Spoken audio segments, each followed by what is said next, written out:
in the network, lights on, electric eyes. Starstruck, crawling in the dead dirt. Spread a word to the wise. Something is a-coming, something is a-coming. Silver is the grip on the helping hand.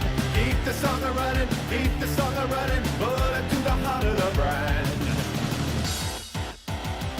Feed the fire, set me free in this city of dreams. Push my mind into overload.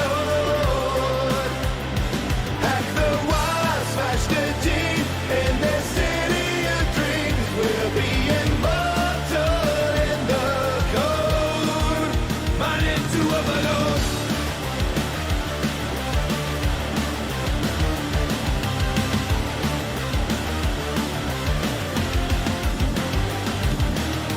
Light flash, taking your breath away.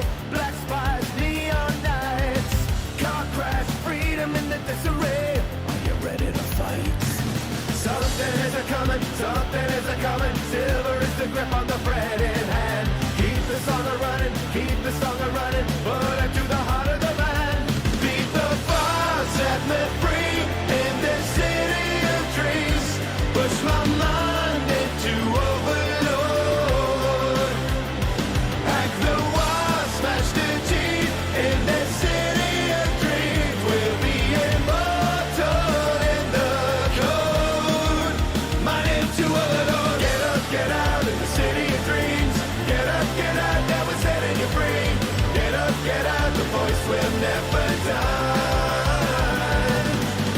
Feet up on the ledge, running out on the edge. Ghosts in the city of dreams. Feed the fire! Feed the fire! Go!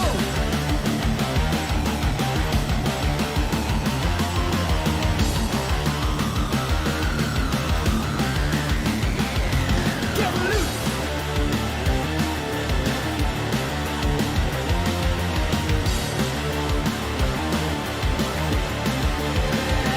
Beat the fire, set me free in this city of dreams.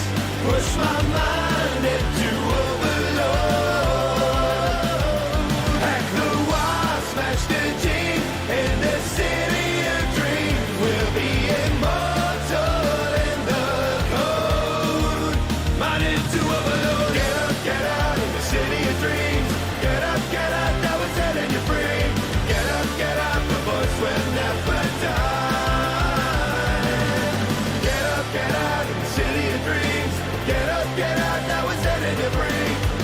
Get out and shatter the light. Set me free. Woo! I can't wait. My hands shaking, my mind breaking. It's breathtaking.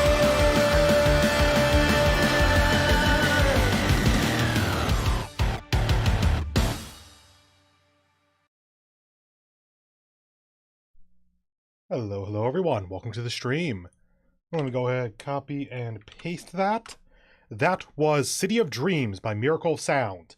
Technically based on Cyberpunk 2077, but I feel like a decent number of the lyrics are applicable enough here for Genshin 3.2 that I just decided to go ahead and throw that on as the beginning of stream song. Anyway, let me go ahead and unmute Genshin. There it is. And go over to the game, click to begin, and go ahead and let it load in. I'm going to keep you on the stream starting soon screen for just a little bit here while it loads in, just in case my screen flickers or something, which I don't think would even be an issue at this point, but, you know, better safe than sorry, basically. Oh, good. I need to load it in earlier to get the thumbnail image, so it loaded in super quick this time. Boop. Hello everyone, welcome to the stream. I'm Peter Moxilin, Keeper of the Archives, and welcome to Genshin version 3.2. Hold on, is the battle pass already back? Once, there was a glorious kingdom established among the heavens. from that kingdom came a crowned heir, tasked with seeking out the Genesis Pearl from the Kingdom of Darkness. The first crowned heir began her journey of seeking the pearl. But she was deceived, and the memory of her noble origins faded. She now believed that she was the queen of the Kingdom of Darkness. But take heart. A second crowned heir had already taken up the path where the first had stumbled. This is the story of your journey, of your tale to be told. Yes, that was very quiet. Okay, give me just a moment here. I want to see what the sound is actually at, because I'm not totally sure. So, BRB.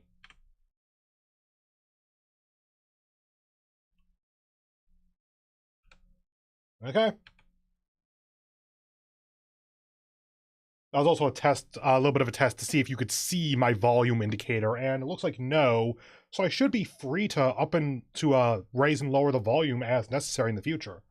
I'll do it live really quickly just to be sure about that. Boop, boop, boop, boop. Yep, nothing showing up on stream. Okay, cool. So in the future, I'll be able to actually raise the volume as necessary. Noted. Okay. New BP season. Ooh, no events here. That's interesting. Anyway, as usual, I'll buy the Battle Pass off stream. For now, this is just going to be kind of a thing that's going on in the background.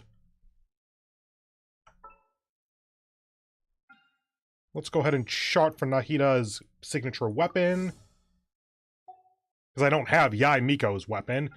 And I will be rolling for Nahida, but not right now. That is going to be like an early next week thing, probably Monday or Tuesday, I would guess. Basically, this stream is already going to be going for God knows how long. So let's not add an extra hour or two onto it by rolling for Nahida, then trying to raise her as much as possible, etc., etc. Let's just get to the actual... Hold on. Oh, this might be a thing. Pretty sure I lowered the volume before. Yeah. Just put that all the way the hell up.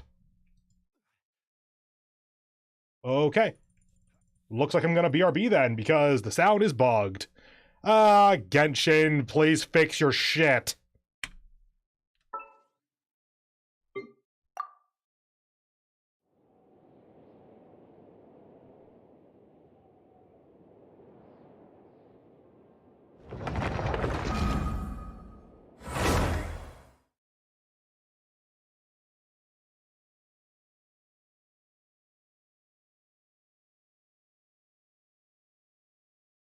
Okay, we're back in the game.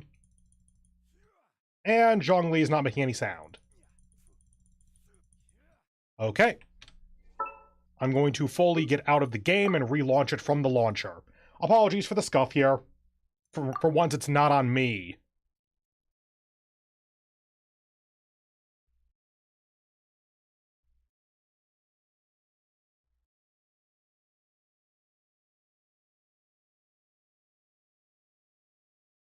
We are currently in just the base loading screen. Warning, read before playing.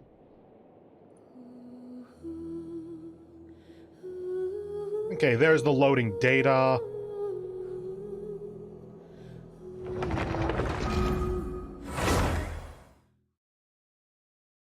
Okay, how long is it going to take for stuff to load in? Decent clip, currently on Electro.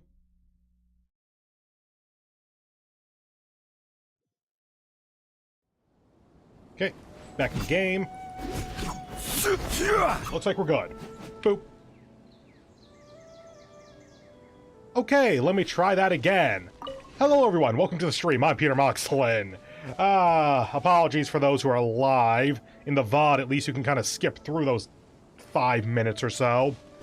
Anyway, yeah, Genshin version 3.2, so time to do another endurance stream and get all of the Archon quests done, because that's just a thing I've decided to do.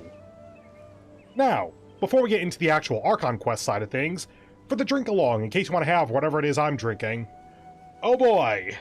Because this is an endurance stream, this is a spread. Osmanthus wine Shut tastes up! the same.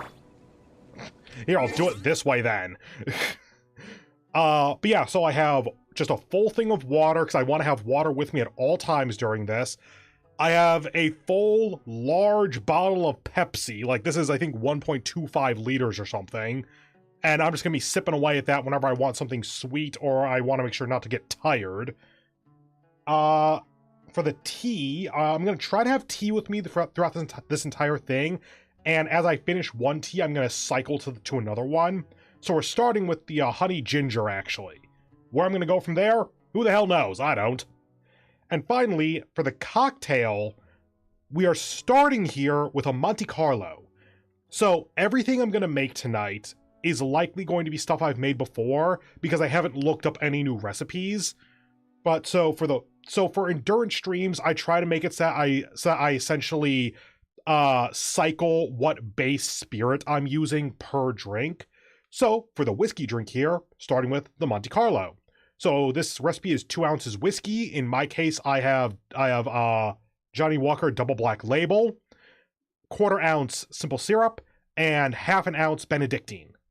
And I already know that I like this. The Benedictine gives a really nice herbaceous body to the more spicy smokiness of the whiskey.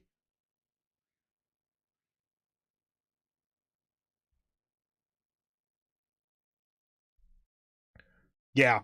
If you like spirit forward drinks, then that is very good. But yeah, I do have an idea for what to do after the Monte Carlo and after the drink that comes, the third drink, basically. After that, I have no idea, so let's hope that this stream doesn't last more than 6 hours, basically. Oh god, it might. Anyway. Oh, mail. Have a bite? Yeah, it's her birthday, right. Yay! Maintenance compensation, 300 gems. 3.2 fix. I guess there was an issue. 300 gems. Okay, then map. Okay, is there new map? Eventually I'll have to unlock that area. I don't know what I have to do exactly, but clearly it is unlocked. Okay, no new map in Smeru. Is the Dendro Cube unlocked, though? Hold on, what do the cubes look like? Okay, the cubes are like that, so it's a circle with the cube picture inside. Pretty sure I would have seen that.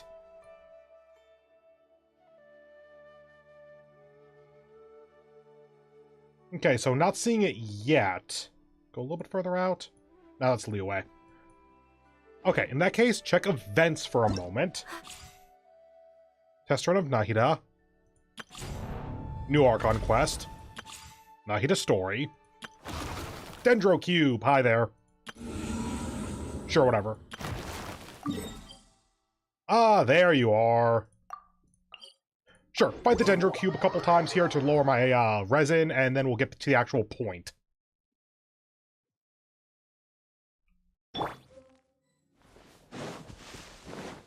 So I actually do not know... Okay, they disappeared and came back. I have no idea... Oh, we have to unlock this? Hold on. Quietly now. Oh, sure. Things are about to get done. My apologies. Sorry, I was looking a little bit loud on my end.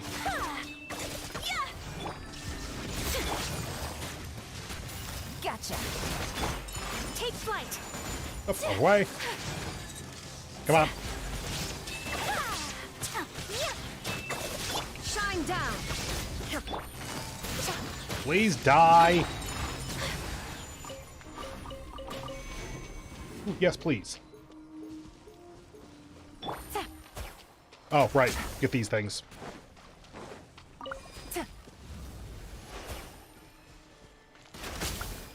Luckily, Yelan's arrows explode, so I barely need to aim. Take it easy. Okay, then one over here. There you are.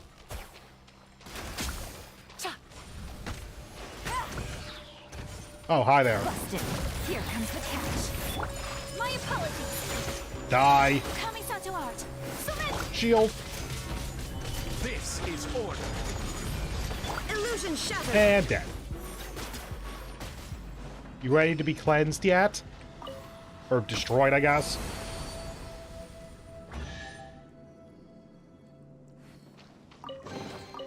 But a momentary distraction. Cool. So that was not what I intended to do. Got it. Hold on. It's like under this? What if I go over here and go down? This isn't looking like there's a cliff. Is this an underground thing? Because I still haven't done the quest that lets you go underground. This is... Oh, there's the edge. Oh, there's a sea there. And there are no features over there. Cool. I guess that's just open sea until you get to Inazuma. Okay, no Dendro Cube for me then. I guess that off-stream I'm going to be focusing on getting to it, because I'm gonna need to farm that thing for Nahida. Or Nahida. Oh, is this a thing? This is probably a thing. This looks like it's going down to the boss.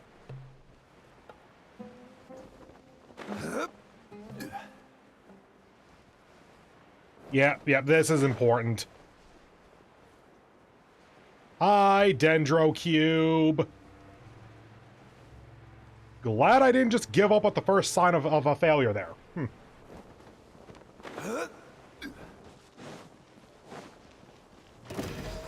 Gather. Quietly now. Things are about to get dicey. Okay. Shine down. Yeah, it's the first time I triggered Hyper Bloom, I think. Stabilize. Order guide you. Busted. Take flight. Torn to oblivion. Damn it.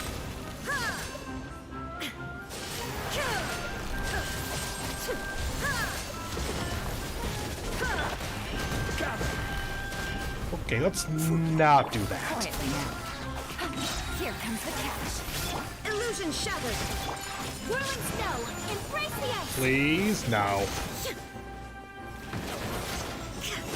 The cubes do not respect Ayaka's abilities. Busted.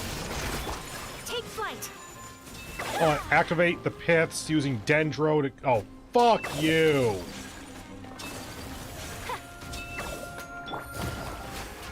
Shine down. Does that mean this is just unbeatable? Because I don't have Dendro. Can I do this? No.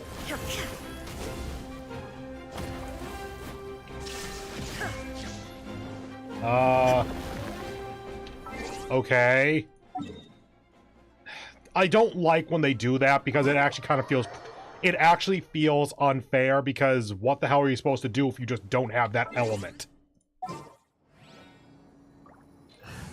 Okay, Ayaka was the weak link there, so let's go ahead and switch you out for the Traveler. There's still a long... Is this the canyon down? I think it is.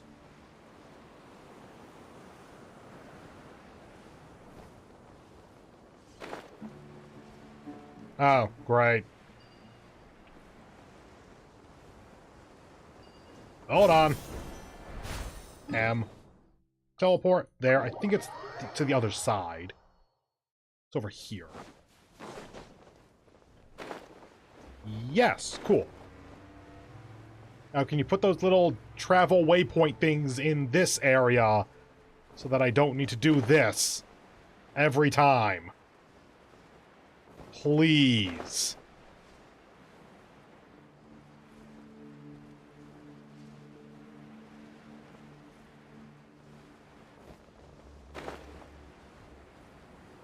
I'm trying to think, could you make the Dendro seeds around those piths? Quietly now. Things are about to get set. Propagate! Illusion shattered!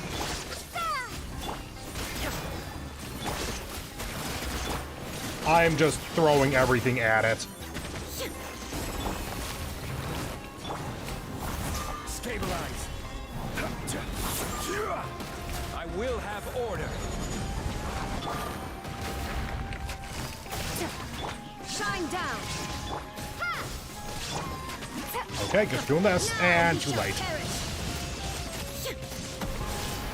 Joke's on you, I can still charge everything by doing it this way. Shield. Solidify. Game's up. There is no escape. Propagate. Okay. Shield back. Alt. Order guide you. Shine down. Gotcha. Okay, we're on this thing now. No, that. Scatter. Spring forth. Please. Please. Please. Propagate. There we go. Busted. Illusion shattered. Is there a fourth one? I'm only seeing 3. Oh, it's dead, okay. I was hoping for a, the stone. This is chunk, right? The gem, whatever it is, right off the bat. Honestly, getting a chunk right off the bat isn't bad. Okay, let's go heal up, because that was not exactly my most impressive fight. Yay, Dendro chunk. Quelled Creeper. I guess that's the, cube item. Let's go get our oh, actually, if we get our expedition, then that's probably going to trigger the, Archon. You know what? Since we have 40 AP to regen, let's go ahead and just start Archon now. So let's go back to my normal team then. Because I was going to try to see if I could grind out the, I was going to see if I could grind out the Dendro Cube 3 more times, but with the boss cooldown and this being a stream, that's just going to be a little bit too tedious. So let's go ahead and just start up Archon Quest.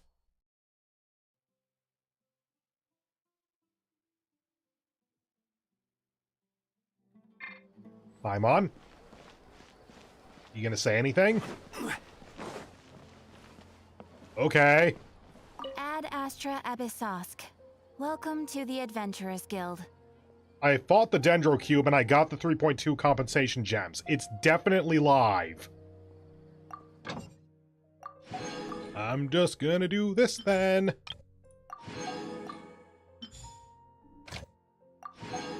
Always getting more Mora. Because I know that the moment I let up on that, it's going to be, oh, I don't have enough Mora for anything anymore. Okay, journal. Archon quest, through the pre-dawn night. Wait until the next day. Okay. Boop. Ah, yes, we've gathered our forces in Aru Village, basically. Map. Over here. Over here.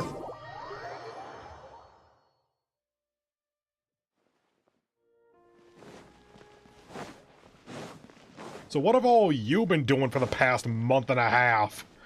Like, I've been going all around the continent just doing quests and shit. Oh, hi, we're outside. Candace, we're here! Has everyone arrived?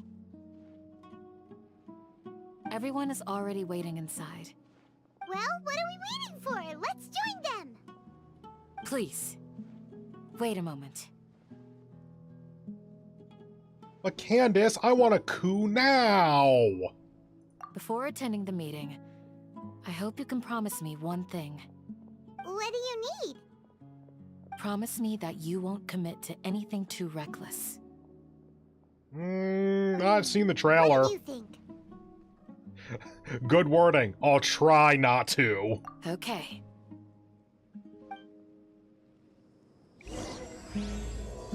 Chapter 3, Act 5. Akasha pulses and the flame rises, or whatever the fuck it was called.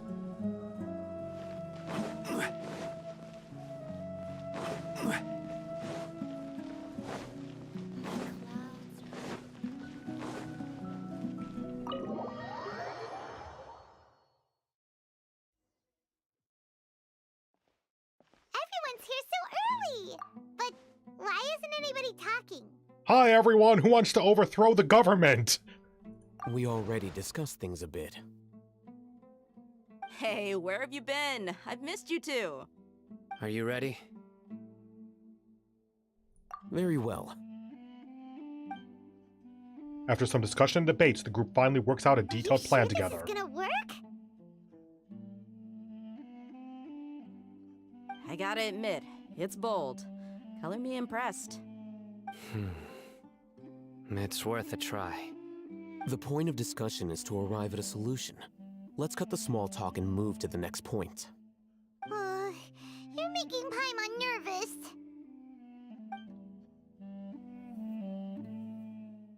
No need to hear the discussion, I guess. You're finally done.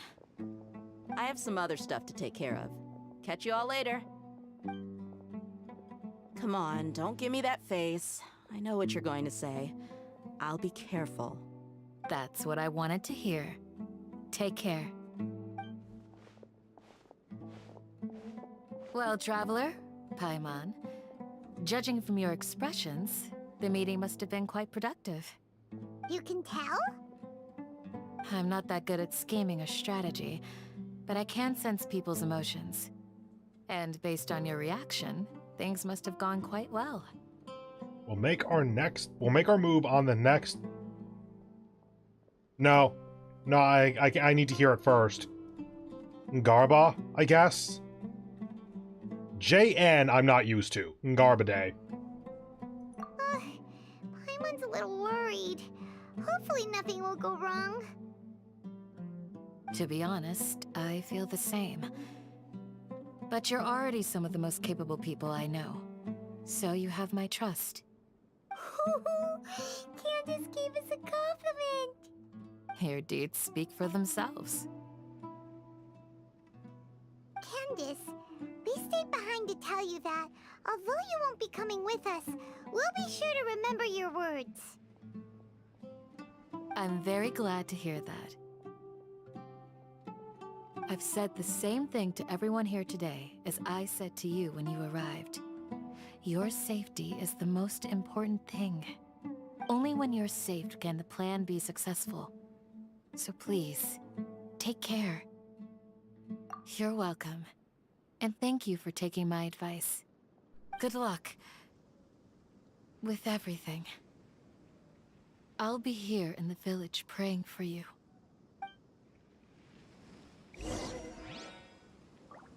By the way, I forgot to mention, in addition to the drink-along, there is a minor eat-along in case you want to have whatever it is I'm snacking on. Since Halloween was 2 days ago, I actually have a bowl of Reese's next to me.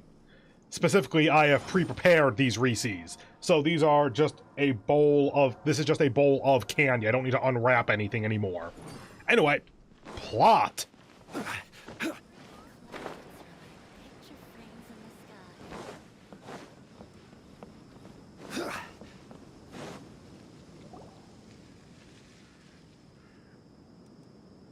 Sounds good.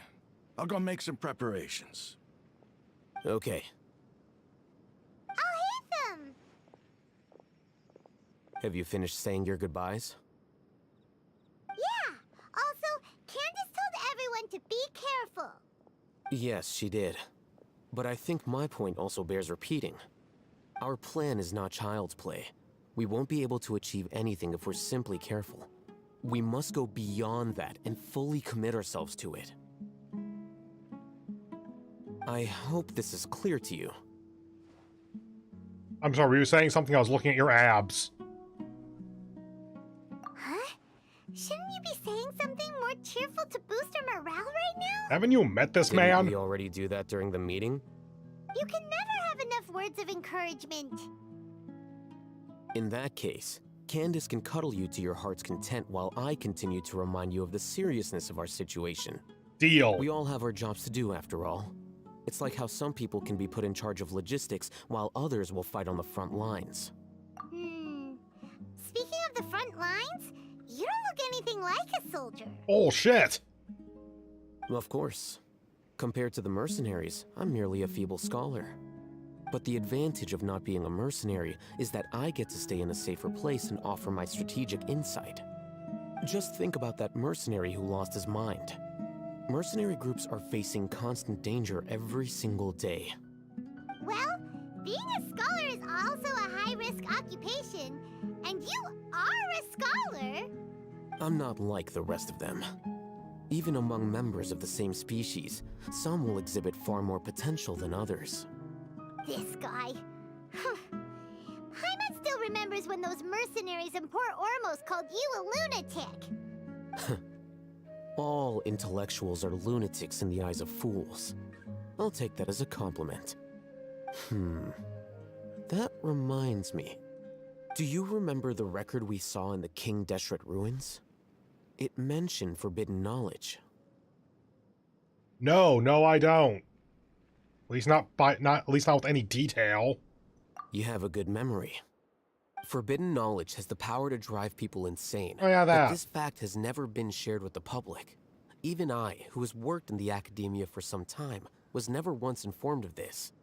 I think those mad scholars and mercenaries we encountered may have all fallen victim to the corrupting qualities of forbidden knowledge. But the academia has always held a different view. They've always believed that symptoms of madness are a side effect of human contact with divine knowledge as mere mortals. Come to think of it, perhaps the academia has also never understood the true nature of forbidden knowledge, and thus always approached the issue from the wrong direction. The Withering, Elazar, and the Sandstorms.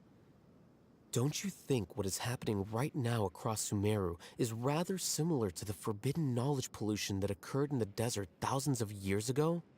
Indeed. You are tying the narrative together. Well done.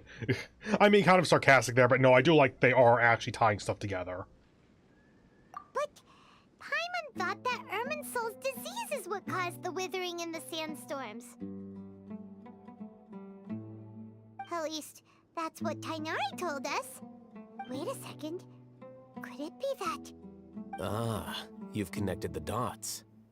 The cause of Irminsul's illness may precisely be the pollution from forbidden knowledge. But if that's the case, what should we do? This is huge! We need to tell Nahida. Quick, everyone, take your sleeping pills. Wait. Why do you think Lesser Lord Kusanali would have a solution to this situation? She's the Dendro Archon. Do you have a better option for who would be able to help? You mean, it's related to the scene you saw when you passed out in the Avidia Forest? That whole, the world forget me thing? In that case, it's imperative that we rescue Lesser Lord Kusanali. Only by working with her to save Irminsul can we completely resolve the problems Sumeru currently faces. To make sure we're still on track, I would like to check on the state of some of our preparatory work. Where are we going? To an Eremite base. I suspect we're going to fight them.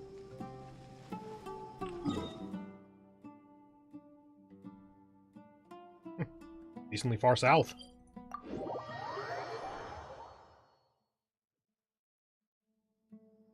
Oh, is there a thing that I can get? Maybe.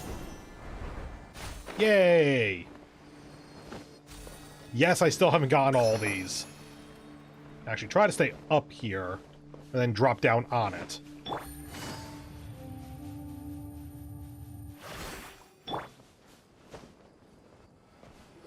Oh, Zhongli's dead. You made it. Huh? What are they doing here? I gave them some technical work to do. Ah, it's the scribe. And is that the traveler I see? How's the work going? Ah, yes! We have fixed the devices according to your instructions. One of them is already ready for use, while the others are still under repair. What the fuck am I looking at? Aren't those devices for canned knowledge extraction? Oh! What are you doing with those? These were in like Look a really here. small part of the premiere for 3.2. More canned knowledge? Are you going to put more weird stuff into her head again? What's that look on your face? Are you scared? Paimon's a little scared, but very, very furious. That's an interesting response. Anyway, we're not going to use this just yet. As Oh, I want the mentioned during VR meeting, headset. This knowledge capsule contains a decree I drew up in the past. The academia should also have their own copy. And according to the plan we just came up with, Traveler, I want you to record something into this capsule. Do you believe we can save Lesser Lord Kusanali? Good. Conviction is the most important part of all of this. Now, please get ready and put on this device. You want us to record our conviction into the knowledge capsule? Yes. Yeah, hardly the weirdest thing in this game. Paimon is still really worried. I understand, but trust me, Paimon, this is something we have to do. It's best if you can do as I say. Because, to achieve this impossible task, it sounds like you'll need to fool your own heart first. Although it may feel like a trick, self-encouragement may be the most important tool we have. Hold on. You want us to record our conviction onto the canned knowledge in order to use the canned knowledge on us to give us the conviction to do the impossible task? Is that a thing? I feel like that would just be you get to the same level of conviction that you already had, and it could be helpful for other people who don't have as much conviction. Does it work additively and or multiplicatively? Like, can we just keep recycling the same canned knowledge and just get infinite conviction? Whatever the fuck that means? Paimon can see the point you're trying to make. Imagine this. We have orchestrated our plan and successfully rescued Lesser Lord Kusanali. As a result, we have changed Sumeru's entire political landscape. Everything went without a hitch, and everyone recognizes and praises our achievements. Ah, now it's fiction. Now, open your eyes. Cap. What's Here. this? Read it out loud. Some stirring words have been written on the note. Although you don't quite understand the purpose of this recording, you still follow all Haytham's instructions, blah blah blah. We never put on the helmet thing. Is your head okay? Does anything hurt? It's just a recording. There should be no negative effects. But what was the point of doing this? Paimon doesn't get it. Yeah, same. And that's perfectly fine. In any case, these capsules aren't meant to be used by you. Okay, it is for other people. What do you mean? Have you forgotten? Our plan needs to account for those who have long relied on the Akasha. You may find it hard to believe, but for those people, everything the Akasha transmits to them is nothing short of absolute truth. Imagine if you've been using a device like the Akasha since the day you were born, and this device has always supported you during times of need. After all that time, what do you think you'd become? A fool? A machine? A slave to orders. And that's why rules are so important. In addition, those who understand the rules can delineate boundaries and identify gray areas. But why would you need to identify the gray areas? You could say that those kinds of ambiguous zones can be very interesting. One might even say they're advantageous in the right hands. Things you're interested in are really out there. Are all Sumeru scholars like this? Anyway, that's enough chit-chat. I'm going to take those two to work on some small projects. You can head to Caravan Rebot and start preparing for the next step. Small projects? We're going to tinker with the Akasha terminal and make a few modifications. You're gonna brain control people, aren't you?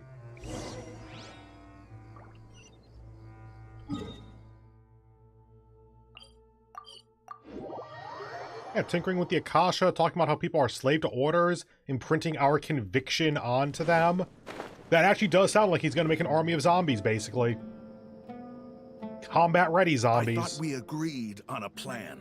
How can you go back on your word? The plan is too radical and carries a high risk for casualties. I've given it a lot of thought. And in the end, I still can't agree to it. But it's still the best plan we have.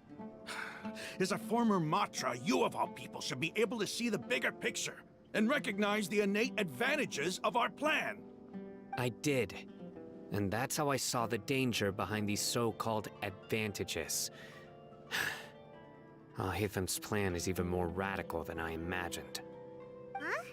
Why are you guys arguing? My friend, you're just in time. Why don't you help me persuade Sino? He's turned against our plan. We agreed to work out a plan at the meeting. As mercenaries, you're familiar with the local environment, so you'll take care of the specifics. But then, you went to Al-Haytham for suggestions. Had I known Al-Haytham would give you those kinds of suggestions, I would not have agreed to the plan. Look, you already know that we're all on the same side here, don't you? Mercenaries place a lot of importance on their bonds of friendship, but also will not hesitate to make sacrifices if they deem the situation to be sufficiently dire. I'm sorry, but as things stand, I can't accept your principles. Seems you really do understand the ways of the desert. Traveler, Paimon, this is also something you should know. Rahman's plan is to have me work with the Caravan Rebot guards in my capacity as a Matra. We will arrest the mercenaries and escort them into Sumeru City. So far, I'm not seeing how this is radical. Wait, how can we work with the guards? We can't get through that wall easily, remember? Caravan Rebot would never let so many unregistered members of the Eremites enter Sumeru City. My plan will clear us of any possible suspicion, and also let us enter the city as a big group. There is no better way. That also sounds like something Al-Haytham told you. Am I right? Doesn't Al-Haytham know how dangerous this plan is? Of course he does. He told me, there is no perfect plan, but this can get the job done. Okay, they're very much setting Al-Haytham up here as a pragmatic heel turn. Like, he'll become more antagonistic because he just wants to get the job done no matter the cost. Because it's so obvious, I wonder how they're going to subvert it, because it seems like they should. He also said that with the help of Sino and the Traveler, our chance of success would increase significantly. I never blindly trust anyone, and I've always had a good eye for people. I think he made a number of valid points. It's my own choice to trust you. If I make the arrests alone, I can control myself and prevent you from getting hurt. But I can't guarantee that kind of discipline from the guards. To make the whole thing more convincing, you'll need to resist to some degree. Casualties are inevitable once push comes to shove. I'm sorry, what? With the deaths of enemies. But now that we're allies, I'm against the meaningless loss of our own. You seriously have no way to stop people from dying in this conflict? Literally just say, arrest them and bring them to the city. Like, some brutality I could believe, but outright someone or some people will die? That seems a little excessive. I can't believe a Matra would actually care about us. I've lived a hard life, and I can say that people like you are hard to come by. I've always treated my allies with honesty and respect. They have the right to know important things like this. Now you're making this hard for me. Hey, is there something we can do to help? No? I knew you would say that. We can help fight some of the mercenaries, which should reduce the number of times you'll have to struggle directly with the guards. That should help at least a little bit. I mean, doesn't that mean that we need to be guards? Can you just volunteer for something like that? Sino, on behalf of my people, I thank you for your kindness. But this is a mission we cannot turn our backs on. We strongly value the lives of our friends, but the goal we are about to achieve is even more important. We have no fear of casualties, because we crave the spoils of victory. So please, lend us your support. We will show you the determination of us desert dwellers. Well, now that you've put it that way, I can no longer refuse. But remember, you need to follow the plan and not do anything reckless. Candace made it very clear that we can only achieve our goals if we can ensure our safety. Since you and I both recognize the significance of this operation, there should be no more animosity between the followers of the Dendro Archon and those of King Deshret. Everyone's life is equally important. Okay, you have a deal.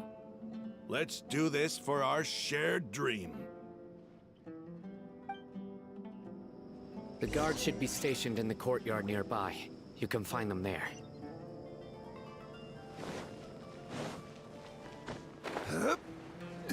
Get the ledge, yay! Almost made it. Guards! General Mahamatra! To what do we owe the honor? New recruit. Keep your voice down. This is a secret operation. I'm going to arrest a large criminal gang near this location. According to the Academia's Guide and Regulations on Secret Operations, I have the right to ask for the cooperation of Caravan Rebot. Ah, of course. Mahamatra Sino's order is the Academia's order. Just let us know what you need. But who exactly are you planning to arrest, and how many people are you expecting? Depending on the scale of this operation, we may need to report it to our superiors. They're a squad of Eremites whose number is comparable to Ain El Akhmar in Port Ormos. They're involved in the theft and resale of supplies from the Academia. As many as Ain Al Akhmar? This should definitely be classified as a joint operation. Then I suggest that you report this to your superiors as soon as possible, and treat it as a top priority desert operation. I will need personnel. Got it. Please wait a moment. I'll contact them immediately. Seems like keeping the personnel down would be a little bit better, but okay. Because this is work. Because I trust you. Paimon can't believe you're still in the mood to chat. This whole thing has Paimon scared stiff. Aren't you even a little worried? What if these guards already know that you have betrayed the Academia and are no longer their General Mahamatra? Maybe don't say it out loud, Paimon! Their superiors might, right? We discussed this, remember? The Caravan Rebot operation is of great importance. But don't worry, the guards there shouldn't know that Sino has stepped down. How can you be so sure? First, the other Matra still don't know why Sino has left, which proves that the Academia has been covering up the matter. Second, this is a crucial moment for the Academia's God creation plan. If something were to happen to the General Mahamatra, it's bound to attract a lot of unwanted attention. No matter how you look at it, they don't seem interested in sharing the news of Sino's departure. A reasonable inference.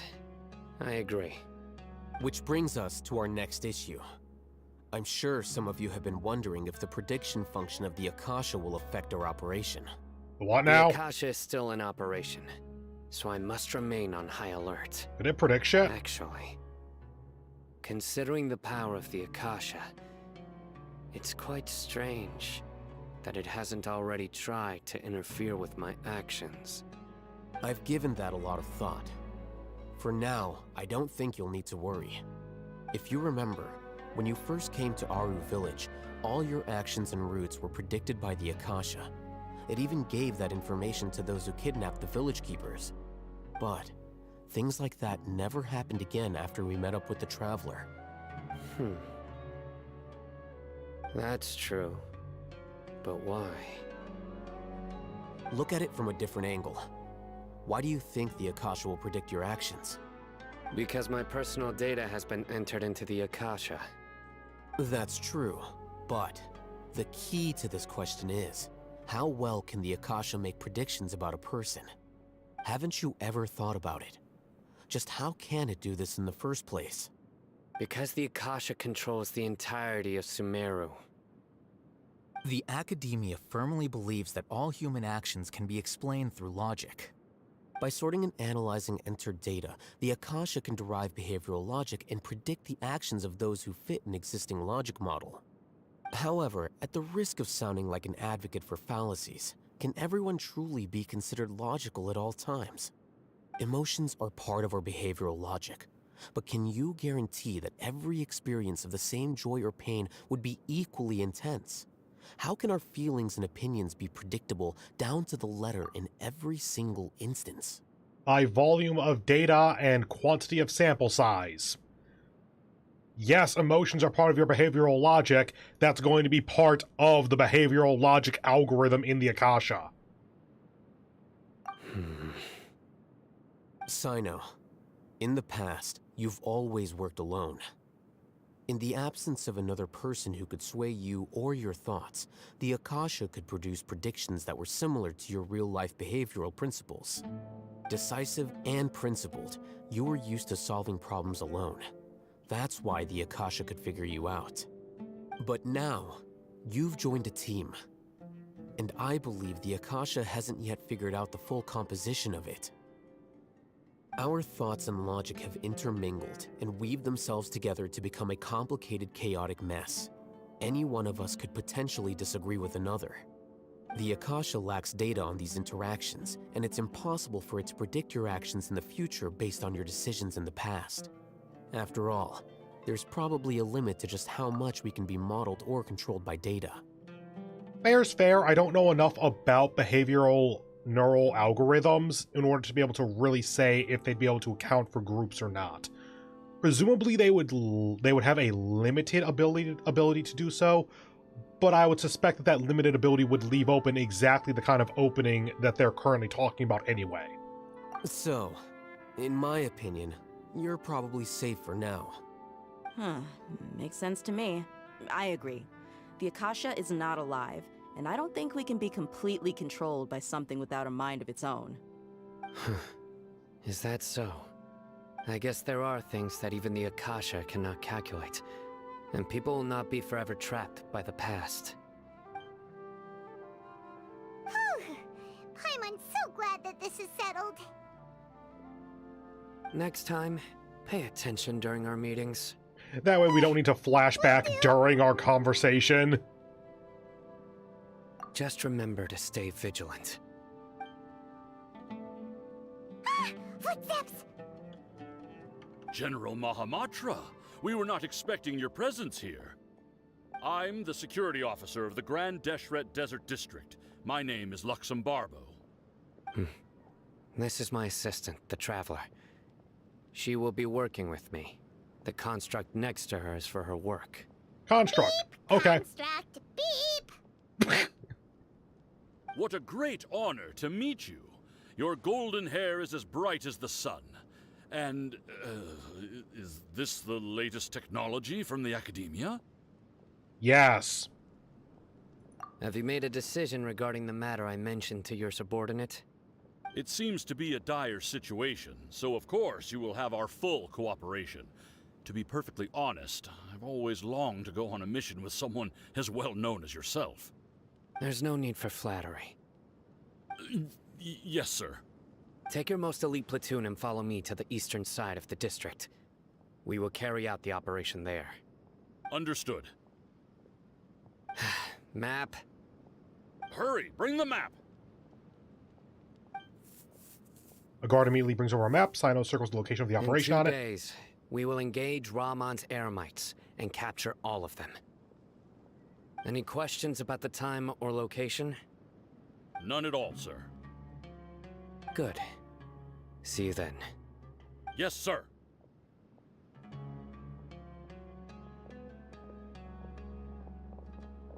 Maybe hanging around the General Mahamatra isn't so bad after all. Everyone's so respectful towards us. Beep. This is all due to the absolute authority of the Academia.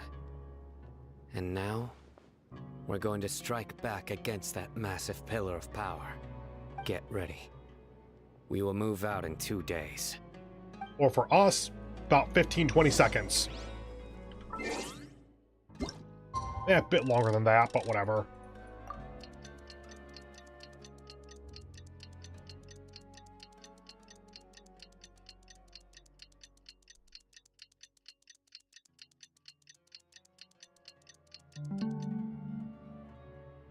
One more time!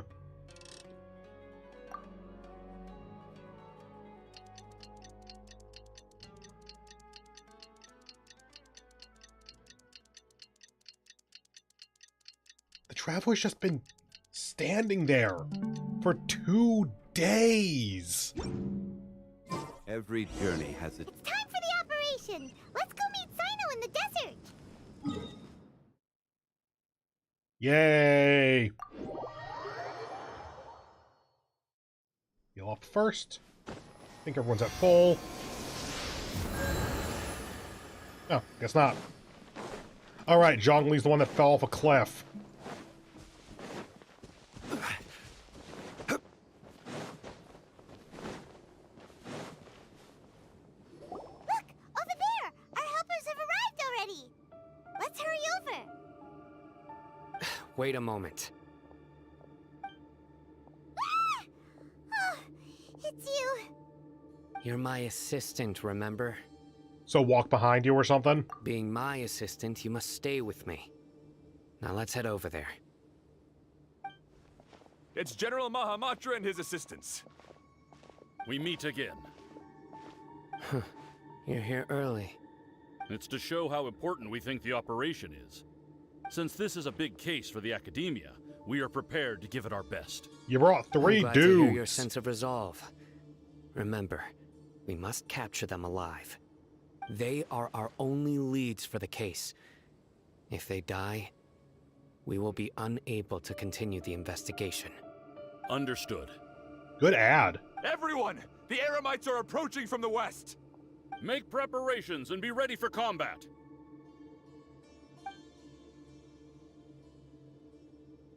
Halt! Oh? What a warm welcome. What do you want? Judging from those shiny weapons in your hands, it seems like you're not interested in a deal. Rahman, the Academia has caught wind of your smuggling and illicit sales. If you value your life, I advise you to surrender. Who are you supposed to be? A Matra from the Academia? I can't believe you came all this way just to catch us. I'm not here to talk. Oh. Nobody's given me this much time of day since I became a mercenary. Brothers! For that slight, let's wash our blades with their blood. Let's show them we Eremites are not to be messed with. Okay. Gather! Oh, defeat all opponents. Whoops. I can do that much more easily. Gotcha. I was gonna try to hold back and not kill them. I can't believe Raman's dead. His name was Raman, right? Take flight. Oh, hi there. Things are about to get dicey.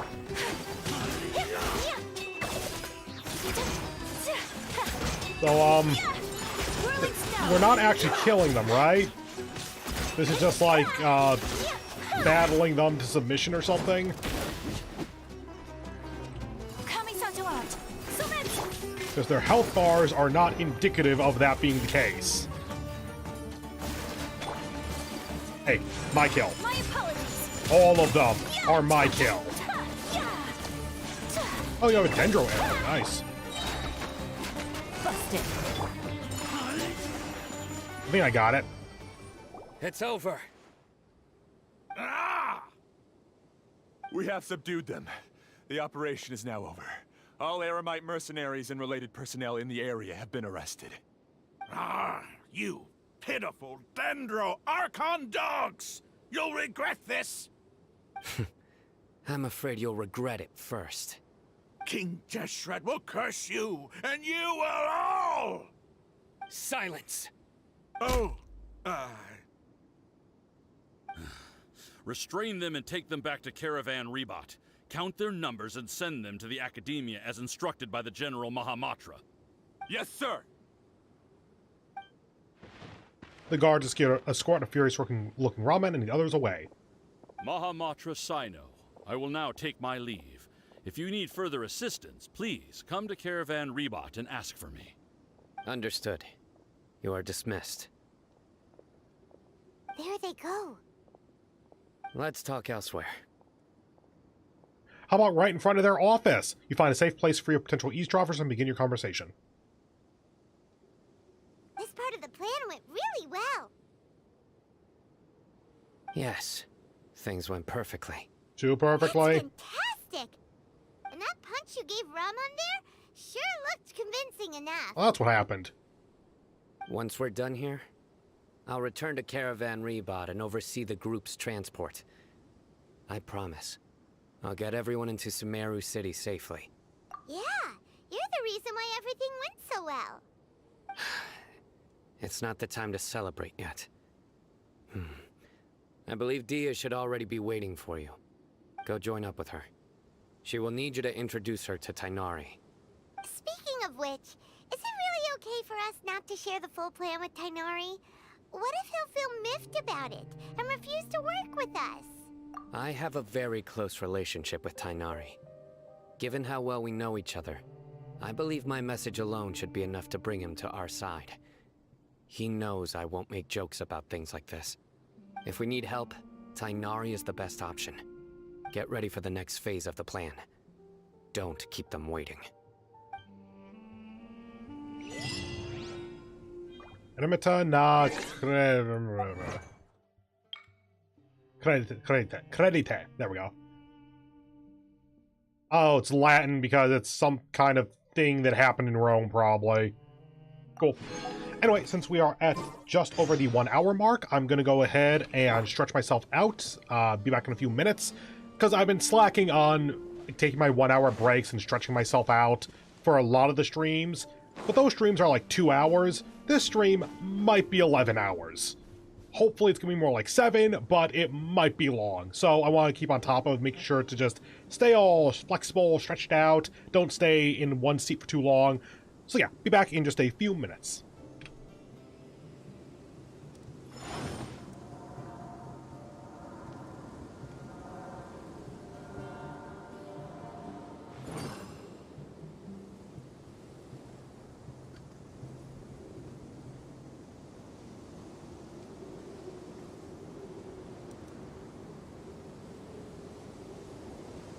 Boats are made for transferring commodities back and forth. And those that come across Liyue tend to stay a while. So it is where many things come to settle.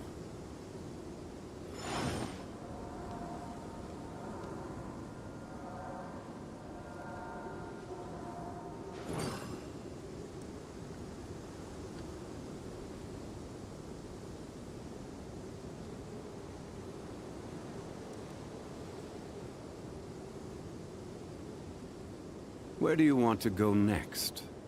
If you'd like to see Liyue's tourist spots, I have a few references.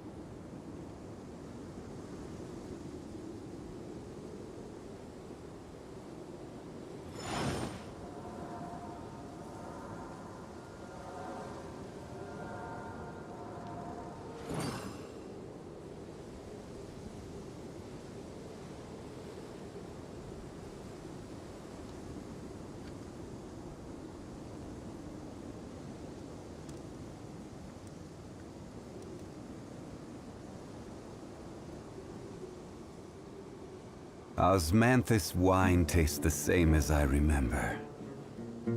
But where are those who share the memory?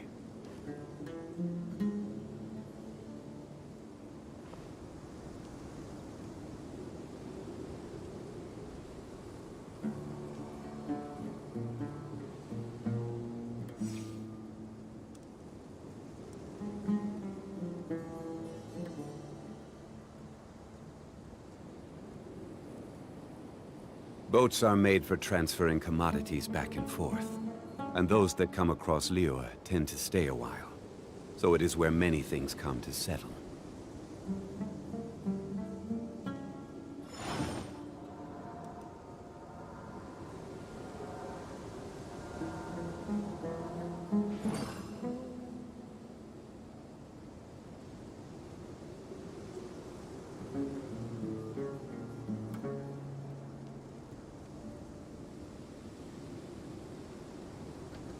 Osmanthus wine tastes the same as I remember.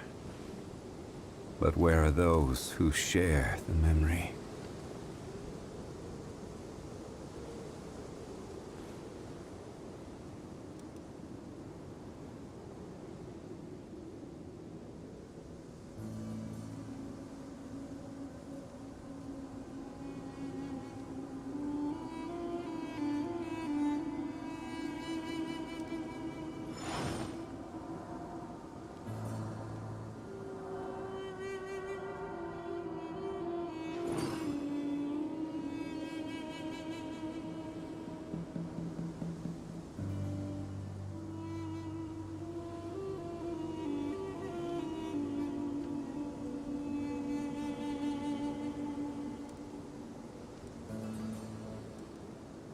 Every journey has its final day.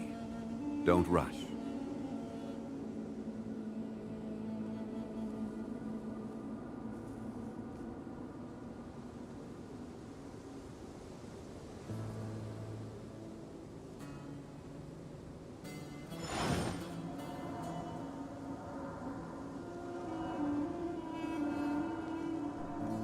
Okay, and I am back. Hello, hello! Sorry, I left you with Zhongli. I completely forgot about that. Whoops. Did you like the Osmanthus wine? Back to this... Well, not the city, but, Caravan Ribbot. There we go.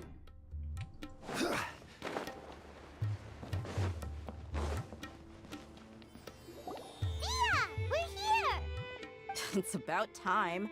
Didn't you say our part of the plan is the most important of all? And here you come rolling in late.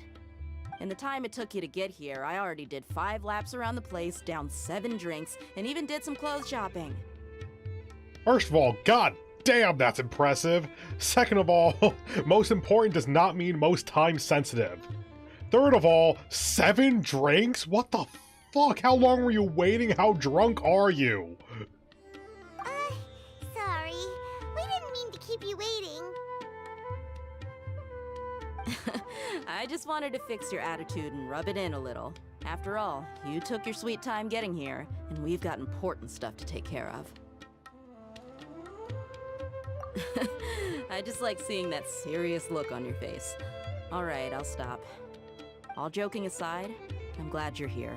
Let's get moving and take care of this as soon as possible. But where should we start? Our responsibility is to get a status update on the Fatui Harbinger known as the Doctor. We need to make sure he won't get in our way when we rescue Lesser Lord Kusanali. Dealing with an institution that controls all of Sumeru is already hard enough. If the Doctor were to crash the party, it would be next to impossible for us to achieve our goals. Yeah, we sure don't want him showing up. Ooh, it really gives Paimon the creeps. Right? Hearing his name just reminds me of those stuffy old geezers in the academia. I'd rather not have to deal with someone like that.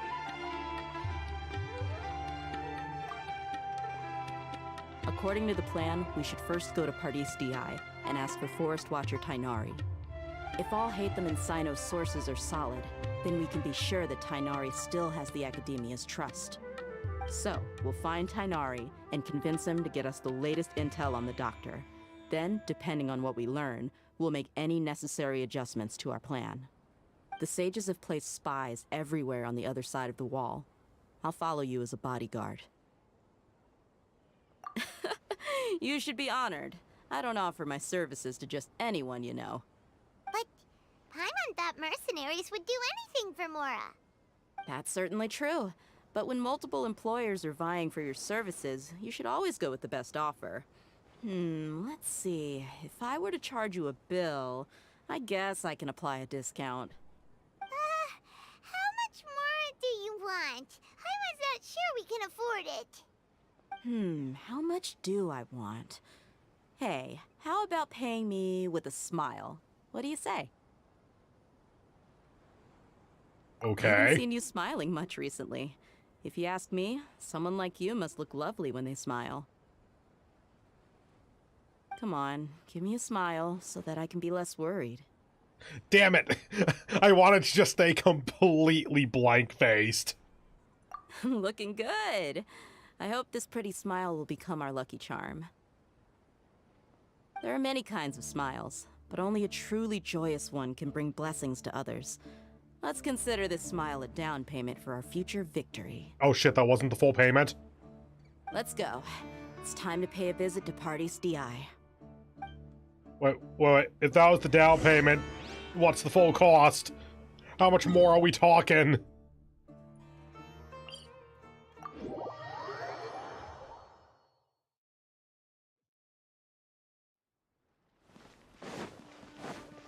Naughty! We have to do some espionage! You want to... Let's go say hi! You want to be an accessory setting up a coup? Tainari! Ah, Traveler, Paimon. And you are? Hey there. This is our friend Dia. She's an Aramite mercenary. Maybe don't open with that. Mercenary? You must have some big news for me. Can you tell us what's going on with the academia? Don't worry. Just don't think about it. We just have a mercenary with us asking about what's going on with the academia. Surely it's nothing, just catching up with a friend. It's something really important. Please help us out. Oh yeah, Sino had something All for right. us to sell, didn't Then he? follow me.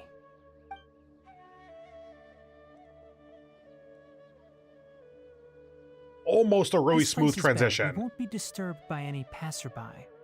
Okay, what is this important thing you want to ask me? We're doing a coup. The Doctor, huh? He's that strange-looking Fatui Harbinger with the mask. Paimon thinks he has blue hair. Okay, fair's fair. I keep calling it a coup. I don't think it fits the actual definition of a coup. We're doing a rescue operation of a kidnapped victim. And in doing so are destabilizing the ruling and upper class of the country. Yes, I know him. Actually, he left Party's DI just a little while ago. He left already? Yeah, he came looking for me. Can I ask what it was about? No. Sorry to ask you like this after having just met, but your answer is very important to us. For now, all we can share with you is that your friend Sino is working with us. Sino, you say? That son of a bitch owes me 20 mora. I see. So that's why he hasn't been at the academia. Okay. I will answer your questions and will assist you any way I can. You don't have to tell me everything that's happened. Sino's name really does work wonders. You're not even a little worried that we might have made it all up? Despite having just met you, I can sense that you're the serious type. Between you, the Traveler, and Sino, none of you strike me as the type that would conspire to deceive me. You don't need to tell me anything you don't want to. I'll also get straight to the point. The Harbinger you mentioned came to me because he wanted to take the scholar Hypatia away with him. Isn't she insane now? Hypatia? Why would he want her? And what do you mean by take away? Is he planning to leave Sumeru? He could, I suppose, be looking for a way to counteract the madness, because for all the shit with the Fatui, we saw in 3.0 that Kale did get better with the Doctor's help, and then got worse, but was at least semi-stable when she returned to Sumeru. So the Doctor could actually have some at least generally good intentions, even if it's an evil organization and he's doing it in unethical ways or something. Yes. He told me his return to Snezhnaya is imminent.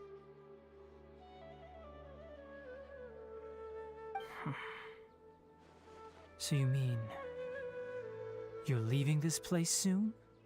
Indeed. Otherwise, we could have perhaps talked a little more. I was just about to set out when I remembered something important. To that end, I made a final trip to Pardis Di.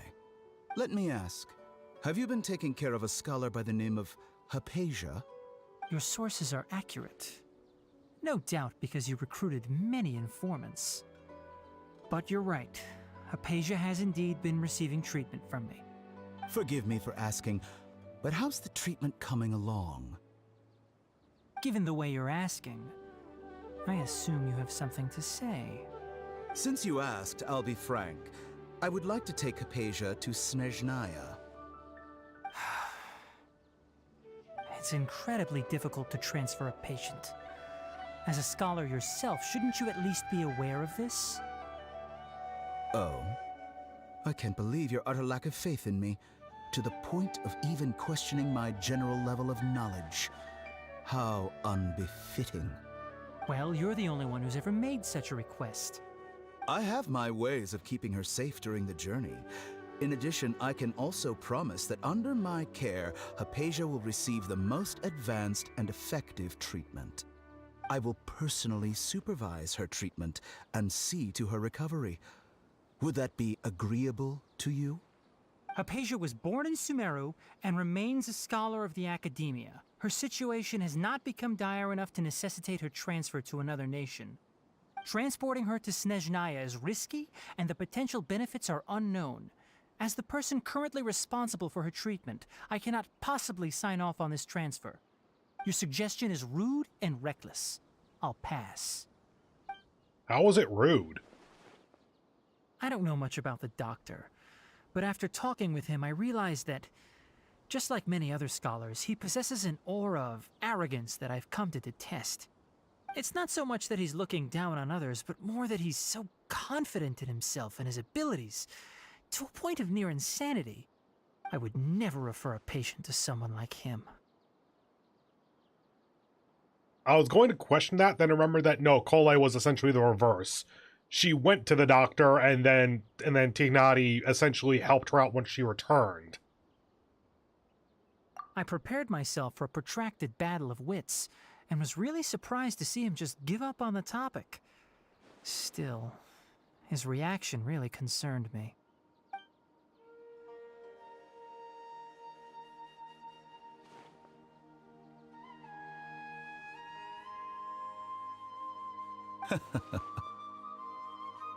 I see, I see. Of course, your opinion makes perfect sense. You're still young, but already quite stubborn. I must say, you are not like what I had expected. Under normal circumstances, I wouldn't just let you off the hook like this. But unfortunately, I'm in a hurry today, what with Her Most Noble Majesty the Tsaritsa calling for our return. Luckily, there is still some time left for me to take care of everything before I leave. It's just as the Academia said, you're a responsible and gifted scholar. Sadly, even with all of that, you're still lacking a bit of shrewdness. And that's also why people like you can never realize that sooner or later, everyone must pay the price for what they've learned.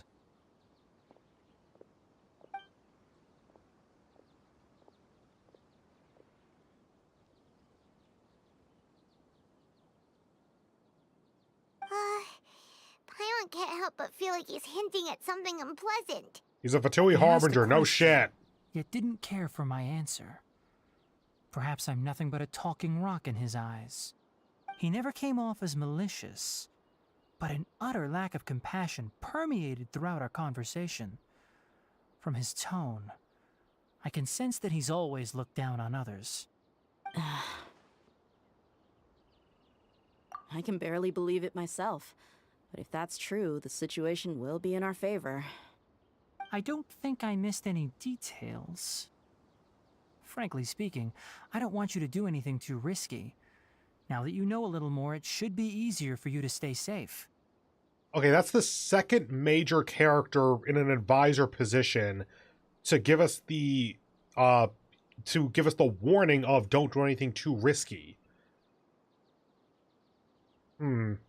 Not sure I have enough information to connect the dots on why that would be a thing. Like, I know the boss fight we're going into later, but I'm just... Are they going to tie that back into, like, the Travelers increasingly taking risks as we go further into, like, 4 and 5.0? Sorry we can't tell you everything. We appreciate that you helped us anyway. I won't forget your kindness. It's okay. I have an obligation to do so. To be perfectly honest, all of this may have started because of me.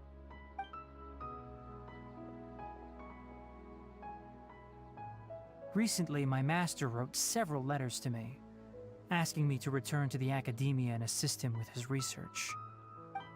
Hasn't he already asked you several times before? Yes, but there's something off about this most recent batch of letters. The handwriting and tone are both familiar, but some details have been omitted. My master will occasionally leave a few dots on the back of the letter. 1 dot means that he wrote the letter on a sunny day, and 3 dots stand for a rainy day. This has been a habit of his for many years, but I didn't find any dots in his recent letters. I believe something may have happened to him. Or it was overcast. I get it. Since you are always at Gandharvaville, you would like me, someone already working at the academia, to investigate this matter, right? I'd like to ask you to do that for me. If you can keep yourself safe, please withdraw immediately at the first hint of danger. I can do that, but I have a feeling it won't be that simple. The academia has been working on a big project. I'm not quite sure what it is, but your master might be involved with it. If the higher-ups really are hiding something, then it will be difficult to remove myself from the situation once the investigation starts. If the situation becomes critical, I'll leave the academia. If you don't see me there for an extended period, that's your cue. All right, we've got a plan. I'll stay at Gandharvaville to support you. If that scenario comes to pass, you must be extra vigilant. And be wary of any messages or direct requests from the academia. I must say, I didn't expect a warning like this from the General Mahamatra. Being loyal to the academia doesn't mean blindly doing whatever the sages say. I know what I'm doing. On that note, aren't you also being quite distrustful of your alma mater? The academia, yes, but my master is a man of integrity. Even when I was a student, I was worried he'd get in trouble for sticking to his beliefs. I suppose he's lucky to have lasted so long. But in the end, it still caught up to him.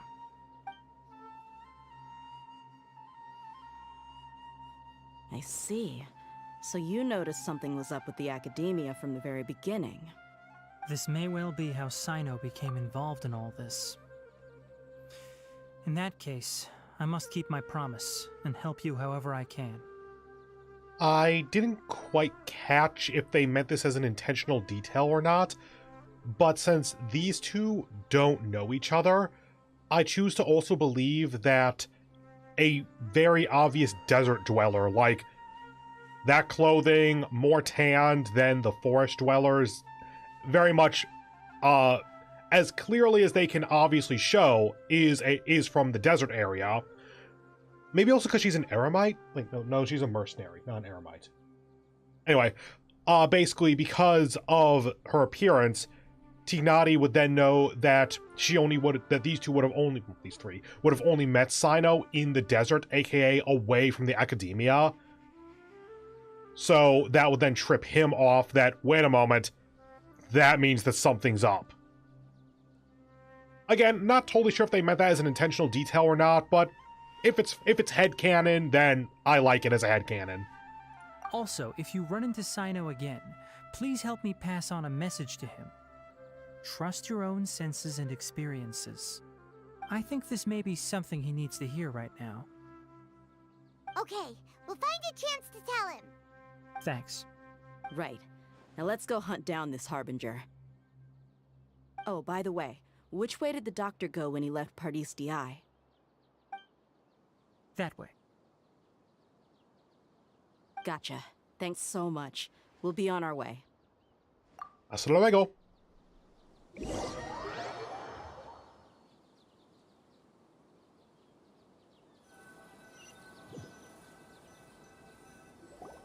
According to Tainari, the doctor is leaving Sumeru soon.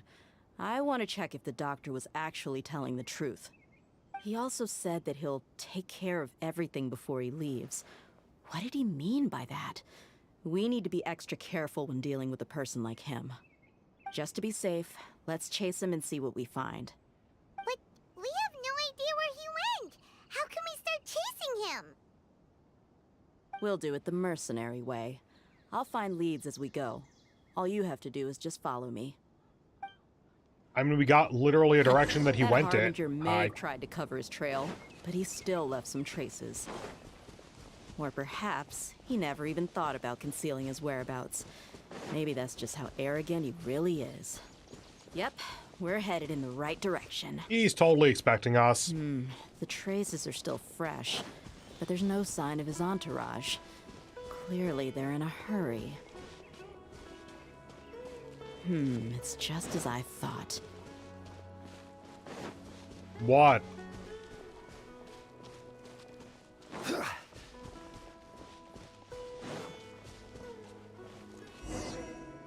Was this his camp? We can camp? stop here. I think I know where the doctor went. To the south of here is Port Ormos, which seems to be where they're headed. Catch a boat to We're Snezhnaya. going to leave by boat? That's right. Let's go to the port and have a look for ourselves.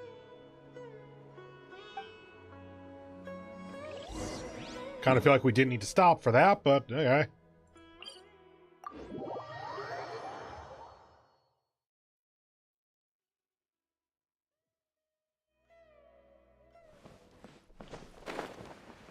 I see the quest marker.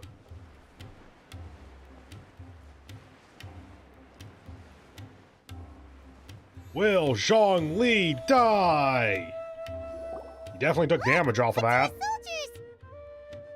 Thanks to Dia's tracking skills, seems we found the right place.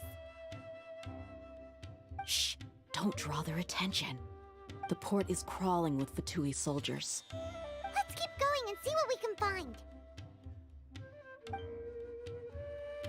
Now this is a proper farewell ceremony for a Snezhnayan Harbinger. The Lord Harbinger is leaving. I've still only seen him once or twice. I used to hold a position in our homeland, and back then, the doctor spoke in a very different way from the way he speaks now. Maybe the way people talk in Sumeru has rubbed off on him? It's always like that when you spend too long away from home. When he gets back to Snezhnaya, perhaps it will also take him some time to get used to the life there again. Huh? But, sir, that can't be right. No, I remember it like it was yesterday. Both his expressions and tones are now very different. Also, for some reason, he seems like he's all smiles now. You must be mistaken. Nobody's supposed to look happy when they're on a business trip.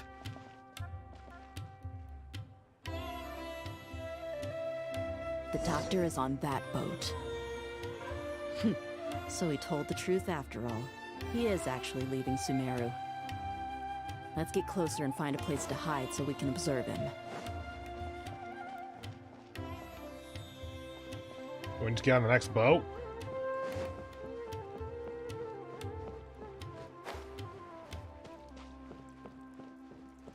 Oh, hi there.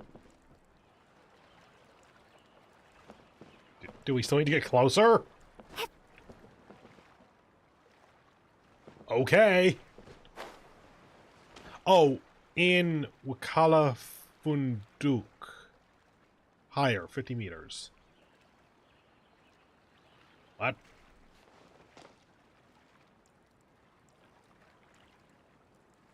This should not work. I think we have a good angle on him. God damn it, game. Just let me up. Okay.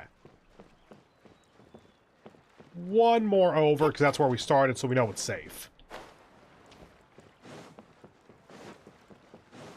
Really?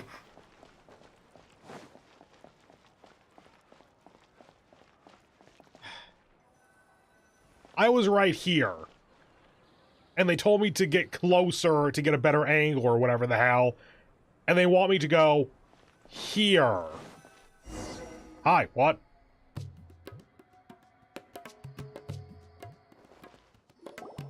Oh, they probably wanted me... This place will do. We can hide here while we keep an eye on the boat. They probably wanted me to go through an invisible plane to trigger going from traveler only back to your normal party. So the doctor didn't lie about leaving Sumeru. But could it really be that simple? Are we sure he's not planning something? It's the Fatui. They are literally always planning. Yeah? Uh-oh. What? He saw us. He probably doesn't care. Huh? Is he waving at us? It's time to say goodbye. Wait, is he the only person on the boat? You mean there's nobody with him? He about to go boom. Where are all the soldiers we saw in the port just now? They were all here just a few minutes ago, but now they vanished. So this was a trap. I'm really curious what his power is. Because we saw some kind of mind control in 3.1, but that might have been academia research via the Akasha. And... actually, no. The conversation we were hearing seemed to indicate cloning, or possibly illusory clones or something, maybe. But if those soldiers were illusions themselves, like I'm currently assuming all of the other soldiers were, then that conversation didn't necessarily actually happen. Huh. Wait, don't tell me that. Luckily, there is still some time left for me to take care of everything before I leave. Oh no. Did the boat just disappear? Or did they just not animate it sailing off? They might be after Hypatia. Let's get back to Party's DI. Huh? What do you mean? Oh yeah, she did do that. I'm afraid that she's seen something that she wasn't supposed to see. If I were the Fatui, I would also try to take her away. And if I couldn't... Oh no! Are you saying they're going to kill her? Let's go!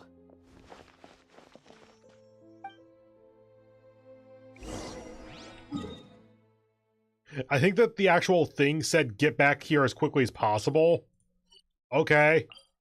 We can teleport.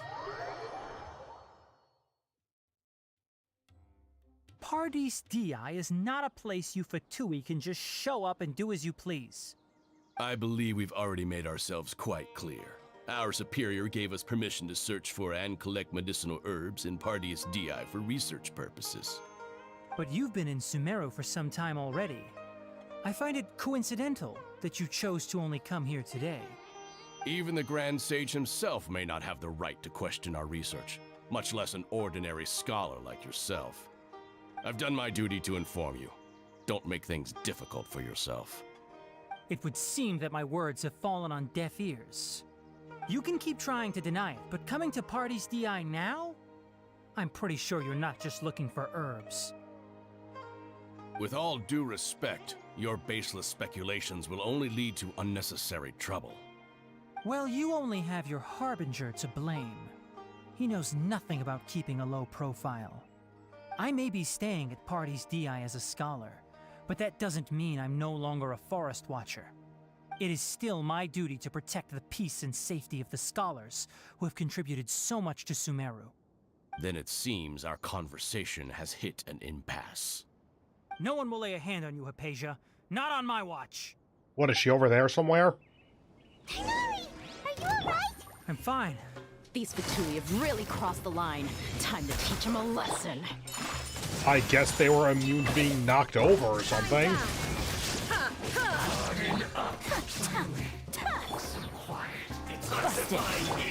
Whirling snow.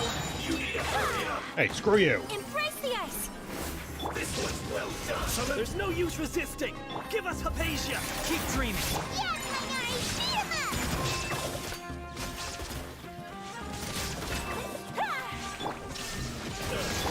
You? Oh, okay, I guess there's one over here. Yeah? Oh, it's one of you. You've been someone's lapdog for so long that you don't know anything else now. We're not getting anywhere. Traveler, Paimon, please go to Hypatia. We need to make sure they don't try to sneak around and attack from behind. Cool, where is she? Got it.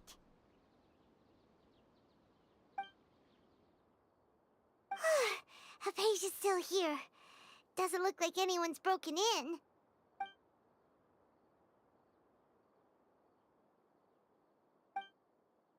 She appears unharmed, but why is she so still? Just sleeping. She's an illusion, isn't she? Well, how is she? Everything's fine, she's sound asleep. Oh, that's good.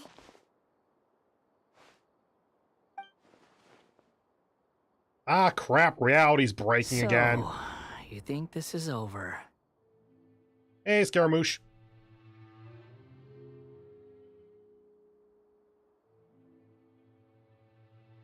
The Balladeer.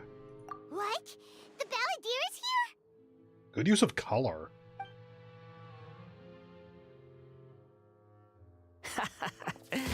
I've missed that look of abject horror. You've given me that look every time we meet. But, where is he? Is he a spirit, a ghost? Wait! It's because I made physical contact with Hypatia? The I can Balladeer's hear in her all of your consciousness? thoughts, you know. Don't you remember?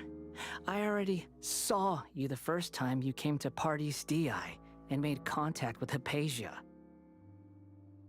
Yeah, well, I'm gonna think the DuckTales theme song. That's all that's gonna be in your head for the next decade. I didn't need to do anything. It is her honor to be able to connect her consciousness with me. Who are you talking to? It can't be the Balladeer, right? That's impossible. I'm on if you met me. You must be curious. I might as well tell you that I decided to enter Hypatia's consciousness the moment I sensed your touch. Why not before? I wanted to observe you on a fool's errand. Hey, Traveler! What are you doing? Paimon, shut up. My deification is nearly complete. All that's left now are just some final details. Do you understand? Even if you manage to rescue Lesser Lord Kusanali, it will be impossible for you to defeat a bona fide god like me. Is it wise to force that childlike god into a divine battle against me? Academia acted even faster than we thought. Scholars consider the God of Wisdom to be the sum total of their faith. It's how they can justify reverence for a god as they construct it. But this also shows that humanity's worship of gods is a combination of blasphemy and exaltation. It's truly laughable. If you can hear my thoughts, I want to ask you a question. Yes. What is it? You're acting more friendly than usual. Or am I mistaken? Yeah, I'm in a good mood. which is why I'm talking to you like this. But are you really okay with all this? What do you mean? I just realized, a good way to circumvent needing her to say more lines, because this is a mostly mute protagonist, even though she does have voice lines. It's kind of weird, honestly. The Academia plans to infuse your conscious with divine knowledge capsules, something. Even if the Academia theories are correct, if you manage to gain the wisdom of a god, you'd probably no longer remain yourself. You'll become the new Greater Lord Rukkhadevata for the Academia. Even if it means you're losing yourself, would you still want to become a god? Those words almost make you sound like a friend who actually cares. But you're wrong. I'm different from all of you. I was born to become a god. My entire life up until this point has just been a meaningless routine. Just think about a sheet of paper. By itself, it holds no meaning. The content recorded on it is what gives it value. All I had recorded down before were some painful memories and boring human feelings. Such senseless drivel should have been erased a long time ago. Indeed, to me, the sight of you fools in your futile struggles is far more amusing. Tell me, just what has this world done for you to protect it with such zest and conviction? Friends, I think. I'm connected to your consciousness, so I can hear what you're thinking, and sense the depth of your determination. This is a good conversation we're having, so here's a word of advice. Let go of your misguided guardian complex. You know nothing about the truth. It'll be for your own good, as well as everyone else's. Humans are a species that can only find bliss in ignorance. If that's truly what you believe, why did you keep your connection with Hypatia? Ah, you've seen my affection for her. If you were in my position, I think you'd feel the same way. She peered into my consciousness and saw my past. Someone like that is qualified to become my first follower. All gods need followers. So Hypatia has been chosen. Her appearance heralds my imminent arrival at the throne of divinity, while her worship shall become my glory. How often is a new god born into this world? And is it true that gods need followers, even in this world? Because, as best I can tell, gods in Tevat are essentially just people. Like, it's just another form of human.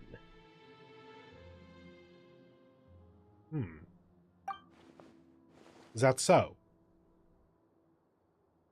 You're doubting me again? No matter. Soon, you'll know what kind of authority you're challenging.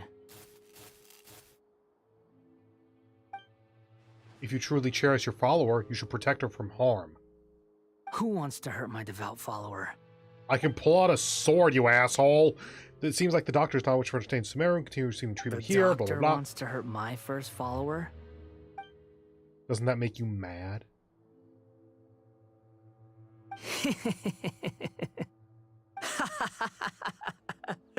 How very amusing. Has anyone ever told you that you're not good at sowing discord? The doctor has never known his place. Even now, the puny human thinks himself capable of interfering in the business of the new god. You're still too naive if you think a few words will be enough to convince me to destroy the doctor. But I'm willing to give you a gift, just like my expression of affection towards Hypatia. It is an honor for you to be able to stand here and speak with me. As my listener, you will be rewarded. The look on your face. What are you planning? Both good things and bad things can be called gifts. After all, gods have never needed to be reasonable. Paimon used thunder! That person Paimon couldn't see was the Balladeer? Oh, he sure chatted with you for a while. Yeah, I'm surprised that you actually shut up for that long. He's become milder, but somehow even more deranged. Where is the storm headed? Wait, does the Balladeer have Raiden's Gnosis? I kind of missed what happened at the end of Inazuma with that. That means anyone outside is in danger! Let's go! Tainari and Dia still must be fighting! Everyone outside must be in danger. Let's go outside. Can we talk to her? No, no. Fine, I'll do it this way. Not quite aligned. Whatever. Like, I do wonder how much that would piss him off.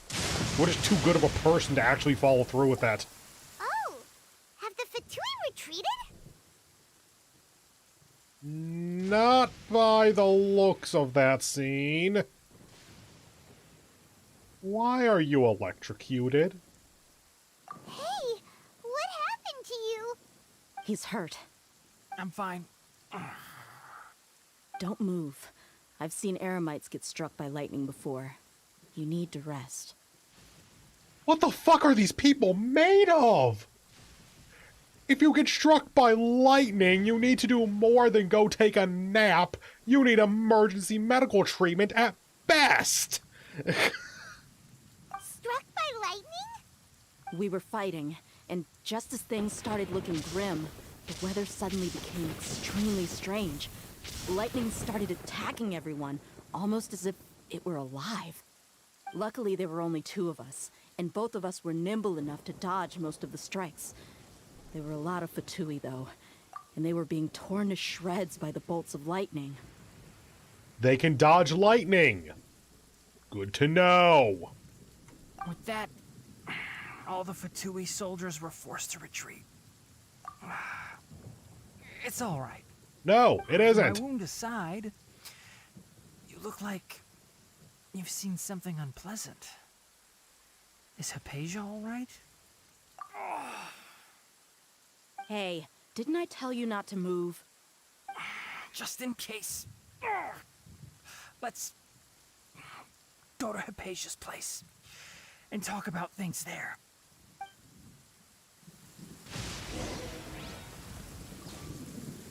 Wait, we just got an electro energy. It would be kind of interesting if the lightning was actually following us, like it was constantly trying to strike down wherever we stood. Standing still to try to give that a shot, and no, doesn't look like that's going to be a thing.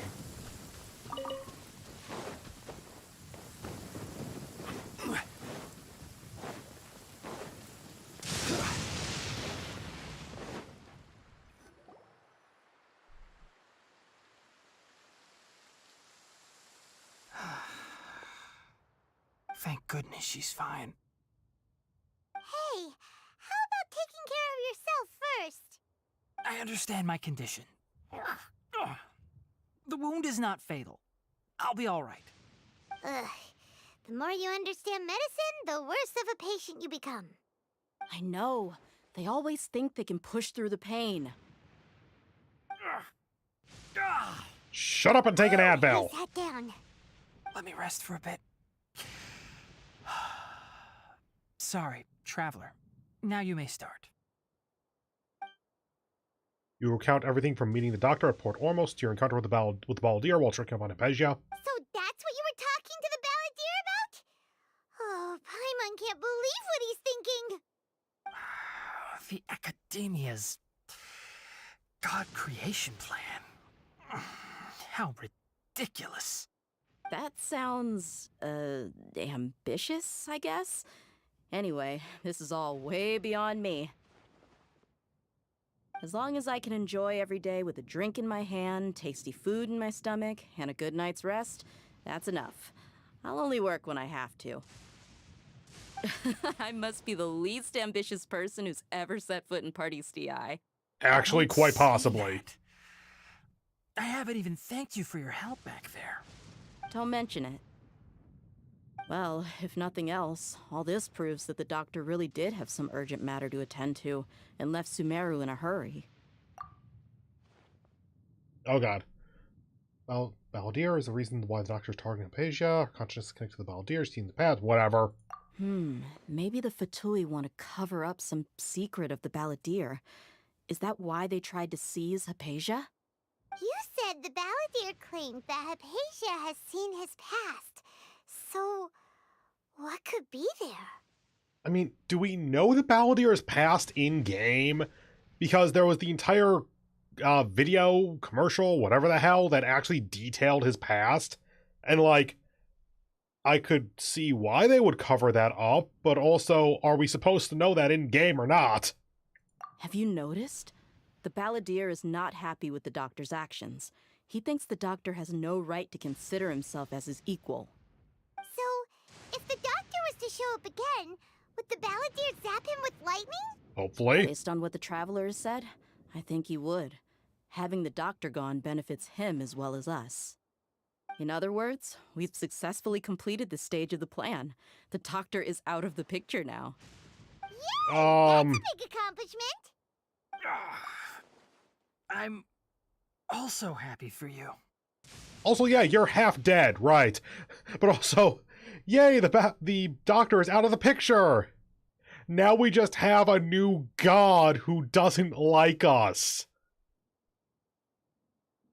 Can we have the doctor back instead? Thank you for the help, Tainari. Make sure you rest up for now. Yeah. All right. You were struck by lightning. That wraps things up for us here at Party's DI. Traveler, it's about time we rendezvous with the others at the Grand Bazaar. That's Sumeru City, I think, the underground area. Keep a low profile. You can head there once you're ready. The place where the Sub-Zero's festival was. Next day? Agreed time, 19 to 21. Okay. Boop.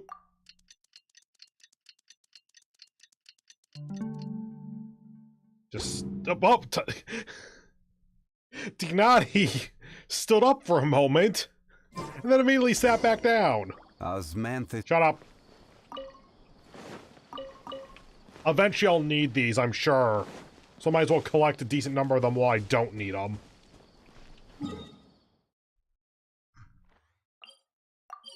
I know where to go from there, at least in general.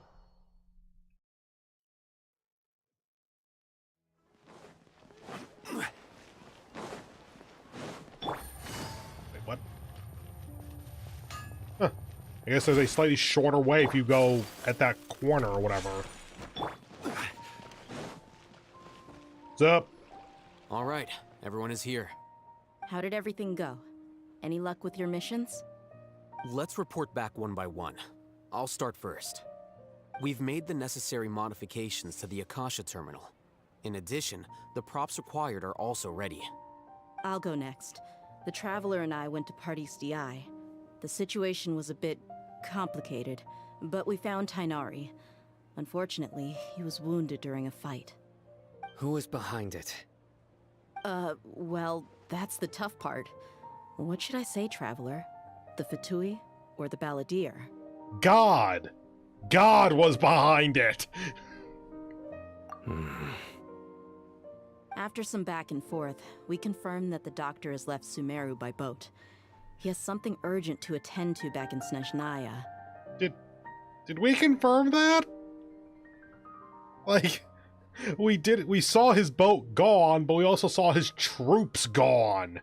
So, like, I don't know what's going on there. I wouldn't confirm that he's definitely gone via that boat, though. So, we've successfully removed the Doctor from the picture. Also, Tainari's already resting, so he'll be okay. Good. Oh, Tainari also asked us to tell you this message. Trust your own senses and experiences. All right. I'll remember that. Everything also went smoothly on my side. The Eremites should have arrived at their destination by now. To avoid alerting the quarry, they will stay there for now. I can't believe you actually got so many Eremites into Sumeru City. It's all thanks to Rahman and his brave team, as well as their bold strategy. It appears to have been very effective. I'm glad to hear it. Well, is that everything? Okay, this meeting is adjourned. Huh? Wait, you mean that's it? Well, what else is there to discuss? What to do next? Shouldn't you end with some words of encouragement? You know, to fire us up now? Personally, I'd rather we all go home and get some rest. I'll hate them. You... Ugh. Oh, and if you wanted someone to say something to that effect, then I must reiterate that I'm here to strategize and not to lead. So you should find someone more suitable to do that. But I thought all of you academia big shots were great speakers. Then I should remind you that I'm the scribe. I know that. So what? A scribe is responsible for recording meetings, not speaking. Fine, whatever. Well, Sino doesn't seem to be much of a talker either.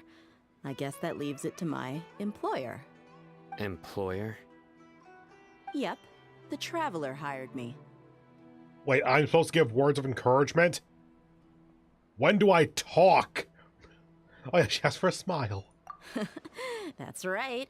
So come on, boss. What do you have to say for the team? Yeah, say something to boost morale. I can't think of a good enough joke to put in here, but I kind of do wonder what they're going to go with. Huh? What are you all doing here? Hey, Nilu. Oh, it's Nilu! Hey, everyone. I'm not disturbing you, am I? Not at all. Actually. I was actually just about to go find you. Yeah, like, can we recruit her into this? Oh, hi there, Akasha Terminal. She's definitely on board with freeing Lesser Lord Kusanali. That is her god. Judging from the group and all your serious faces, you were discussing something important, weren't you? But you also look like you're up to no good. Seems pretty interesting. Everyone! Welcome, Nilu. Would you like to join us? Huh? Join you? You mean, you also want to discuss something important with me? Yes. Something very important. Nilu, are there any breaks in your performance schedule in the upcoming days? Huh? Wait, you're seriously inviting me? You're seriously considering her performance schedule while inviting her? Shocked at first, and long before she's bubbling with excitement and anticipation. I can't believe my ears. You are truly the bravest and most passionate people of Sumeru, well, that I've ever met. Oh, right. The Traveler and Paimon are not from Sumeru, but you are awesome as well. That's right. I must admit that I'm a little scared, but I'll try my best for Lesser Lord Kusanali. If I can somehow use my abilities to help you, then count me in. Remember, believe in yourself. Okay. I'll get my friends at the Grand Bazaar to help us tomorrow. And if you can't believe in Just yourself, then remember not believe in to the say us too that much. believes in Be you. discreet. Yep, you got it. All the preparations are done. Now, can we finally conclude this meeting? Did you just ask Nilu to be discreet? When has this, I'm gonna go with woman, ever been discreet in her life? I'm expecting her to go around and say, hey, who wants to do a coup tomorrow? Tomorrow we're going to save a god. And then kill a god. But a different god. So, have you thought up what you'd like to say, boss? Ah, shit, I was supposed to be thinking.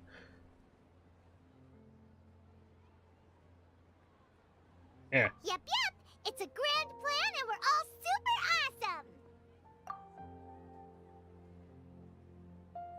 Get a good night's sleep.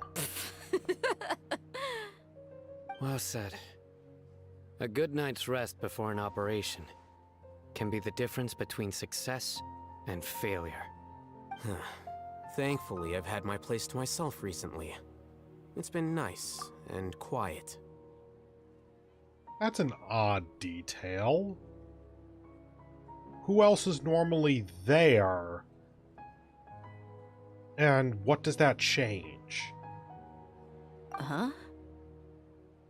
Oh, nothing. Alright, let's all go home and get a good night's sleep so we can be up early tomorrow. Okay.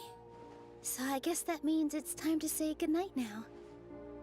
Yep, good night, everyone!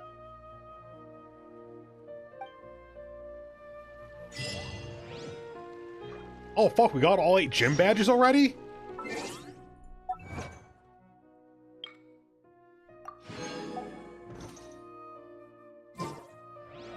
Where do you want to go 8 next? to 12.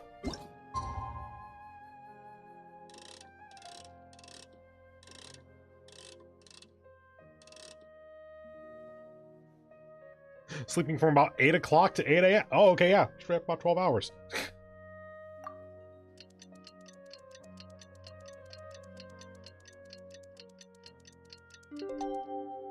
If you to see Today's the Academia's Near-Garbaha Day. We can finally put our plan into action. Oh, it's 2 o'clock. He should be waiting for us. Let's go to the Academia and find him.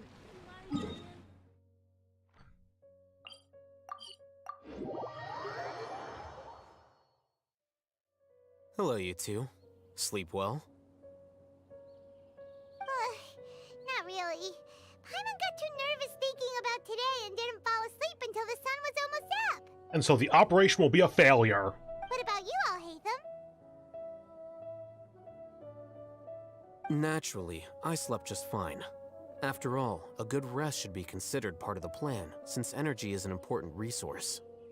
You just want to show off how calm you are. It's crucial to dissipate any tension before we execute our plan. The only thing you're doing is being annoying. Anyway, do you need me to go over the game plan again? Should we really be talking about this in the open? It feels like a really bad idea to discuss the plan and the fact that we have a plan when we're like 30 feet away from the front doors of the Academia. No, I don't want to go over the plan because we can be overheard, especially since we have Akasha terminals. Our target is Grand Sage Azar's office. Everyone in the Academia knows that's where the Grand Sage's console is. Only they can operate it. Many restricted commands and operations are executed via that console. I'm sure that console has a way to free Lesser Lord Kusanali. You know, Paimon's been thinking, what kind of technology could let the sages imprison even a god? Some kind of weird bubble thingy? That isn't something they could have accomplished with their scholarly talents alone. In the Sanctuary of Surasthana, there's a device of Greater Lord Rukkhadevata's that she once used to isolate herself while meditating. Ah, that'd do it. 500 years ago, the Grand Sage at the time modified the device so that it can no longer be controlled from the inside. They were effectively trapping one god with the power of another. So, how are we gonna get to the Grand Sage's office? Don't forget, today is Nagarbaha Day, arguably the most important day to the Academia. The sages and core Academia personnel are busy loading the latest batch of research developments and legal decrees into knowledge capsules so that they can be entered into the Akasha. All the Darshan's researchers have their noses to the grindstone, and the Academia's grounds are flowing with all sorts of people. It's the perfect time for an infiltration. When the Grand Sage leaves his office to supervise the entering process, that's our cue to access the console and free the Dendro Archon. Well, yes, that's just the visible side of our plan, after all. If precedence holds, the Academia should have already started preparing for Nagarbaha Day. Well, yeah, if it's today, then yes. Everyone should be in position. All that's left is for us to lead the charge. Can we get a disguise or something?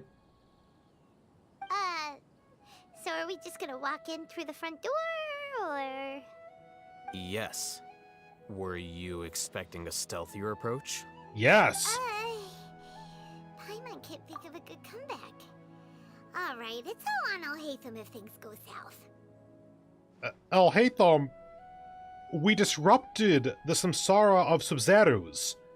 We are known enemies of the sages, I think. really feels like maybe give me a hat or something? Or like tell Paimon to stay home for the day? For someone who plans all this shit out, you didn't do many contingency plans here. God, if he turns out to be evil, this is gonna make a lot more sense.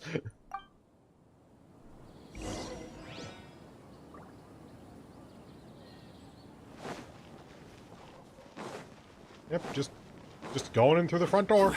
Okay.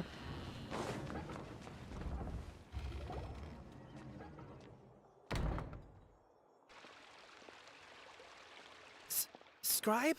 Pulls out a gun. Please, wait. Are you Scribe Alhaitham? No.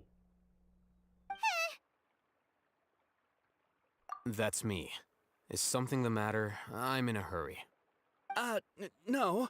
I was just surprised to see you here. I had heard that the sages were looking for you not long ago, but I didn't know what for. And, also, please don't bring outside guests into the academia. See? Hat. Outside guests? How did you arrive at such a conclusion? Your groundless inference shames the Haravatat Darshan. Oh, shit. You bring dishonor upon your family, but it's the academia, so it's you bring dishonor upon your school. I wonder if it's like the belt or the design that told him what Darshan to bring up? Or if he just knows who this is. What did you say? I'm the top student in Haravatat, and I earned 3rd place at the last Inter-Darshan debate. Don't look down on me. That wasn't my intention. As your Haravatat senior, I just assumed that you possessed a greater aptitude for critical thinking. Shit. Look, based on what you already know, the purpose of my return and the reason they're here should be obvious. Is that so? Wait a moment. Let me think. Don't tell me the answer. Okay. I like the fucking Uno reverse card of rhetoric here. My god, the man knows how to get through. The sages search for you. A blonde-haired traveler. Outside guests. So, from the start, the sages weren't looking for you, but this traveler? And you were gone from the academia for so long because... Hey, shh. Yes, you've proven yourself as the top student in Haravatat. I surmise you've arrived at the correct conclusion. As I expected. Please, forgive me. I wasn't thinking clearly just now. Thank you for getting me back on track. It's nothing. We'll be on our way then. All right. Thank you for your contributions to the academia, Scribe.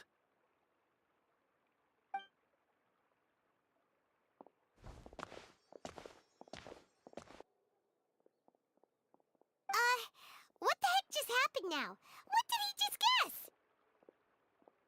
I'm afraid I don't know either. You have no idea? Mm-hmm. He convinced himself of whatever truth he came up with. That is the so-called pride of a scholar. If someone questions their academic facility, they will instantly feign understanding to keep up appearances. Sorry about that. I took a sip of water, some of it went into my windpipe, and I tried to hold back coughing. I think the first cough got through on the audio before I muted myself, partly because I was about to mute myself and then I almost knocked over what's left of my tea in doing so. Okay, back to this. Nowadays, the academia is rampant with this type of scholar. Their obvious farces of intellect only serve to highlight themselves as fools. Wow, so there are special ways to deal with smart people. We don't even need to make up our own excuses. We shouldn't waste any more time. It would be problematic if we missed our window of opportunity. Let's go. Okay, before we go forward though, it's been about an hour, so I'm going to go ahead and take a little break, stretch myself out, and I'm also going to refill on my next cocktail, and I'm also going to start brewing some more tea, so this might be a little bit longer, but the tea is going to finish steeping while I'm here playing the game, so it's not going to be that long. So back in a few minutes.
I got a new letter from an informant. Looks like the situation has changed again.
Navigating the world is a whole lot easier with a few different identities to choose from.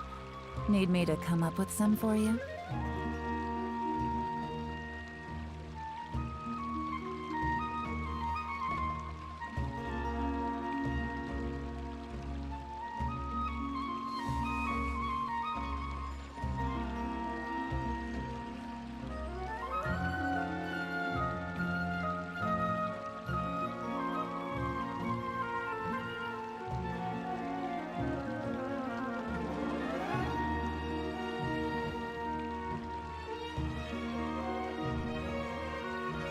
Okay, and I'm back.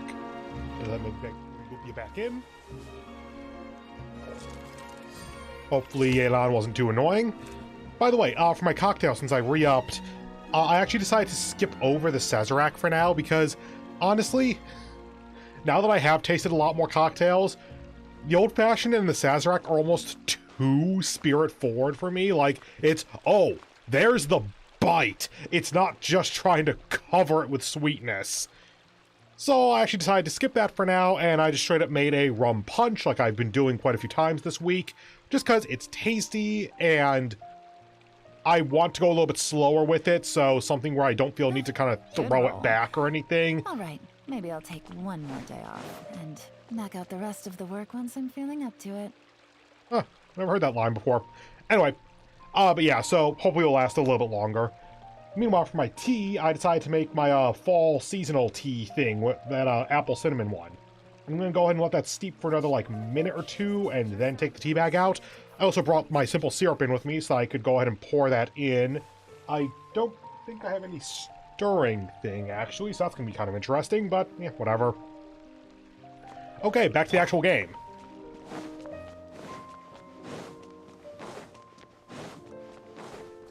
Into the library area, I think. I've been here once.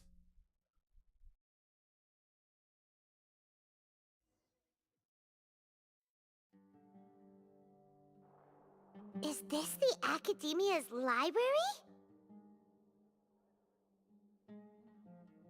Indeed. Known as the House of Dana, it is quite possibly the most extensive special collections library in Teyvat.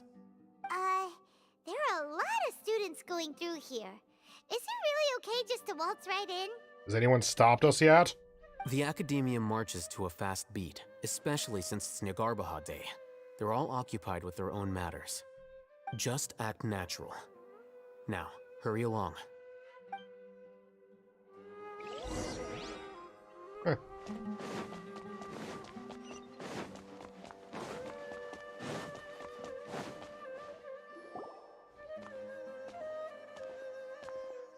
What's this platform for? Yeah. It's a lift that Academia personnel use to access higher floors. Are we gonna take it then? The Grand Sage's office is up there somewhere.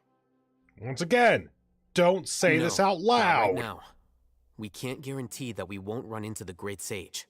Let's step back and observe for now.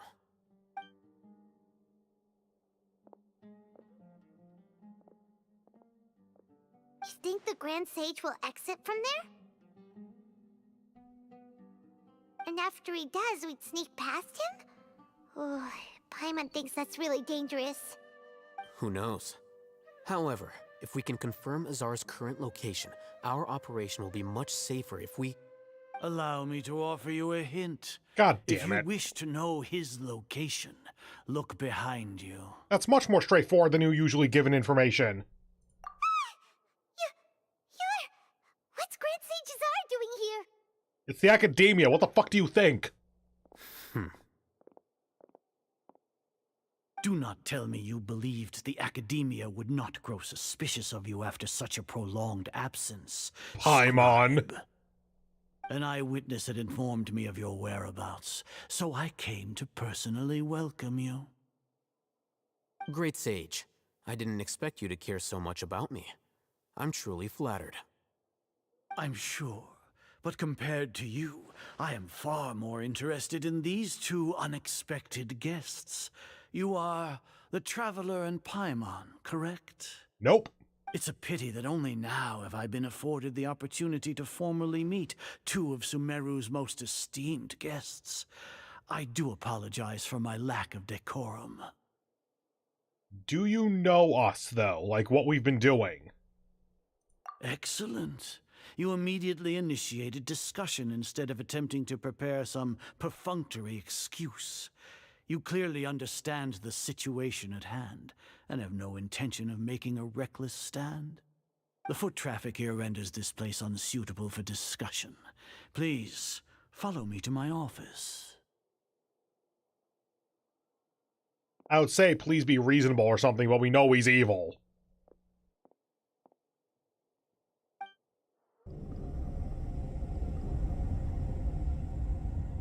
I guess we took the elevator. This place is crawling with guards.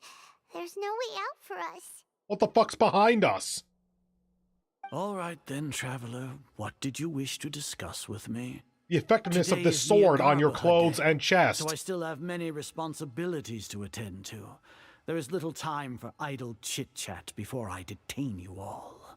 You seem to know quite a bit about our endeavors. If that is so, then you should be praising our great work, rather than using your trivial misgivings in a futile attempt to sway me. Is that your fucking desk? Trivial? Then tell me, what do the Fatui want from me?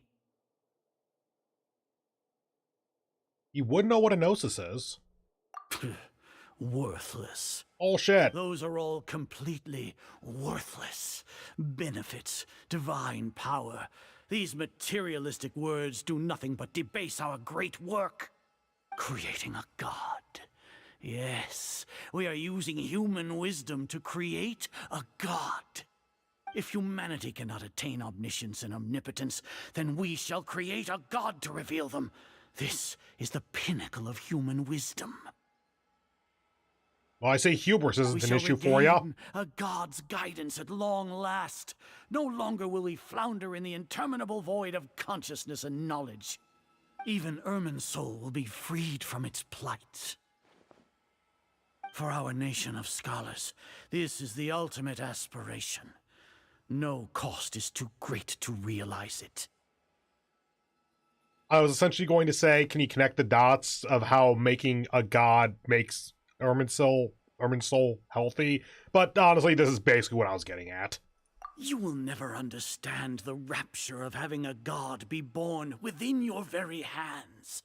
With your degree of knowledge, you cannot even comprehend such an emotion. Bruh, if I wanted to play Bloodborne, then I wouldn't be streaming right now. Okay, that's a lie. I always want to play Bloodborne. That game's fucking great. Gods exist on a plane that far eclipses humanity's. Lesser Lord Kusanali. What can she even do?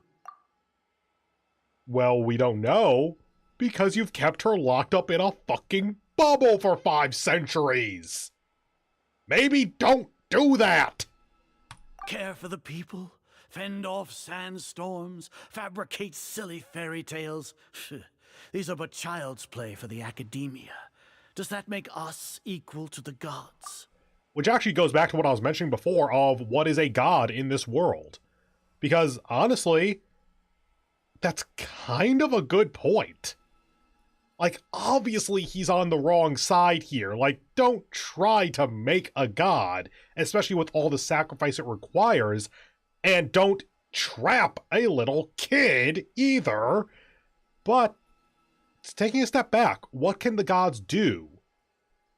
The academia can do a lot of the same stuff. Maybe the academia can't do Raiden Shogun's electro blast that destroys an entire, like, arc of island landmass or whatever, but they can do a lot of the same stuff that even the Archons would be able to do.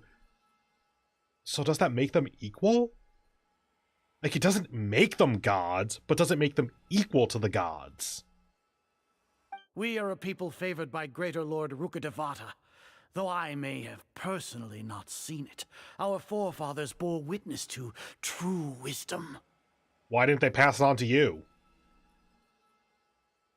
The ascension of the Lesser Lord has brought nothing but bewilderment to the scholars.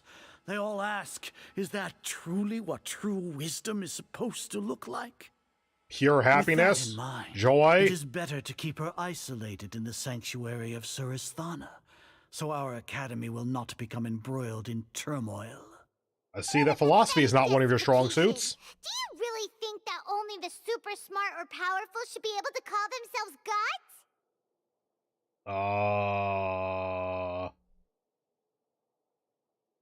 I get what you're getting at, but do you have a better definition? Like, if a god is not super smart or super powerful, what remains to call them gods? Granted, okay, for the sake of argument though, what I mean there, to explain my point, power, especially, smart you can kind of argue around. Power, though, that takes a lot of different forms. Like, if you have just the normal physical strength of a human, but the ability to have plants grow 10 years worth of production of growth and fruit or whatever equivalent in a matter of seconds, you are not physically powerful, but you are powerful. And so, obviously, that's if that person I just theorized was a god. If they were as strong as a human but had that ability, that's what I mean when I say that powerful is a flexible term here. As per your judgment, Grand Sage, they are indeed dangerous individuals. Not only are they acting against the academia, but their ideologies have the potential to lead scholars astray. Looks like there really was merit in my assignment. So, are you just a double spy for the Grand Sage here? Or are you a triple spy acting out your mission for the Grand Sage, but you're going to come back to be our friend again? Oh, Hatham? Are you talking about us? Anyway, I've brought them to the academia as ordered, but it took some time and trouble. Decent reflections. That reminds me. Here's the investigation report you had requested. It's a summary of my time spent with the Traveler. An array of information about her ready for your perusal. That's bad. Oh, Hatham! So you're still on the Academia's side! We finally started to trust you! We've been set up, but is he using that setup as a cover to come back to us is the question.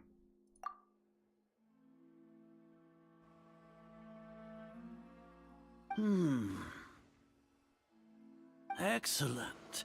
Detailed contents with no errors.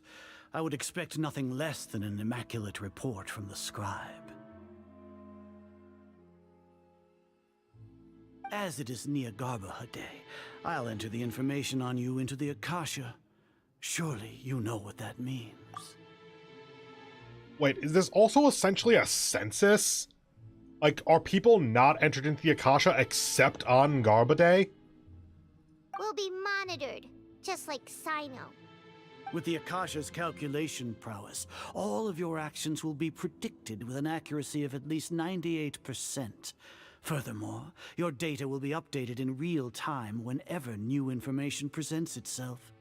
To put it into words you can understand, wherever you go, you will be walking under an invisible leash. This is Sumeru's greatest penalty for dishonest persons. Wait, does the average person not have their information recorded like this? I suppose it would make some amount of sense that only, like, exceptional people like Sino, essentially like vision holders actually, and the Grand Sage and such, that only they would have their information uploaded into the Akasha itself, and then the average person would just have essentially glowing Wikipedia. That makes enough sense, I guess. Are you not familiar with the concept that great responsibility begets an equally great suspicion? In any case, you are Sumeru's most concerning external variable. Locking you down will greatly decrease the chance of any undesirable outcomes coming to pass. You're despicable! Despicable? Perhaps from your perspective, but I suppose you had mentally prepared yourselves for this, no? What does he mean? Your ploy was to sacrifice the traveler here, was it not? Yes! I know what you're trying to say, but I've been following your plan this entire time. Why are you doubting me at this juncture? Must I delineate your entire plan? Very well. I will spell things out. I'll make some booze for this. First off, I received an eyewitness report that you were spotted with the Traveler at Caravan Rebat. However, you immediately departed for the desert and escaped surveillance range. Judging by the time, you all likely encountered the truant General Mahamatra in the desert. Am I correct? Oh god, you're gonna turn into it was my plan all along, aren't you? Maybe Paimon shouldn't have mentioned Sino just now. The Academia had not received correspondence from its scribe for a prolonged time. You were also in the company of the Traveler, a close associate of Lesser Lord Kusanali and General Mahamatra Sino, who had defected from the Academia. Okay. With their instigation, what was the probability that you would betray the Academia? Rationally speaking, 50%? 70%? What do you think? You know, fair's fair. That actually is a reasonably logical argument. Still kind of pulling stuff out of thin air, but not so much so as to be completely unbelievable. Regardless, that's only a guess. The facts are that I've brought the Traveler right before you, and I gave you my report. Indeed, your boldness deserves praise. To think that despite status as an outlander, the Traveler is still willing to sacrifice for the sake of your plan. If I'm correct, you have a contingency plan to save Lesser Lord Kusanali and ruin our great work. Sneak into the Academia on Nia Garbaha Day, using Alhaitham's status as the scribe, for there is a good chance that an opportunity to save the Lesser Lord will arise. Should your intentions be discovered, Alhaitham will turn traitor and sacrifice the Traveler, thus proving his innocence. He can then stay inside the Academia and continue searching for a way to proceed forward. That goes under the assumption that Alhaitham would not have been influenced by any of the other people in this group, and it also has not yet taken into account Dea, so that might be influencing the outcome here. Or Nilu, my apologies. As for Sino, according to the Akasha's calculations, he will soon return to the Or the Academia Eremites. and confront me in person. I suppose this is also a part of your plan?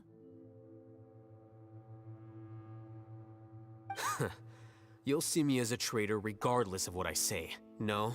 Now I'm just waiting for the, aha, I foresaw that you were going to think of our plan, so I planned for you to plan for our plan.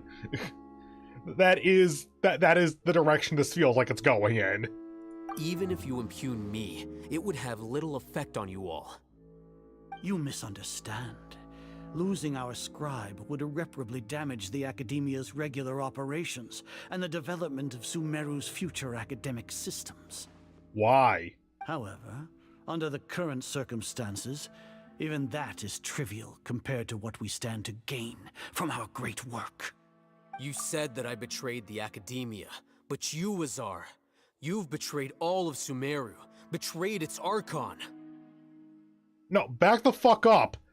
How is losing your scribe that much of a blow? What the fuck is going on? There's a plant's made of water. That's awesome. Anyway, like, I get it that he's the one that writes down what your various debates or whatever, but seriously, can he not just, like, train up someone else or something? Why is he so important? So flight is turned to fight at long last. Guards! Oh, thank God, something I can win.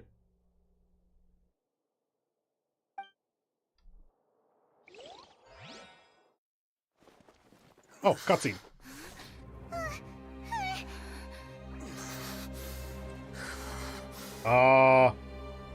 You got that forbidden knowledge?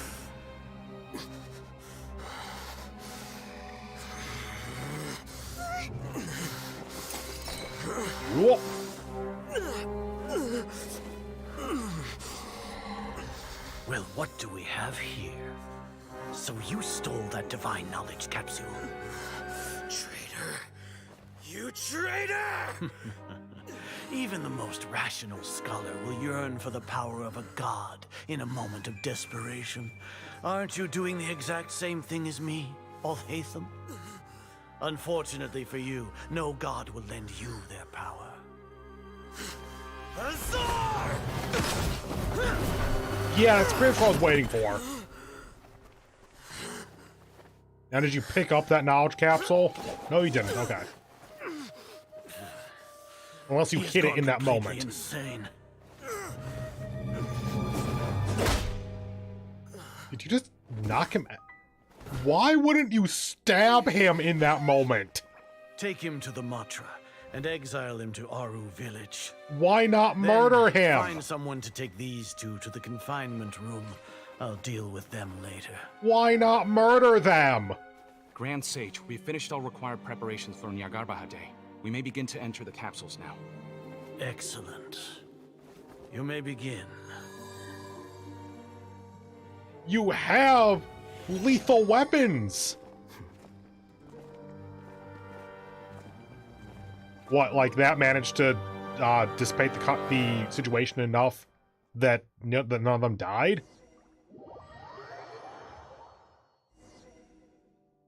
Okay. Don't lock us up! Let us out! Damn, this is a spacious room. You can fit through the fucking bars, Paimon. I think they did that on purpose, by the way. Oh, yeah. Paimon got a bit carried away there. How was Paimon's acting just now? Great, huh? Okay, so yeah, this is part of the plan. Cool. Everything's going according to plan so far. We made it into confinement, and Alhaitham's probably done with his part too. We even managed to trick Grand Sage Azar. Alhaitham sure knows how to cook up a plan. What are we doing next? Paimon has trouble remembering things when she's worked up. Hey, look, it's the reason to talk about how that went well, not poorly. Right. Paimon thinks it went something like this. What was the plan we just executed again? Apart from that, we still have yet another goal in the first stage of our operation, which is to send the Traveler to the confinement room. Fucking why? Get her locked up on purpose. She's always been the person the sages are most afraid of, as well as the greatest obstacle to the successful implementation of their plan. They are very aware of the risk she poses to them. Once the Traveler is imprisoned, the sages will likely think that everything is under control. And with their guard down, the next phase of our plan will have a much higher chance of success. I can already see the pompous looks on their faces. Oh, that's a super tricky plan. But Paimon still thinks it's not really worth it. That isn't the only reason, of course. She has a more important task once she's in confinement. According to the Academia scholars in Ramon's custody, Lesser Lord Kusanali has sealed off her consciousness in the Akasha ever since she was captured by the Doctor. They had a slight grammatical error due to assumption of the writing, so they put it as he's, not she's. That way, they can't pry any more information from her. Even if we break into the sanctuary of Surasthana, it will take time to awaken Lesser Lord Kusanali's consciousness. We need to do that in advance.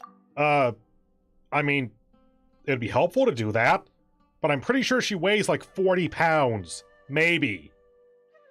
I think that we can carry her out if necessary. So our job is to wake up Nahida!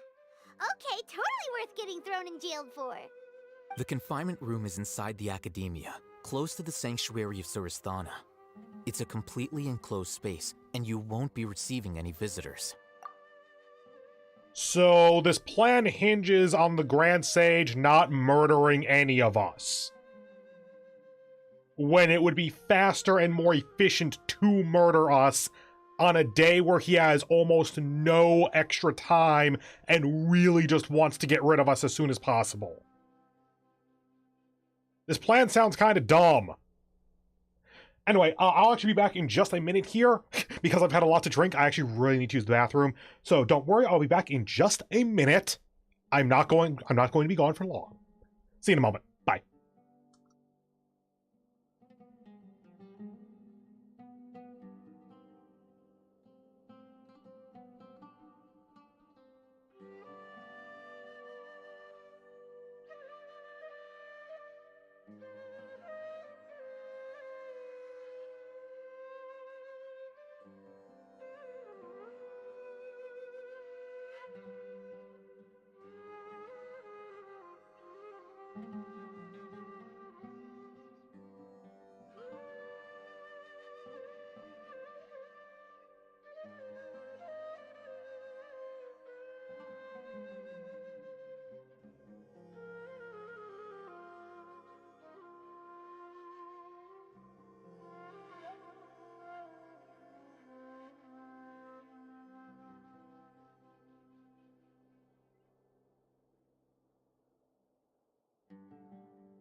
Okay, and I'm back. Boop. Continue with your increasingly dumb plan. I'll work with Ramon's scholars to make some modifications to your Akasha terminal. Once you're in, get as close as you can to Lesser Lord Kusanali and try to connect to her consciousness. However, as for whether she'll actually wake up, that will depend on our luck.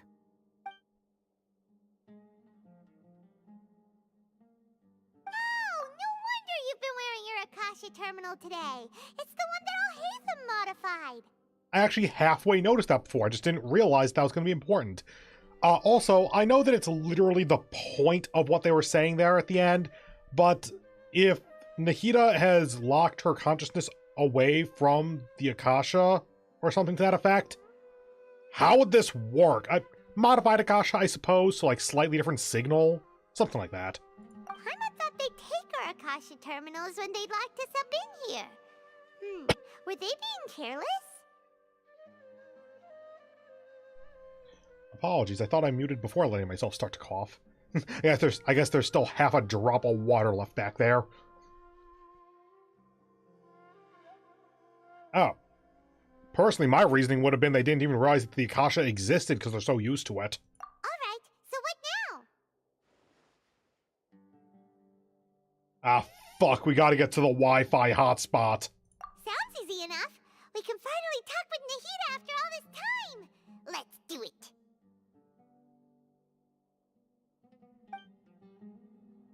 There's a light flashing on your Akasha terminal. It's almost like... the faster it blinks, the better the signal! Ah, there I see it. Okay, so that's the speed.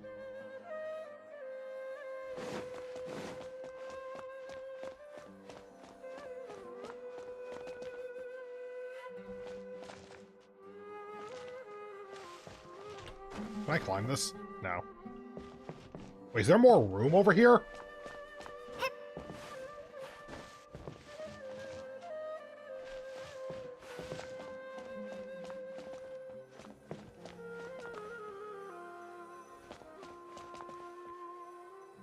How fast am I supposed to make it blink? Oh.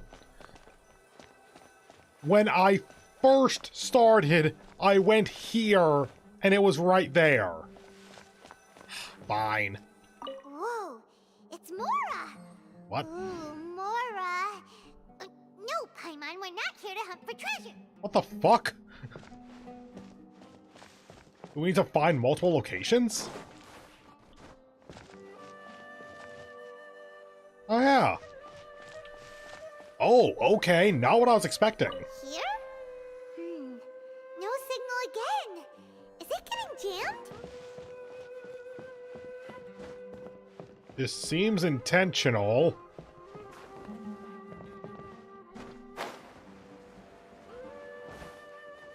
Oh well.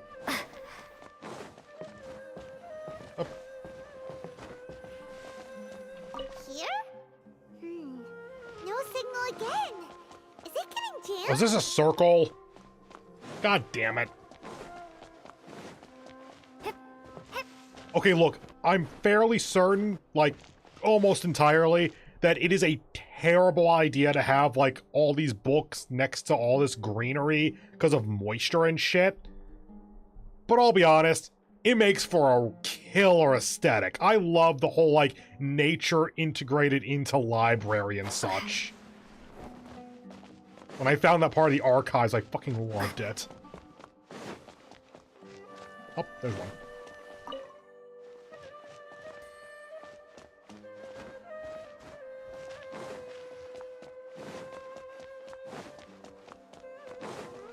At this point, I'm not even looking at the flashing, I'm just kind of running around. Because now that I know that there's such an indication, like, I might as well just kind of run until I see something.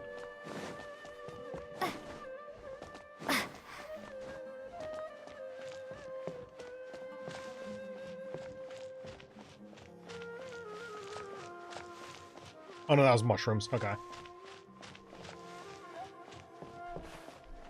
Okay, fine, I'll play by your rules.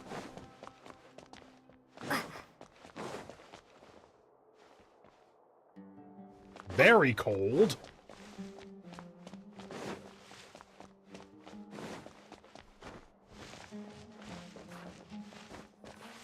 You know, the circular room makes me wonder if they're using, like, circle math. I think it's... Is it radian math?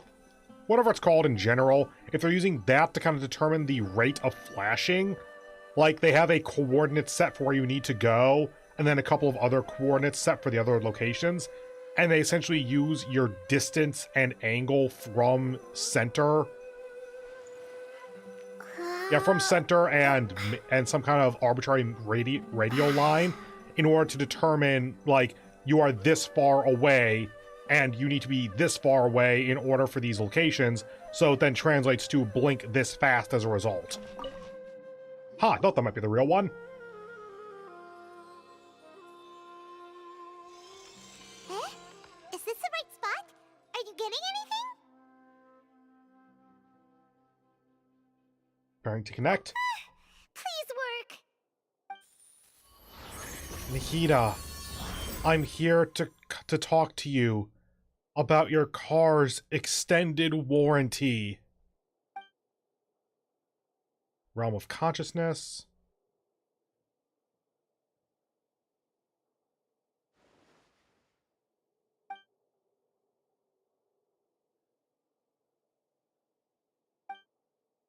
Nahida's not moving. She really has sealed off her consciousness. I need to think of a way to wake her up.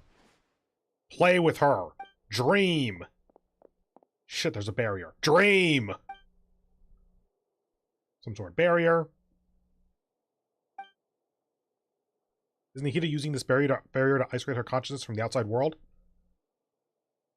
Assumedly, it doesn't just end. Oh! You spoke! Hey, Nahida! Dang it, she isn't reacting. Seems like she can't sense me.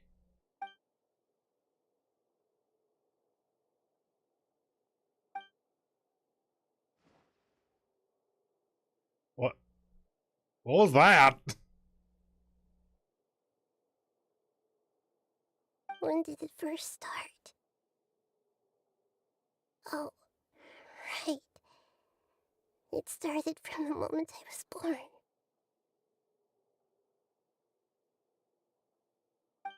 I want to become a worthy Archon.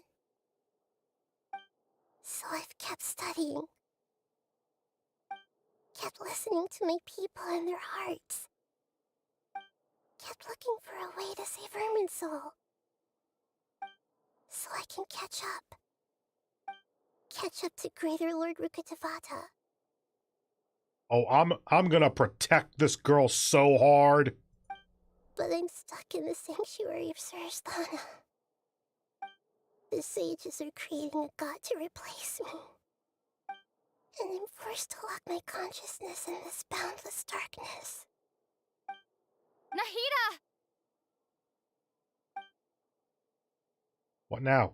Is there really nothing I can do? What?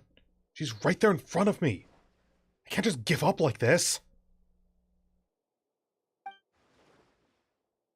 I'd already left her behind once, when the doctor first appeared. I can't do that again. Nahida!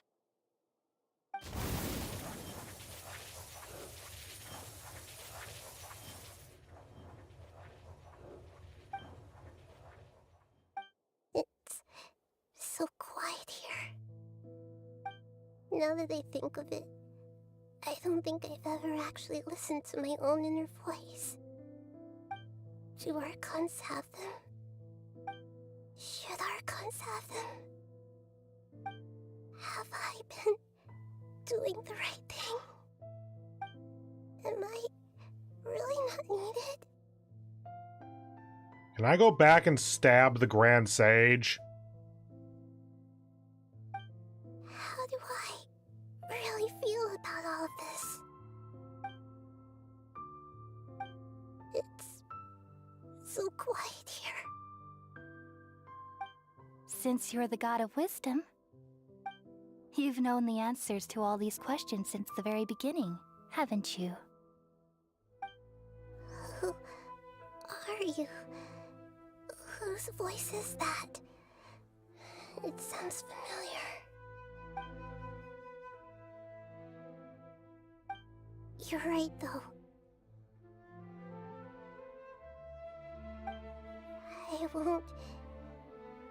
I won't ignore my own voice anymore.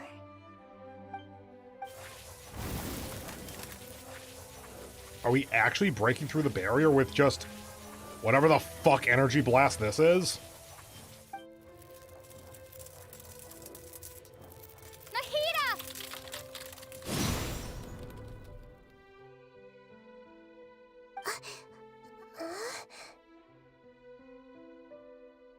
Nahida? Did you wake me up? Thank you. Why are you here? We're here to rescue you. Are you alright? I'm fine. It's just... when I think of everything that's happened to me, I feel really angry now. This is going to be the most adorable murder spree ever.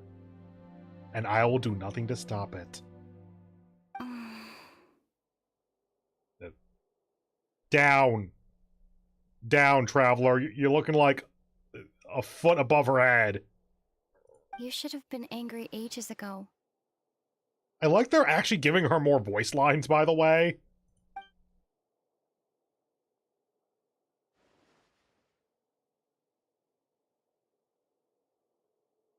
Huh? Oh, you're back! How's everything? I signed up for a new insurance policy. That's wonderful news! Great! We weren't locked up for nothing!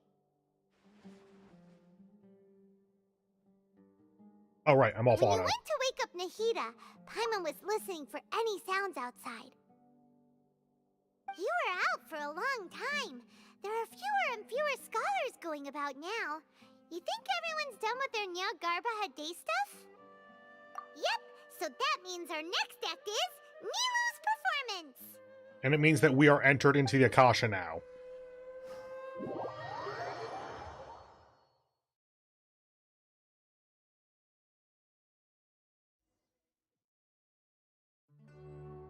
Nilu, are you sure about this? You're taking such a great risk for them. I'm sure, and I'm going. You know that I don't like to pass up any opportunity to dance, and this one is especially important. All right. You seem to have a lot of trust in them, so I won't say more on the subject. But if anything happens, the few of us here may not be able to help you. Don't worry. They've been through worse. Everything's going to be fine. All right. You know, if you really do get arrested, we'll do everything we can to get you back. Be careful, even if it's only for our sakes. Thanks, Mr. Zubair. You're so very kind. Oh. Trial Nilo. Nilu. Oh, thank God, it's only 50 meters.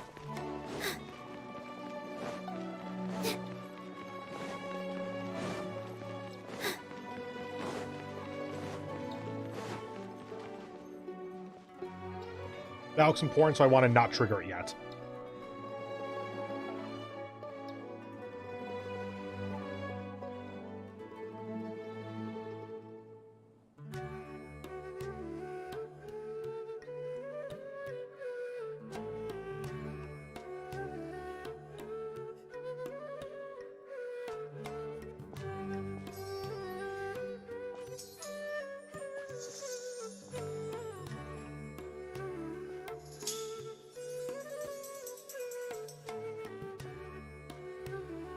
Is that her equivalent of a voice line? Because I'm totally all for the character being quiet when you have them on field, but having those kinds of unique idle animations. As if you're about to blow up a huge balloon. Never mind. Exhale all your sleepiness into it, and then poof! It's now flying away.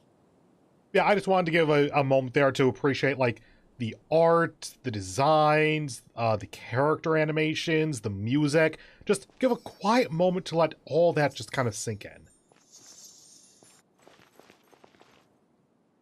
Nilu, how's it going? Nervous? Definitely more than usual. But it's because I'm worried I won't dance well enough. It's okay. Just focus on your performance. We'll take care of everything else. You sure know how to talk. Taking all the credit, even though we came here together to help out. Well, thank you both. I'll have to treat you to a meal after all this ends. I really, really appreciate all of your help. Ooh, that sounds great. Huh?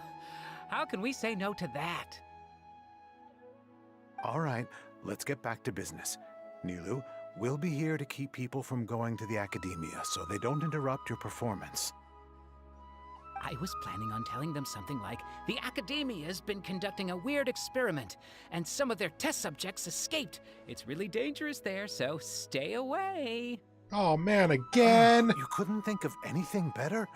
Oh well, I guess it does sound like something the Academia would do. I think it sounds great. I'm counting on you guys. Don't worry, it'll be a piece of cake.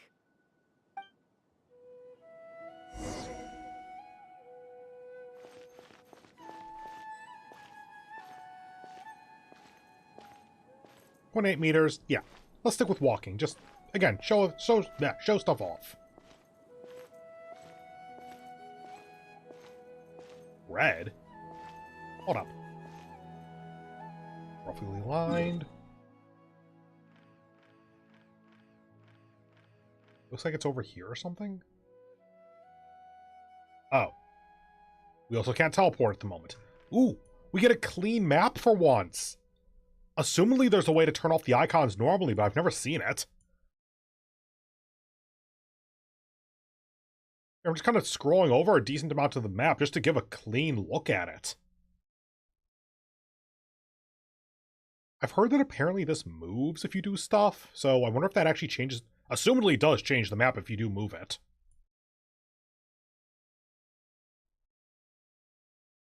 What the fuck happened? Like, there is a story to that.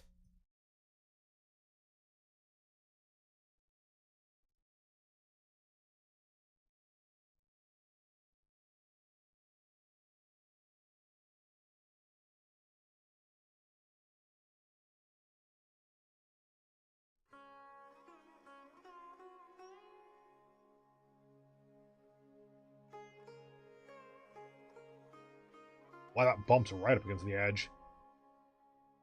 And then down to Inazuma, which is luckily small in terms of just actual landmass.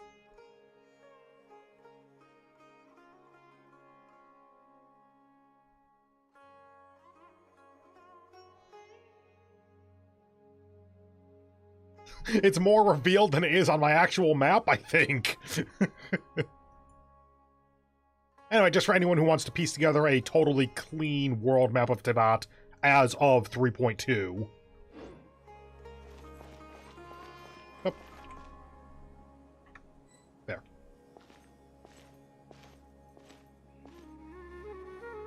Hey, Nilu! Sorry, it's great to see you, but I'm really busy right now. Our Bait People Away with Yalda Candies plan is working beautifully. Aww. Do you want some candy? We have more than we can give out. Vihar, thank you so much for doing all of this. And even dressed up as the Knight of Flowers, no less.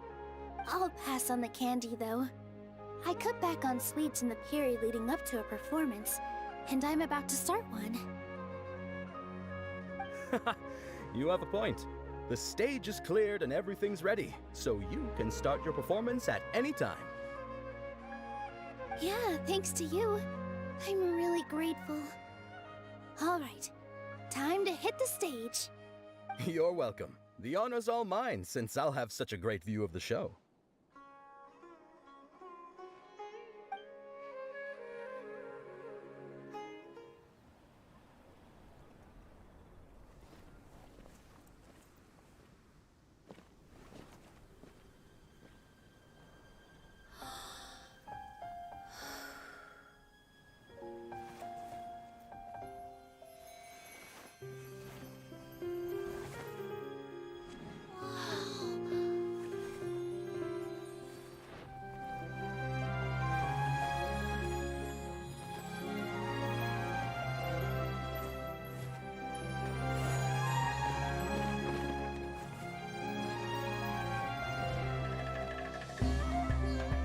I've never seen a performance like this. This is incredible. Yeah, but I heard that public performances like these have been banned. I can't believe she's doing this here.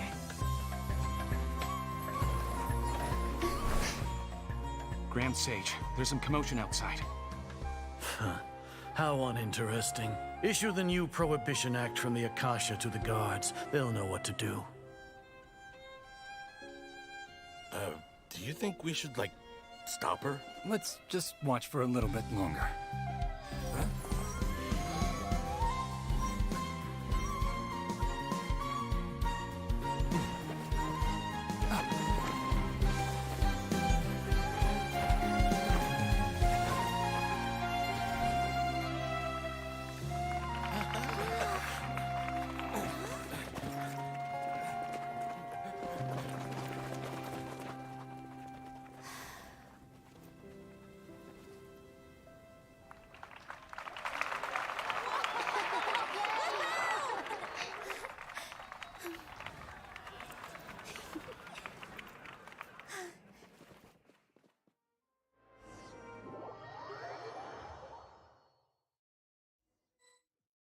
So was that not the prohibition that the Grand Sage expected?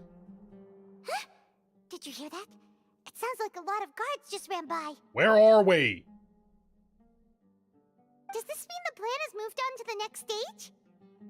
Is there not a clear indication for when that happens? That's a very easy way for this plan to fall apart. Yep. It's great that everything seems to be going well. Oh, would this work? Hold on, give me just a second here to think about it.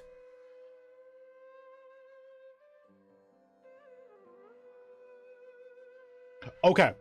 Realistically, this wouldn't work without a draft rewrite of the actual, like, event here.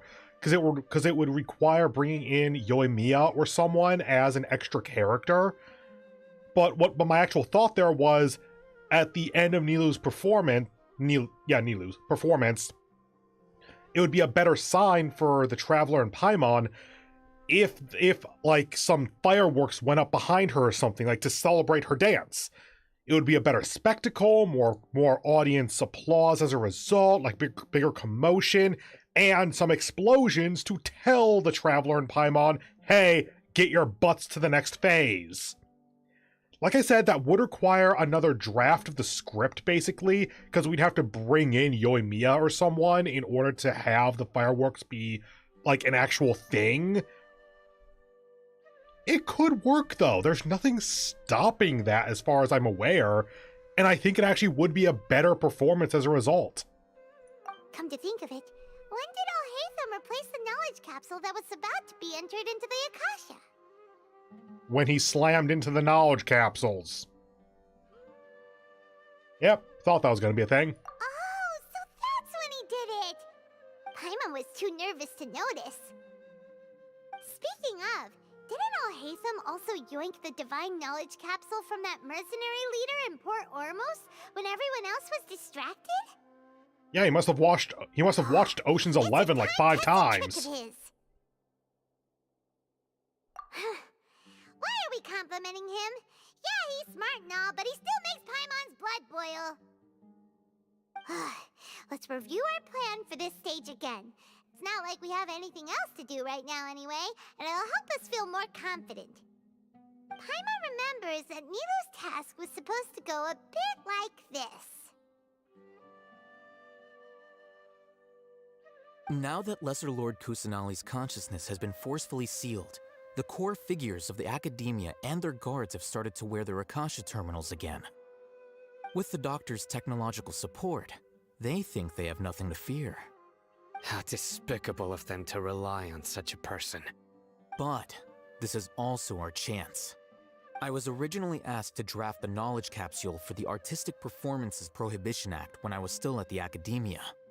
It should be on the Grand Sage's desk right now, and will be entered into the Akasha during the next Nyargarbaha Day. Are they really going to stop all artistic performances? That's horrible! And a great way to have a civil uprising. Don't ban art if you want to stay in power. I'll make an identical knowledge capsule, but this time, I'll smuggle some misleading information into it. We only need to find an opportunity to switch the capsules. Once it's been entered into the Akasha on Nyargarbaha Day, if someone were to be seen performing in public, the sages would definitely use that opportunity to announce the ban, and so the misleading information will be disseminated amongst the guards. The next sentence had better be about how we're guaranteed to bump into Nilou, because she just joined up because she saw the crowd near her performance space. So far, there is no reason for this to actually work. Sure sounds complicated, but it seems like if everything goes well, we'll be able to get rid of all the guards in the Academia without any effort. That's pretty clever, getting right into their heads. I just have one question. Even if we manage to get the misleading info out to the guards, how can we be sure that they'll believe it? So we're just glancing over the fact that we needed to meet up with Nilou for this to work. And she came to us. Okay. Given the story from 3.0, aka when we first met Dea here, and Nilou, fine. I'll give you a bit of a pass that you might have been intending to meet up with her later, and she just caught you first. People who are used to relying on the Akasha become less inquisitive, and their ability to distinguish truth from misinformation is significantly reduced.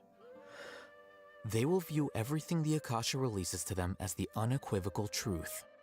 The Akasha will turn humans into machines. I've seen it happen many times. Yikes. Good thing I didn't wear it for long when I was working in Sumeru City. At first, I thought it was a good thing too. By the way, this plan still requires a performer, right? There we go. Do you have someone in mind? Nilou of Zubair Theater. I know her really well. We can trust her. I'm kinda hesitant to ask her to participate in a dangerous plan like this, but we can ask her in person. All right. After the guards in the Academia are gone, Again, brushing Then over it'll the be fact time that for me she and came my to you, but stowaway whatever. brothers to shine. Hey, the Eremites are still a thing. Escorting the city, distracting the guards with the Eremites? Seems dangerous.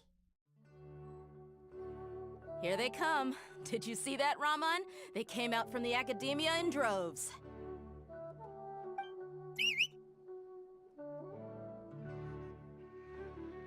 After laying low in the city for so long, this is the moment we've been waiting for.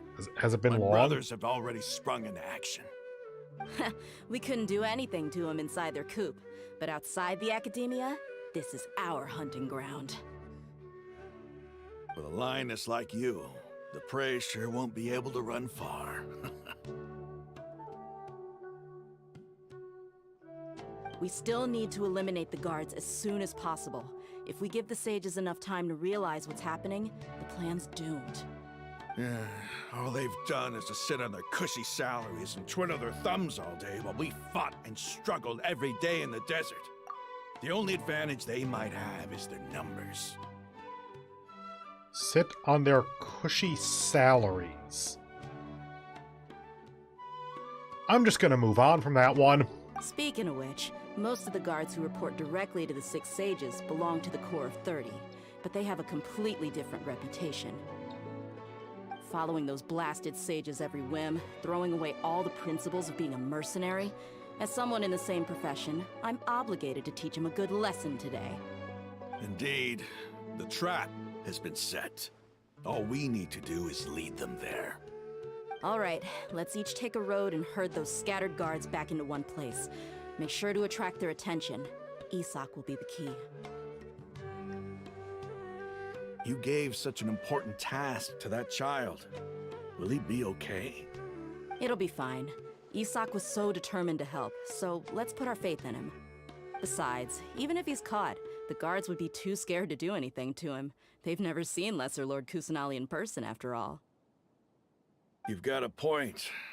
Anyway, I think I see them coming. Let's head out. Good luck. Are you gonna try to convince them that Isak is Lesser Lord Kusanali? Like you said, they haven't seen her, so like it'd be believable. Just he didn't mention that. This outfit. So, was this just for the hell of it? Because why else would you dress this kid up like this? They don't know what Kusanali looks like. Why bother doing this? Is it that they know what she looks like, but they just have never met her before, so they don't know her temperament and such? That might be how it's supposed to be interpreted. Fair enough. Hey, do you remember what you need to do, Isak? When the guards get here, you'll pretend to be Lesser Lord Kusanali and run away from them. Oh, yeah, I remember. Of course I do. I'm just a little nervous. Relax. Don't think about getting caught. Even if that happens, we won't leave you behind. You only need to think about getting the guards' attention and leading them to the Grand Bazaar. Leave the rest to us. Like, getting caught isn't my main concern. It's getting stabbed multiple times by angry guards who have been programmed to attack Lesser Lord Kusanali. Why don't you have anything to say about that? Okay, got it. I'm here to pay back Lesser Lord Kusanali for helping Grandpa. I won't get cold feet. Assumedly she did that at some point. They're here. I can see the Academia guards.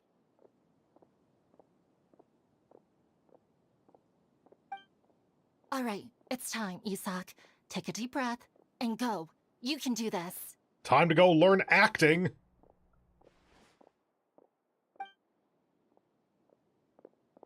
Foolish mortals! A tomato is a fruit, but it does not go on a fruit salad! Why is there a guard over there? Did he already run ahead of me? This is different from our plan. Oh, But fuck, there's no what? time. I need to make a choice. Oh, you. Okay, they gave me mechanics. Wasn't really expecting that. I need to get their attention, though, don't I? Let's have a look behind the house. Ah, crap baskets. What should I do next? I only have one option. Huh. Looks like nothing's here. A wasted time. You say to yourself for no reason? Luckily, he didn't check behind the tree. What? The guard looks alert. What should I do next? Assumedly, I'm not supposed to... Screw it. Hey, stop! I saw you. Don't try to run. Called by a guard, Mr. Val. Okay, so we don't want to get their attention. The guard looks alert. Doesn't seem like anything unusual's around here. Better get back to the academia. Finally left. I need to go. If it isn't obvious, by the way, I'm not controlling this at all. Literally, my hands are off the keyboard and everything. Hey! Lesser Lord Kusanali is over there! Stop! Fucking prove it! What? Lesser Lord Kusanali? How did I not notice that? They found me. This is bad. Deal. Where should I go? Center. Bazaar. Bazaar. The target suspected to be Lesser Lord Kusanali has escaped into the Grand Bazaar. Assemble and arrest her!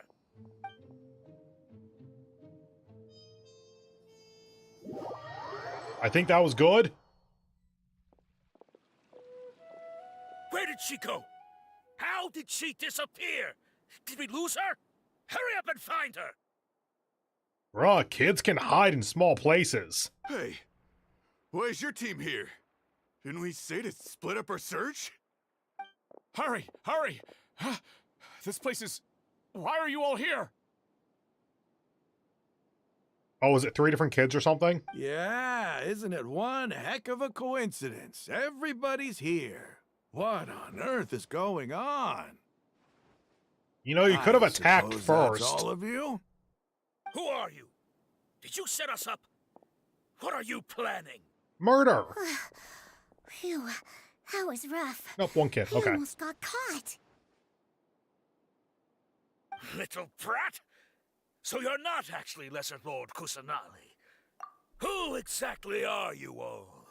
Eremites from the desert? What about this told you that that's not Kusanali?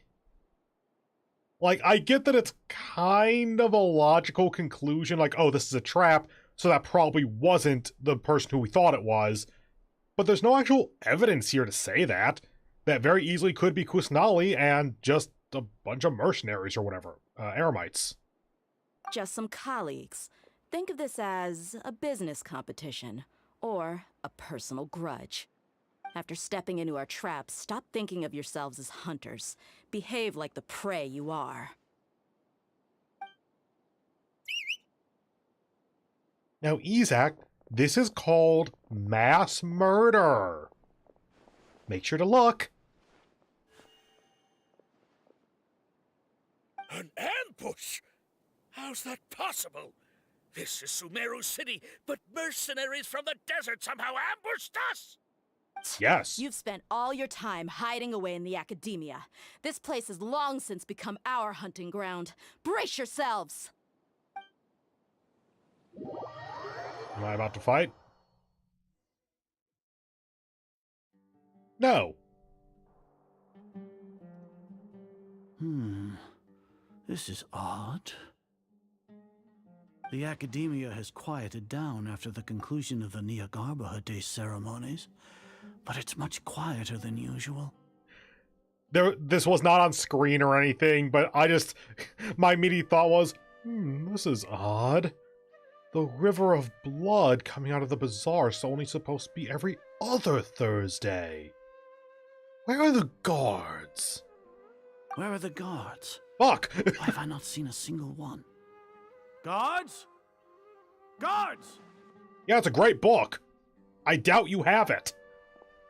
Grand Sage, how may I be of assistance? I called for the guards. Why did you come? My apologies, Grand Sage. Right now, all Academia guards have entered the city to perform the ordered arrest. I thought you knew. Arrest? Who is there to arrest? I have an ominous feeling. Arrest Lesser Lord Kusanali, right? Is that not what the order was? Lesser Lord Kusanali? You mean she has disappeared? Yes. I wouldn't dare make up something like that.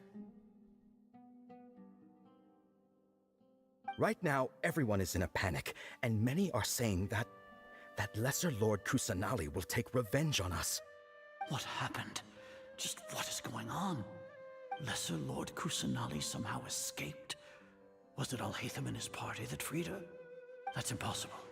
The Academia is heavily guarded today, and any order to release Lesser Lord Kusanali would be strictly confidential. Besides, Alhaitham and the Traveler are already in our hands. What manner of trickery did they employ? How could Lesser Lord Kusanali disappear into thin air?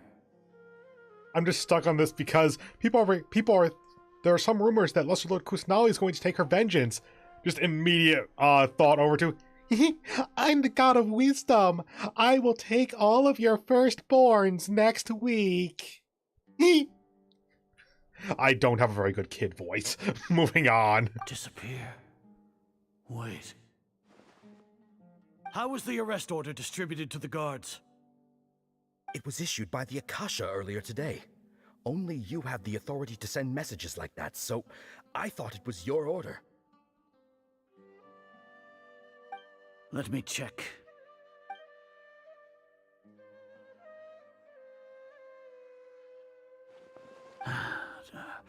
Here. What the fuck are you looking at? Lesser Lord Kusanali has escaped from the sanctuary of Surasthana. Go to the city and arrest the escapee immediately. That's not what that subtitle says. It contains this information, and it clearly appeared in my mind. Okay, he was looking at the Bypass Akasha. my permissions to issue this kind of message. Was it the report about the Traveler that Alhaitham submitted? No. I specifically checked that knowledge capsule before entering it into the Akasha. Could that have been a red herring?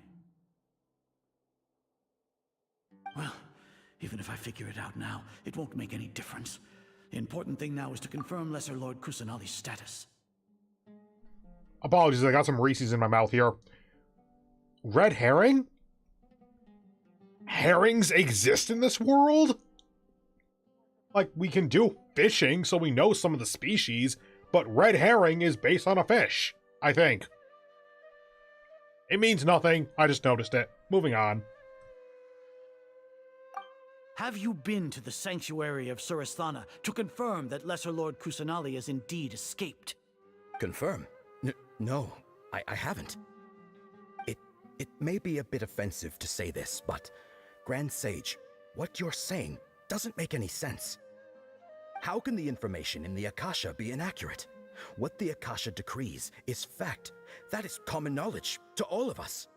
If we have to confirm the information and knowledge from the Akasha ourselves, then how is that any different from us learning that information ourselves? Wouldn't Greater Lord Rukkhadevata's legacy lose its meaning that way? Okay.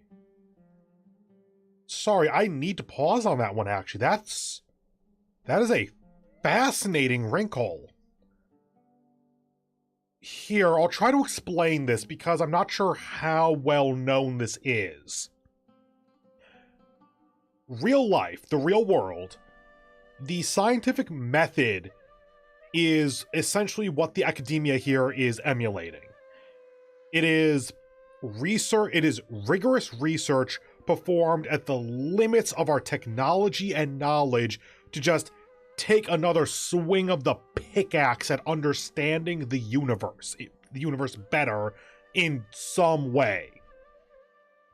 However, part of that system, this is explicitly the part of the reason why we have peer-reviewed literature for scientific discoveries. Part of the process that is in place is peer review.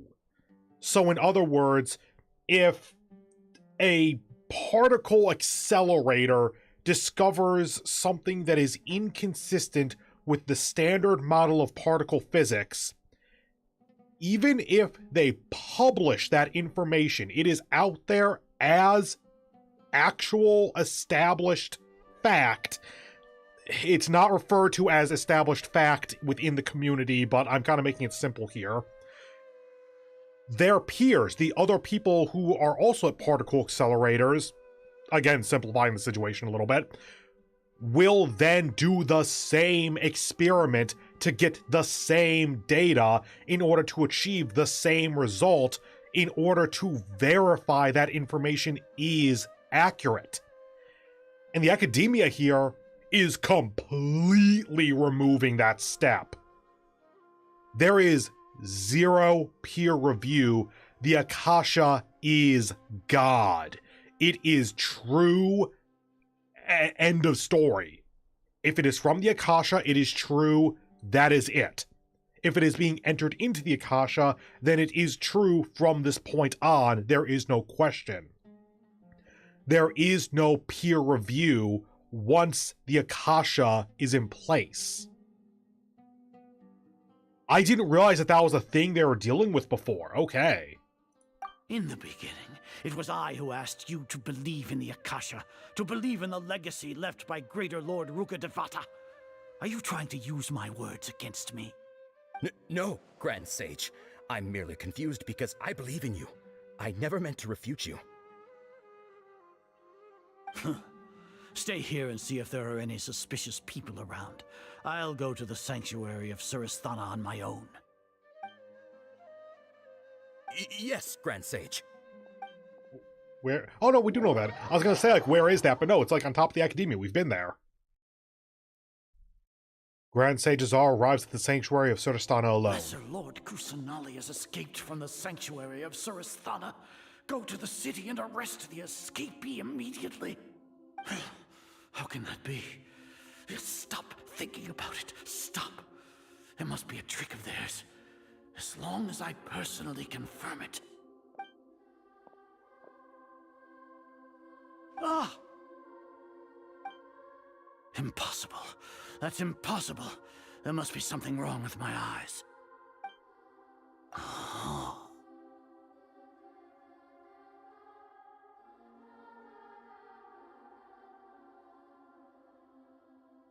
That's Nahida's theme in the background.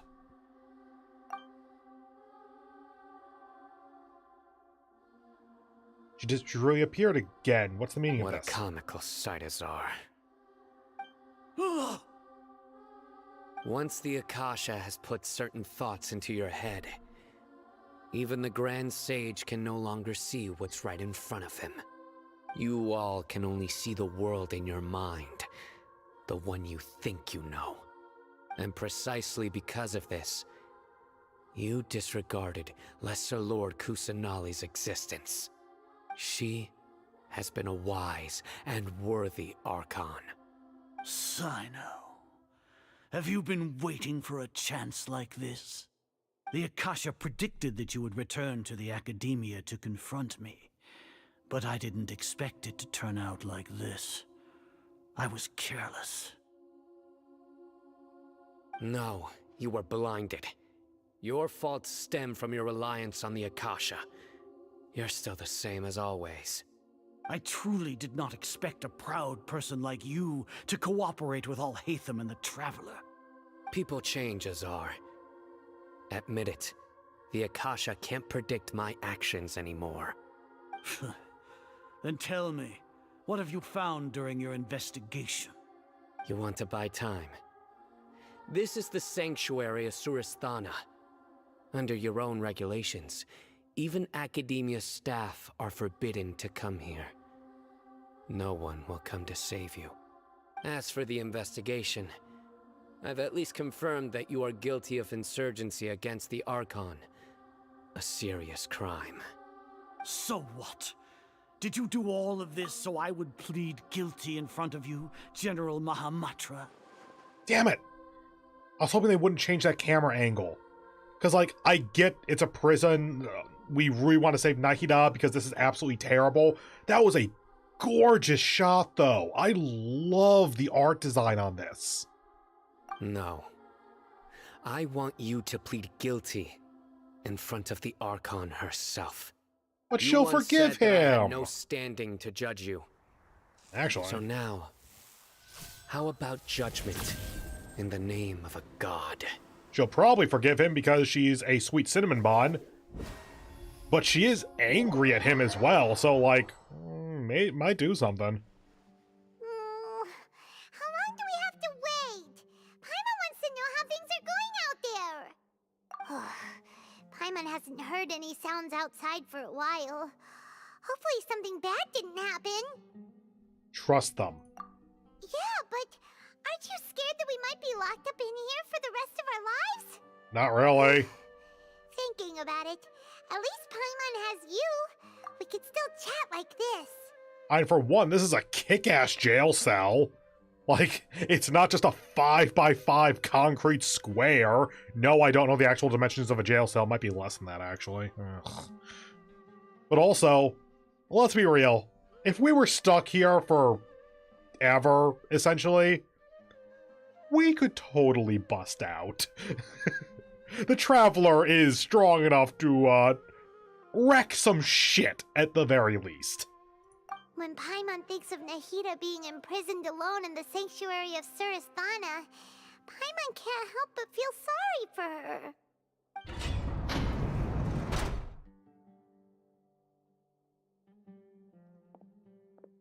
Here comes your savior.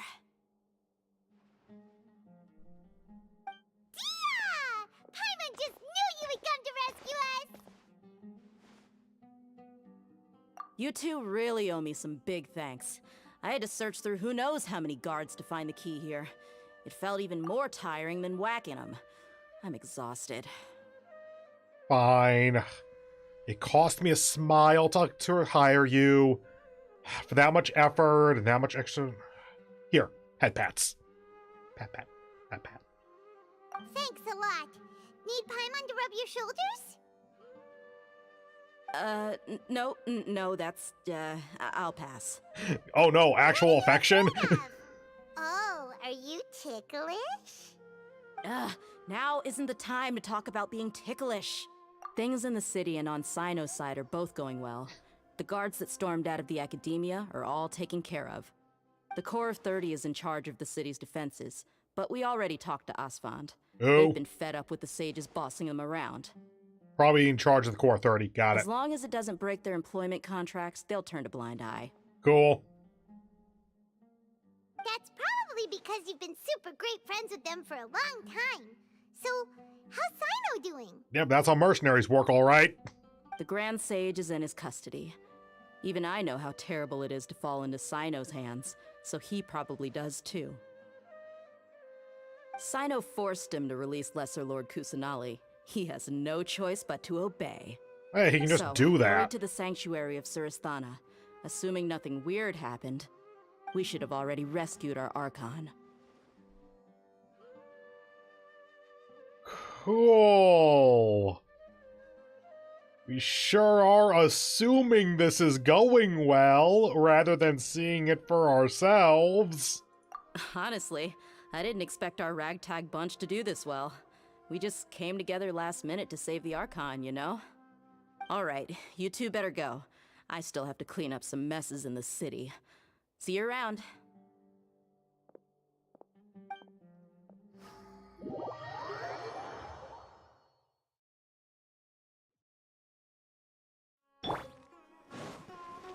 How far away?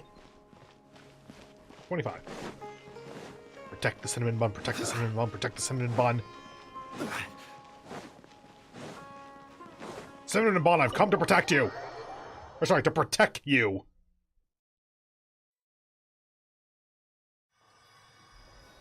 That sure doesn't look out. Oh, they just wanted to animate that. Okay.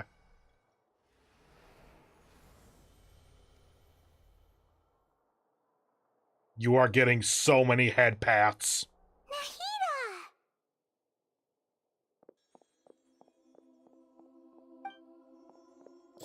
Should I say it's nice to meet you? This is the first time we've met in real life. Before, we've only met in dreams, consciousness, or when I was in someone else's body.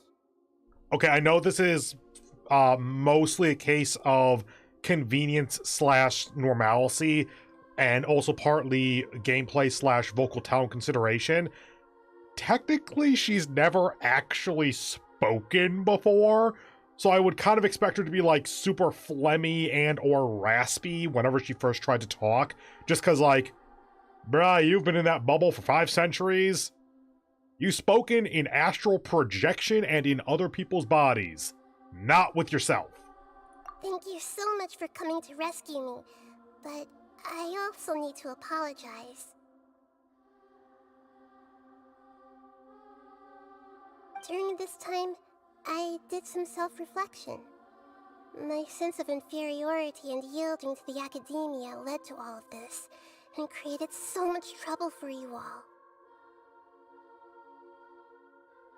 Exactly! We're here because you're a good Archon and one of our friends! I also wouldn't have phrased it as you deserve to be free. It is more like,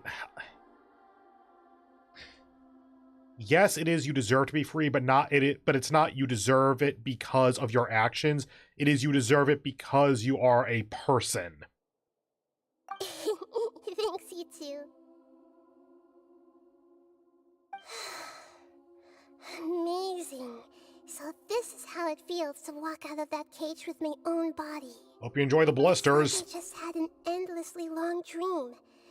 I can't even tell if I just woke up or was only now born into this world.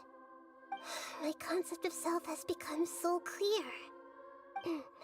But now doesn't seem to be the time to indulge in this feeling. Yeah, about those other plot threads. This is really embarrassing. You all just rescued an Archon, and now she needs your help to save her country, and even the entire world. It's okay.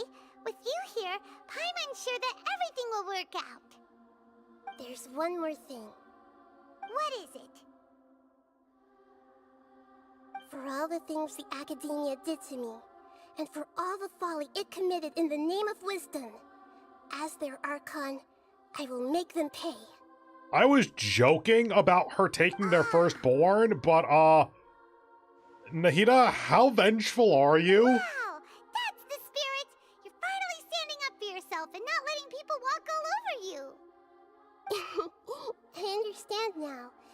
To be a better Archon, I first need to better myself. I will make them suffer for my imprisonment. They will wish for death, and I will not give it. If you haven't even figured out how to be a caterpillar, how can you be a butterfly? Yes, true. That reminds me. I wonder how far along the Academia is with their god creation plan. We need to hurry and prevent the birth of that false god. I need to make some preparations. Since I'm now free, I can establish a direct link to the Akasha and control it. Okay, here's a terminal. First things first, I need to remove the restrictions that the doctor put on me in the Akasha. After that, I'll make some adjustments and revoke the sage's permissions. The Akasha will then be like how it originally was, only operable by the Archon.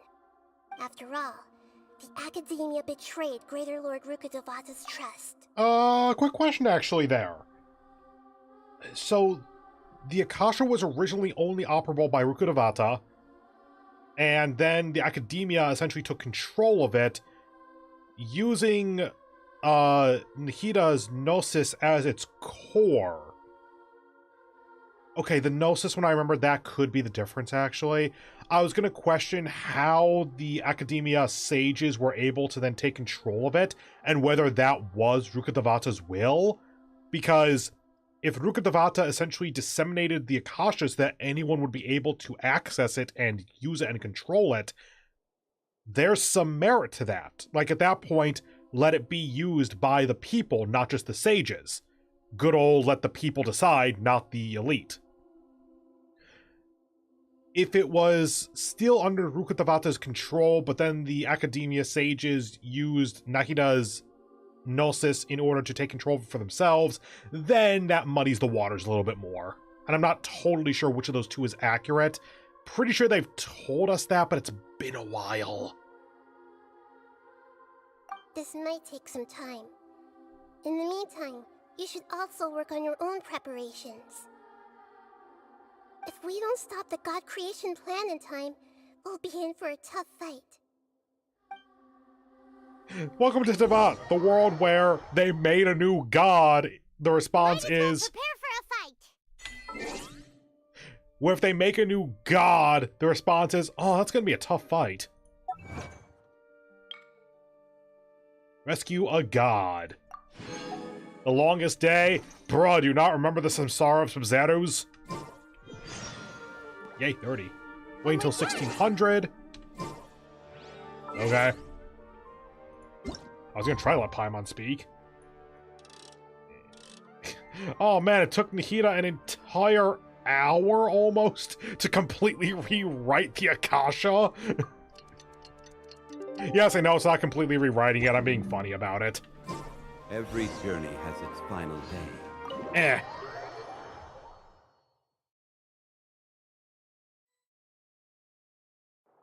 How's it going, Nahida? Have you finished overthrowing the ruling class? Involvement to complete. Although it's my first time working with the Akasha like this, its internal structure and operation procedures are easy for me to understand. Greater Lord Rukkhadevata's design is truly brilliant. Oh, also, this is for you. Hi, what? Huh? What's this little floaty thingy? It's a small device I put together just now. You can think of it as an upgraded Akasha terminal. It's upgraded because it has guns, I think is actually going to be the upgrade. Because I think I know how this thing's going to be useful. Dear God, it looks like an eye. This thing looks like it's either a Digimon or the baby form of a cosmic horror being. Nahida, you scare me. You may not need it right now, but it should be helpful in certain situations. Wait! This thing has the same characteristics as Paimon! Like what? We're both small things that float! Oh, all the things that make Paimon special got copied! When Paimon appears with the Traveler from now on, people won't remember Paimon because she isn't unique anymore!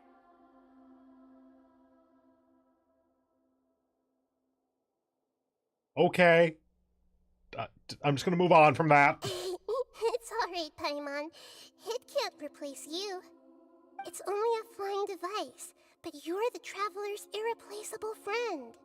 You're so good at comforting people, Nahida. If only the Traveler was as smart as you.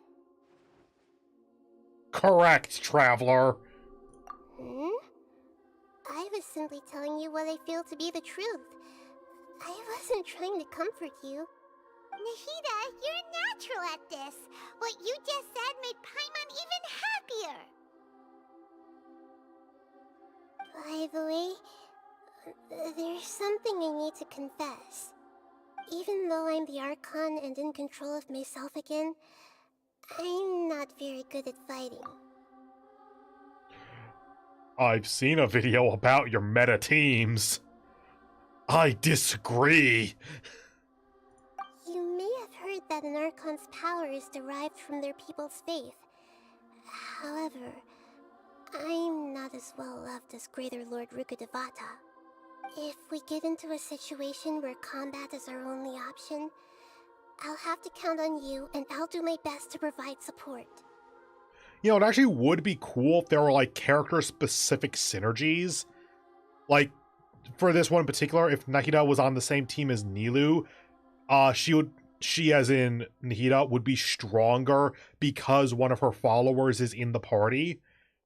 Same with, say, Raiden Shogun and Yae, because they spent so much time together and are such close friends, let's go with. Jean and Lisa, Ningguang and Beidou, that kind of thing, the Electro girlfriends and all that. That'd be an interesting mechanic to explore, honestly. They could backfill that fairly easily. I think that they have explicitly said they weren't intending to update older characters, though, so that wouldn't be a thing. I'm glad I can rely on you. So the God of Wisdom isn't good at fighting? That actually sounds about right. Yeah, the god of freedom's a drunk. I've located where the false god is. Time is of the essence, so let's skip to it. And the god of money's broke. Wait, what are you again? The god of contracts, technically?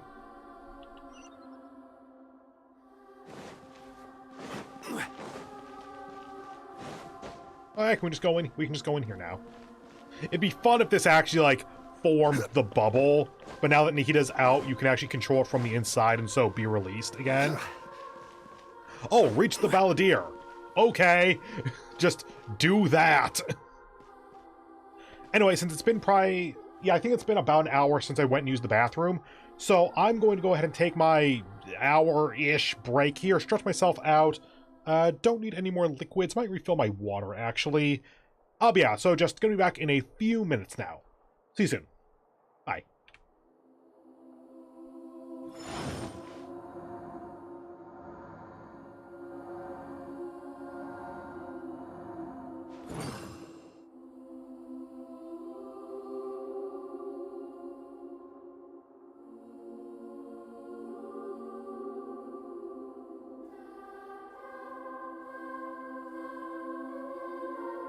Boats are made for transferring commodities back and forth, and those that come across Liyue tend to stay a while.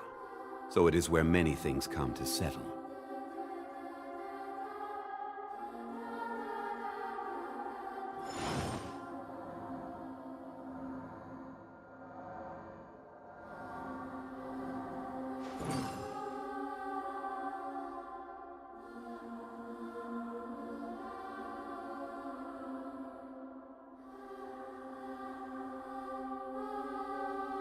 Osmanthus wine tastes the same as I remember.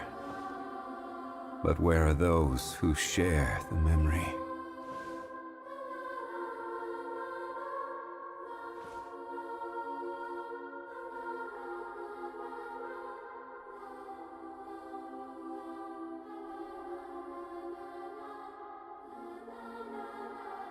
Every journey has its final day. Don't rush.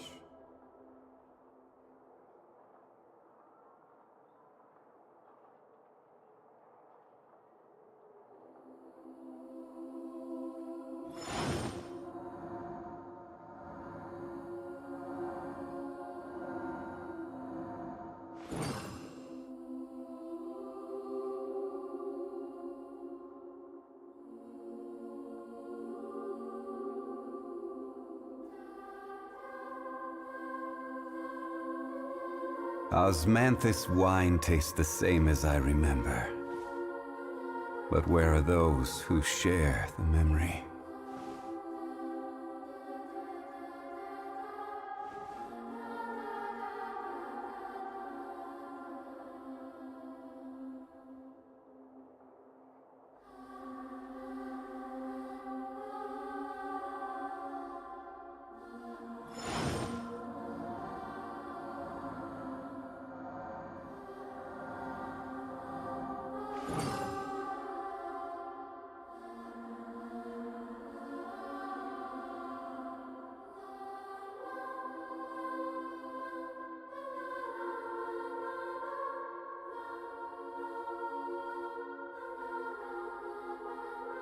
Osmanthus wine tastes the same as I remember. But where are those who share the memory?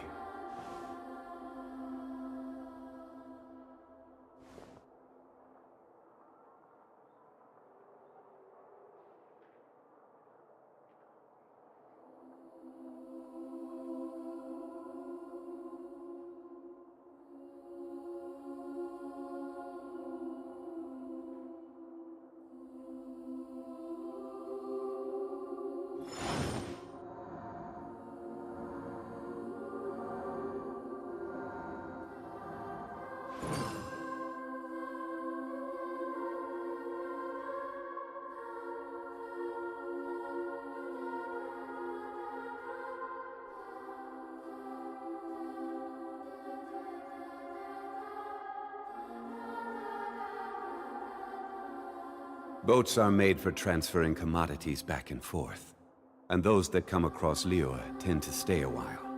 so it is where many things come to settle. Hello, hello, I'm back. Boop.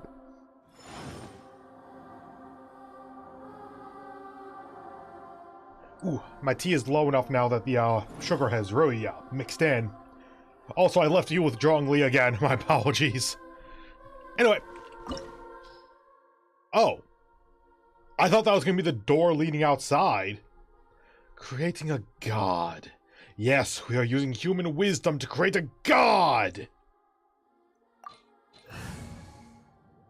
Sure.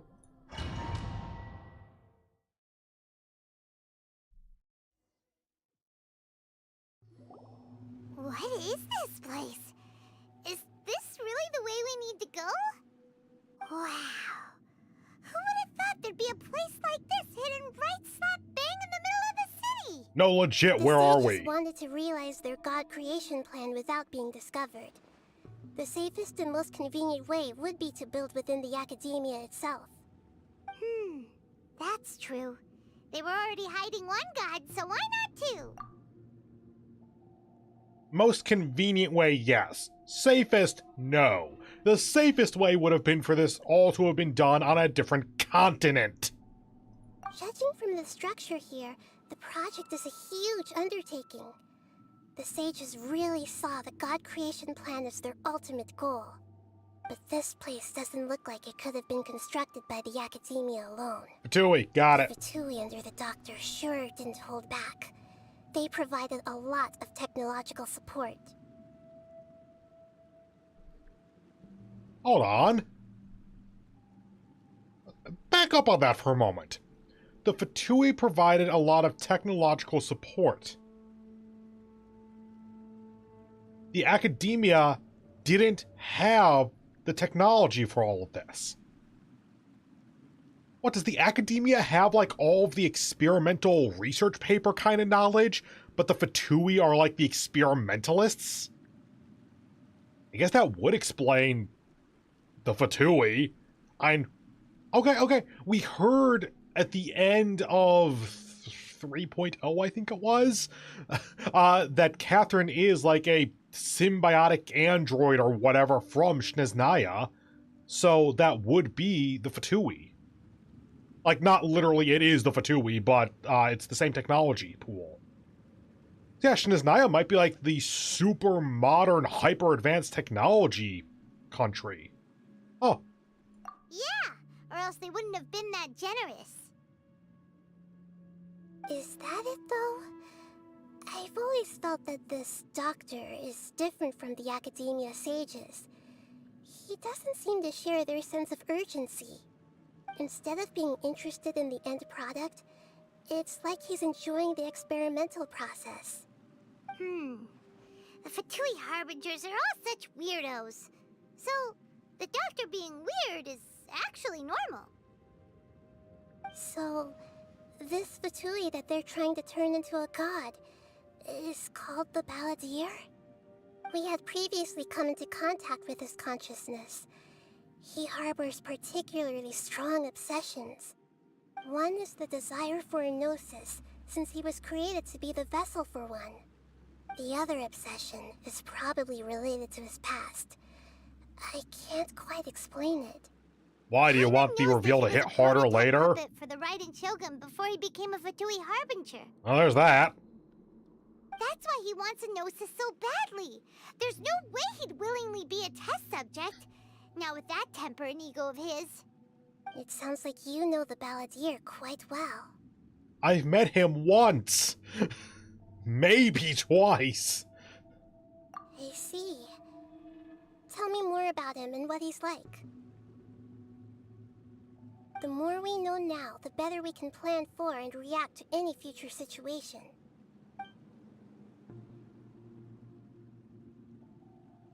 I see. How fascinating. I can't wait for the hat cape to come into play. Let's get there and meet him in person. Well, if the trailer told me anything, it's that this ain't gonna go well. Oh, hi there. Gather! Time to work. Just gonna kind of assume that they're enemies. This is actually probably easier or more useful. I should probably take off some of the ER on her, actually. There's a decent amount of the time that she has her burst, but it's still on cooldown. Actually, character, view, detail. Oh, Elemental Mastery's... Okay. Elemental Master... no, I was looking for ER. That's res. Oh, there we go. ER, 219. Okay, so I could probably go to like 180 or something, maybe 190. Aim for 200, basically, and see what that does.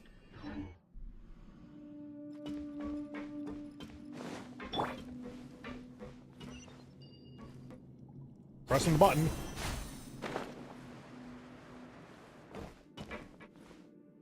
Oh, there we go. It looks like we can climb up these pipes. Wow, how convenient.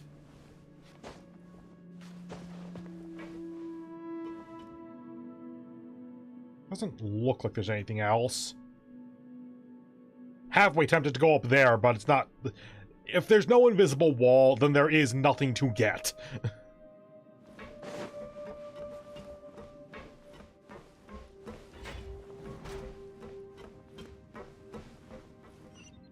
Again, I like the design. Also, there is no fucking way this is in the same dimension as the Academia, because what the hell am I looking at in terms of architecture? The pattern on the ground seems all messed up. Let's go around and see if there's a way to fix it. Oh, I mean this pattern. I was looking at this.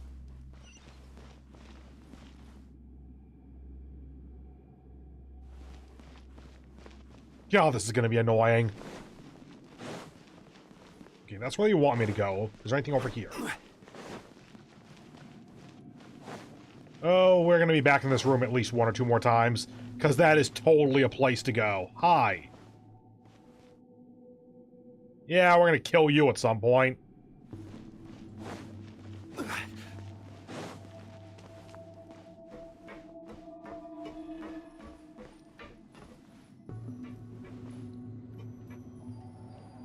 Yes?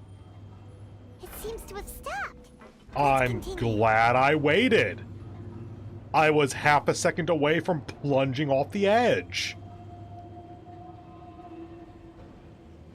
I have to test. Solidify. Okay, that's pretty much what I expected. Sure. Are you gonna go back that way? You're just not gonna move at all. Okay then. Oh.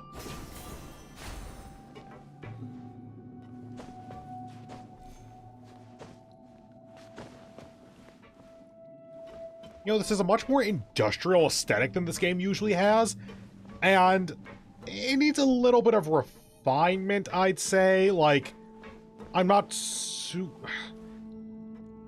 It's a good starting point, but I kind of want to see what they would do with it. I think this is essentially the prototype for how dungeons would look in Snezhnaya. My apologies. Here. Here comes the catch.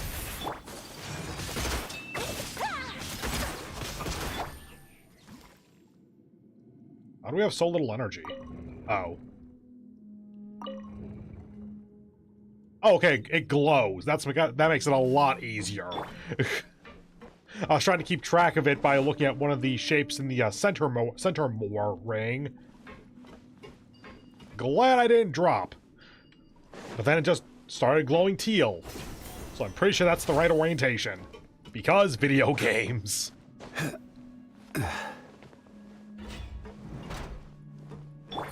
What's up? Take flight. Just because. Oh, hi. Gotcha. Whirling snow. You chose a bad place to spawn, my dude.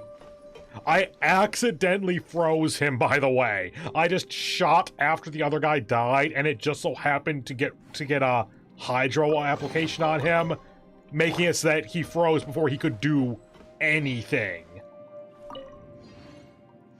Oh, okay. There we go. Not exactly a difficult puzzle when you can see it glow, but honestly, that's probably for the best. The cart is stuck. Maybe there's something wrong with the tracks. Let's try adjusting the direction of the device to clear the tracks. Okay.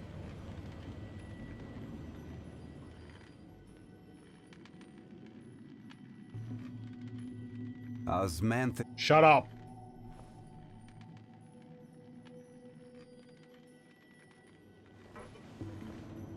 Okay.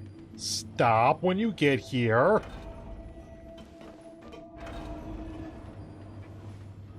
This is interesting, by the way. Not, like, the most exciting method of transportation or anything. Sure. But, you know,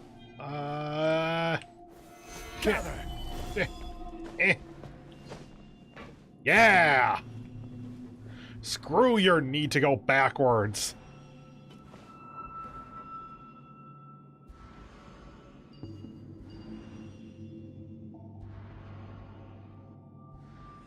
You're not gonna move, are ya? God damn it. So if we do this... Oh! Okay. Completely missed out on that being an option.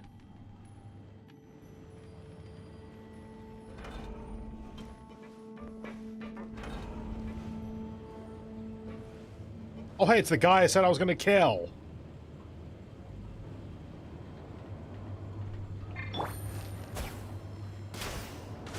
Fuck you!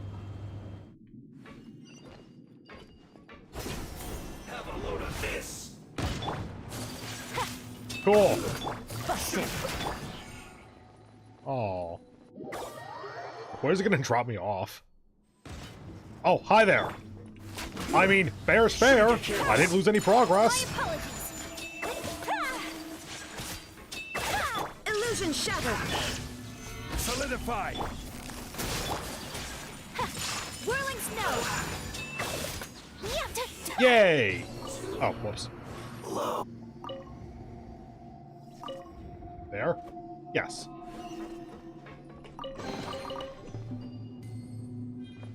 And next one, / last one, I think.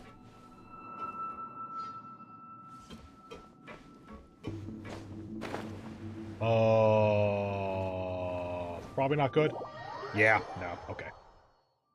Ah, there's an up.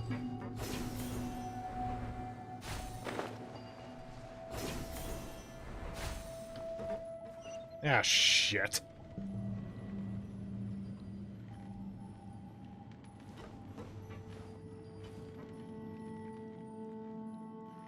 I want to go over there. Good.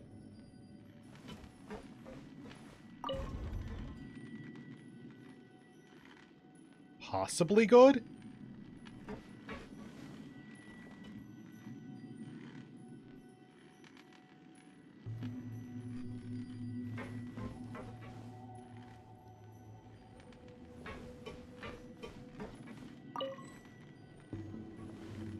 I'm sorry, what? Okay, so that is nothing.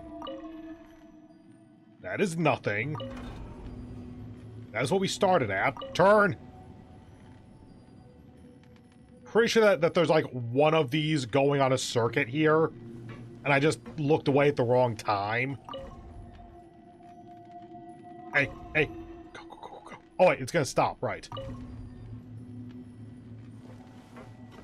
You, stop. Good elevator.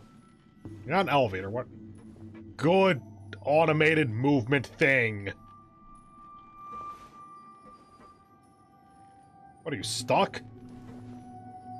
You shouldn't be. Oh. It requires going over there, doesn't it?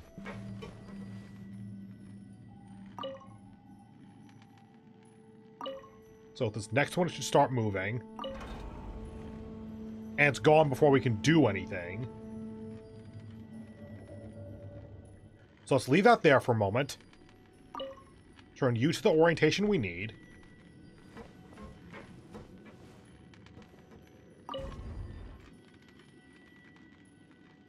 So we sent you that way. So theoretically, it should be coming back around. Because again, I actually got it kind of right the first time. It's just that I accidentally looked away at the wrong moment.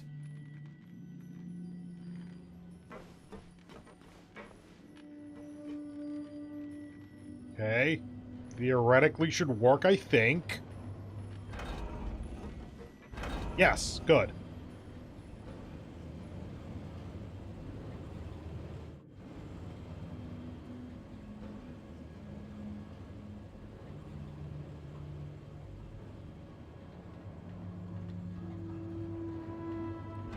Oh good, it stopped. I was actually a little bit worried it wasn't going to. Gotcha. My apologies.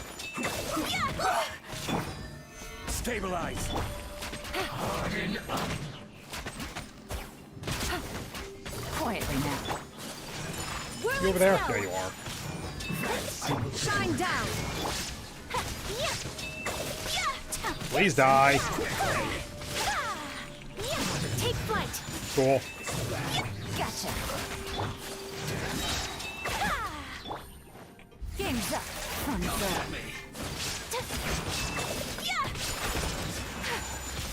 Yeah, when I get both of them going at the same time, it's just a murder spree. Miscalculated.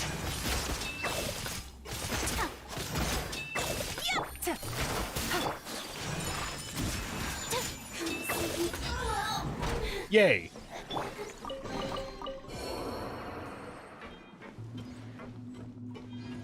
Now to adjust this one. Boop. Oh, not quite. 5, 6, there you go. Yay. Oh.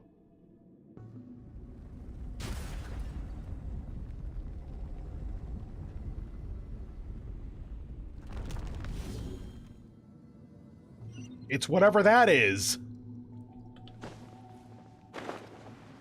Hold on, come on. Can I get up here? Nah, damn it. Okay, it is an elevator. I would have expected it to go down, since it came from a lower layer, a lower level. Oh well.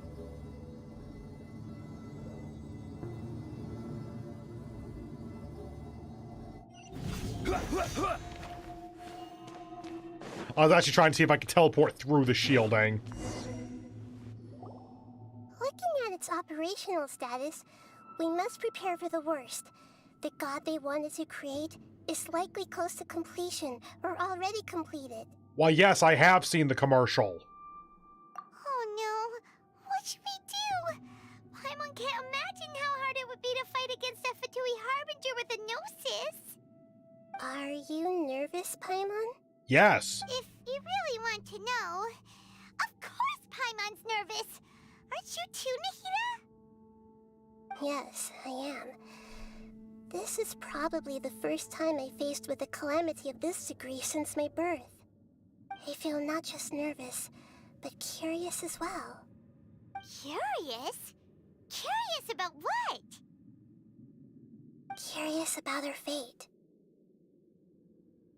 To me, everything we perceive in this world, everything we learn, and everything that happens to us is considered knowledge. And if it's a form of knowledge, then it can be understood. However, only fate is about that which has yet to occur, so it has always drawn my curiosity. So to me, fate is the ultimate knowledge. That's also why I love observing humans and all the things that happen to them. It all brings me great satisfaction. And now, at long last, I'm not just an observer anymore. I will personally experience my own fate with you by my side. Isn't this such a wonderfully exciting thing? Okay, look, I don't actually think she's gonna die because, like, I can go roll for her, and I don't think they would let you roll for a dead character. Yet. But my god, Nahida, you want to send out a couple more red flags here? Ah, so that's what you mean. Paimon thinks she understands what you're feeling. Agreed. Okay, let's continue on. I can sense his aura from here. I would have recommended mentioning that before now, but okay. Oh, wait, what? What the fuck? I didn't press any extra buttons, I don't think.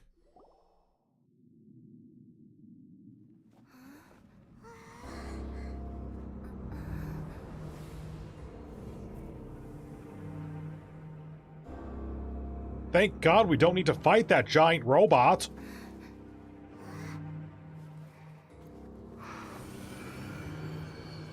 Please don't wake him up. You had one job, Nahida. Who would have thought the world would be so eager for my birth? What is the stuff that's being pumped into you? Brewer, the god of wisdom. Wait, and what? Standing beside you, the traveler. Is he all-knowing and powerful now like Greater Lord Rukkhadevata? No. I can't feel the same kind of divinity I felt from the Greater Lord. It seems that the sages didn't get the chance to infuse the divine knowledge capsules into him. But even still, he has undoubtedly become a true god now. So we're too late? The Balladeer has already become a god? The Balladeer. A long bygone title. When my spirit ascended to divinity, I felt as if I had existed for the same number of epochs as heaven and earth. Looking back, the existence of what once called itself Kunikazushi appears infinitely small and ugly. Is that your original name?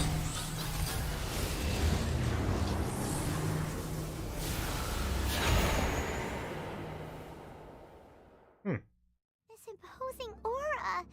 It really feels like the gods. The fact that you can just say that. Capitalizes on the Balladeer's original construction as a mechanical puppet, with the Gnosis serving as a constant power supply. How much effort and resources did the sages put into this? All. From a purely technological perspective, it's a commendable achievement indeed. It's no exaggeration to say, this is the culmination of human wisdom. Nahida, can you save it for after it stops killing us? Dishing out compliments at a time like this? But I don't think he's reached the spiritual height of a god. No shit. Strife is engraved upon every god and every gnosis brought forth into this world. Can you make a gnosis? Can you feel it? The exhilaration of such power, and the thrill of anticipation for our contention. Nahida wouldn't feel the same things as you! Do you not realize that you are interrupting a conversation between gods? Lowly creature, know your place. I'm gonna enjoy punching you. The strife engraved upon a gnosis. You're talking about the Archon War. Tevat's current peace was not easily won. I didn't personally participate in the Archon War, but the way I see it, all those losses were meaningless, driven by the demands of the laws. There's no point in bringing it up again. Is that so? Yet I am deeply disappointed that I was never allowed the fortuity to personally participate in the Archon War. This is a first. Encountering a god in this world who does not crave power. No wonder your own people have abandoned you, god of wisdom. Your judgment is as your existence, unsubstantial. This is where everything ends, Booer, the god of wisdom. You should know that wisdom cannot solve every problem. Like now, where your only option is to face me in combat. First, good shot. Second of all, right, we only ever knew her as Greater Lord Rukkhadevata. But we know you as Lesser Lord Kusanali, aka Nihida. So Boor was the actual name of Rukkhadevata. Okay.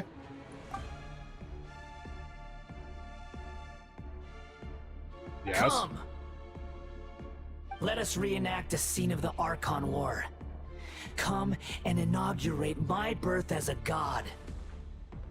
I guess we're going to go reenact the Archon War by killing a god. Solidify! This is order. Okay, we can do damage. Quietly now. Here comes the catch. There is no escape. Torn to oblivion.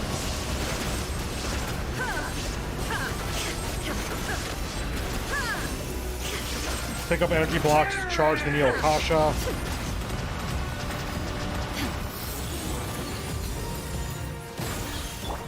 Shield. Stabilize. Feeble movement. My apologies. Game's up. Time's over. Embrace the ice. Okay, looks like we're good to go to the next phase.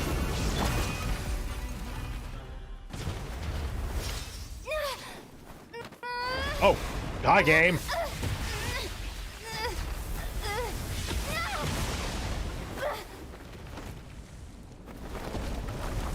Oh, that could have been a really hard impact too, but they kind of cut away from it a little.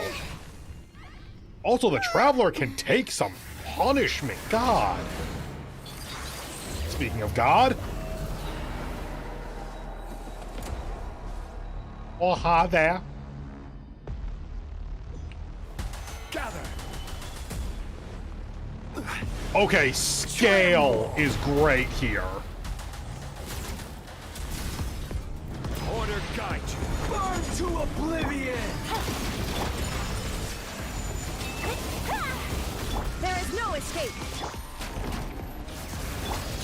Kneel. Solidify. Come on. Take flight. We haven't done any shield damage yet, so I assume I have to pick up the cubes for the Neo Akasha.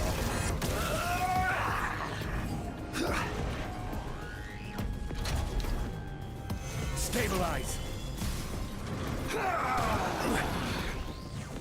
Oh, you know, just a god going on a bombing run, as you do.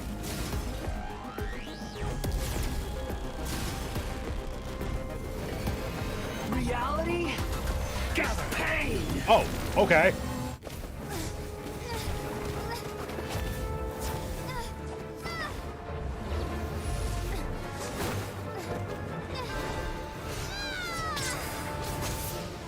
Hey, remember when we ran away from slimes in Mondstadt?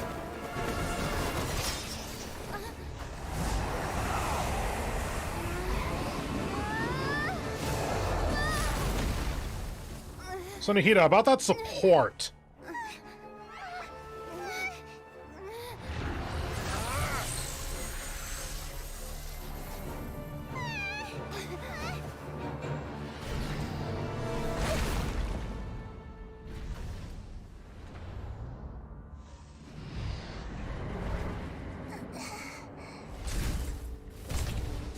Good accuracy, not crushing her. This is supposed to be a battle between gods. Are you sure? Yet you choose to hide behind a mortal. And now, you're acting like you'd sacrifice yourself for a human. Are you having fun proving a false sense of heroism to yourself, Boor?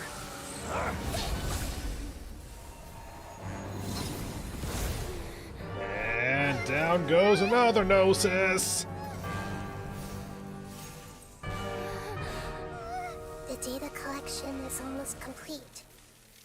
Do you even know how many times you've tried to take my gnosis from me? Oh, the time stuff.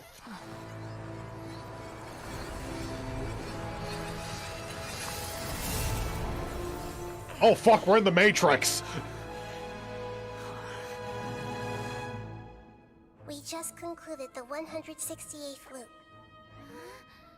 Did you know that in the effort to create you, the people of Sumeru were forced to live through the exact same number of Sabzerus festivals and Samsara cycles? Oh, it was 168 cycles?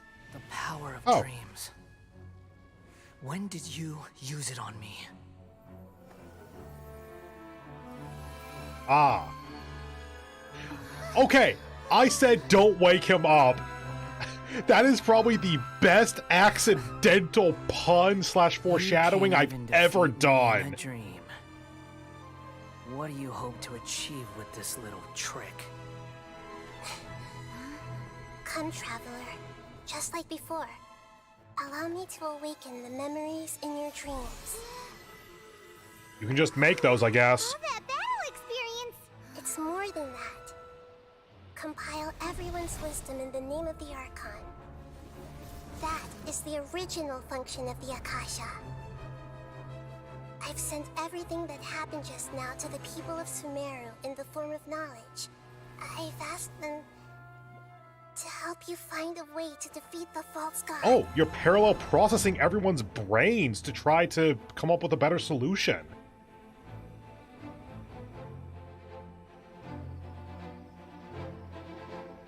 And our solution is keep fighting harder, but now with an auto turret. Now, all of Sumeru's wisdom is at your disposal. And it can fight! Meaningless tricks won't save you.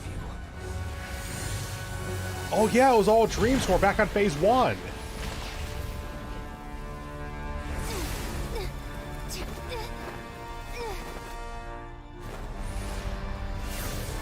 And skipping to phase 2, I guess.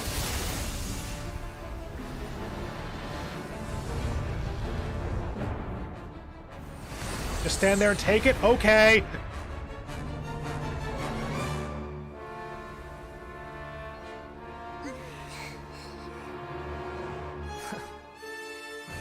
Are you done with your tricks? Can I finally take this as a real battle between gods? I'll leave this to you, the first sage of Boor. Hell yeah! I am all for that. What the fuck? Come on. Oh, it's ready up. Okay. Burn to oblivion! This is order. Can we do damage? Stabilize. Maybe, but it might be the auto turret. My apologies. Yeah. Kami-santo art. Doesn't do anything. Well, if it hit, it might. Gather.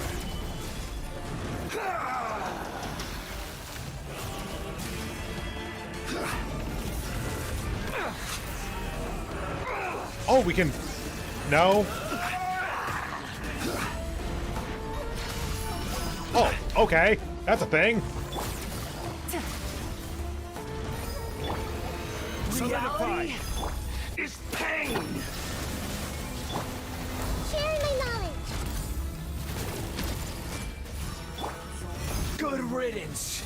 Okay, there's phase 2, I guess.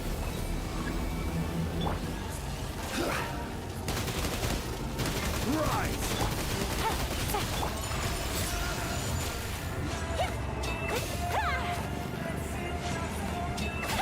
Thank God they go down so quick.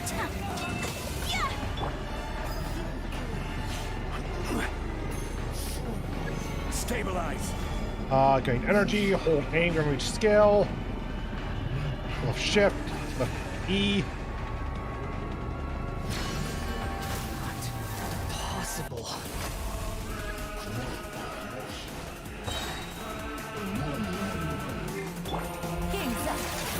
5. The Temple of Wisdom. Roll. Take flight. Sakura swirl. Shine down. Now you shall perish. Yeah! Great timing on that, too.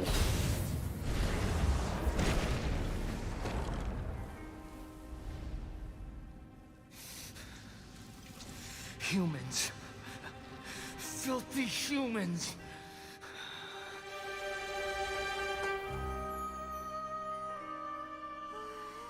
Again, I want her to be like this murdering, vengeful spirit of death. But no, she's a sweet cinnamon roll. Don't worry. Was that Raiden's Gnosis? Yeah. No! Wait! Please! Anything but the gnosis!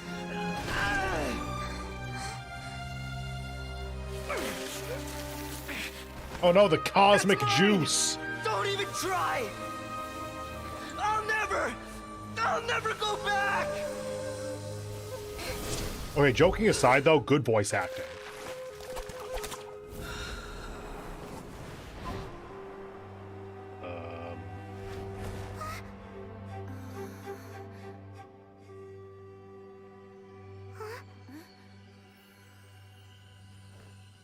We haven't yet found the answer to the most important mystery. Irminsul. Irminsul is still waiting to be saved. Can we give that back to Raiden first? We may now finally understand the last memory of Greater Lord Rukkhadevata. Do you have like a jar to put that in or something? That's right. This is the last memory of my predecessor. So it's of her dying? Oh, we're actually going into the memory?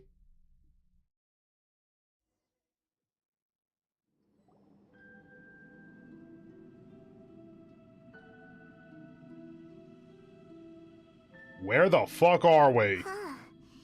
This sure seems very different from what Paimon imagined. Shouldn't Irminsul be in this realm of consciousness? Yes, that is our destination. But I didn't expect the remaining consciousness of Greater Lord Rukkhadevata to be as polluted as this.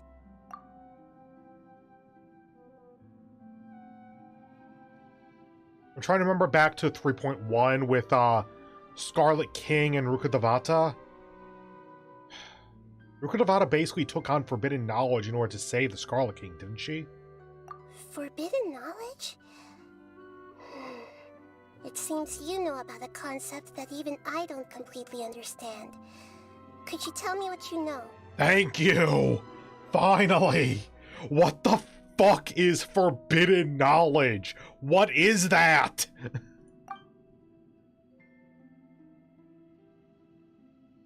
Your inference seems logical enough. Forbidden knowledge once polluted the desert thousands of years ago, but was successfully repelled thanks to King Deshret's self-sacrifice. Oh no, he took it. And Greater Lord Rukkhadevata nearly exhausting her power. And she provided Then, protection or something. A second instance of forbidden knowledge pollution occurred during the Conria Cataclysm 500 years ago. Hi! Okay, that's actual confirmation of that. I'm not sure if we had full-on confirmation that that was a thing until right now. But I'm afraid it is much more serious this time, with Irminsul itself already in danger. So, if we're in the remaining consciousness of Greater Lord Rukkhadevata, and it's also been affected by forbidden knowledge pollution, then does that mean, in order to save us, Greater Lord Rukkhadevata? Yes. It's very possible that she sacrificed her life in the fight against forbidden knowledge. She didn't completely eradicate forbidden knowledge, but if it weren't for her actions, the pollution would have been far more rampant over these past 500 years. The way that everyone, including me, has forgotten everything about forbidden knowledge may very well be due to her restoration of Irminsul. Aww. Do you feel sad, Nahida? I'm just sharing her pain. The pollution of her consciousness here is severe. There is madness, chaos, and pain all around us. Did she fight to resist the forbidden knowledge pollution in such terrible conditions, all the way up to her last breath? She even used her last remnant of lucid consciousness to leave a clue for us to follow. Yes, her words were distorted by forbidden knowledge, so that's all we could hear. But now, we have a chance to find the answer to this mystery. We can cross the polluted consciousness until we found the right path to meet with her lucid consciousness. And then, we'll let Greater Lord Rukkhadevata tell us the truth in person. Each of us need to be mindful of the state of our own consciousness while we are here. Even with the Gnosis' protection, we must always keep a clear mind. Otherwise, we could go mad at any moment. That's so scary. Don't worry, it should be easy enough for you to keep that mind of yours clear, Paimon. Let's go. Okay, do not leave domain. Since we are at kind of new area, and I very much need to use the bathroom, I'm gonna go ahead and take a small break here so I can also get some new tea going. So I'll be back in just a few minutes. Bye.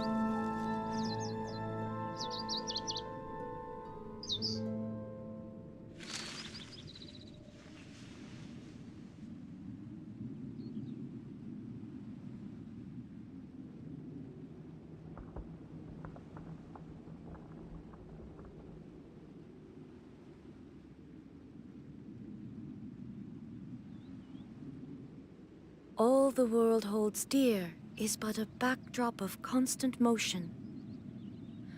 I stand before it, alone and unchanging.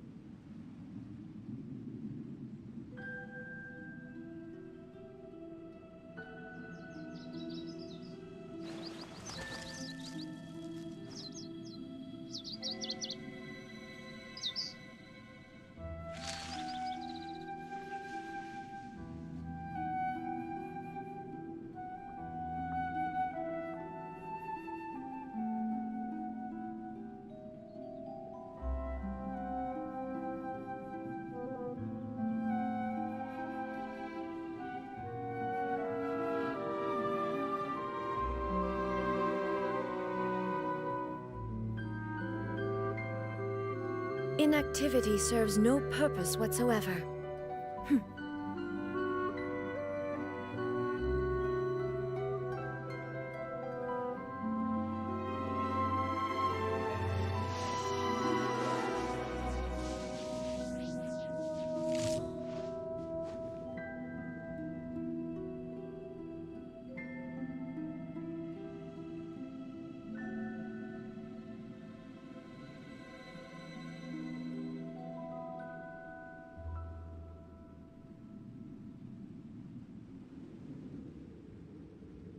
All the world holds dear is but a backdrop of constant motion.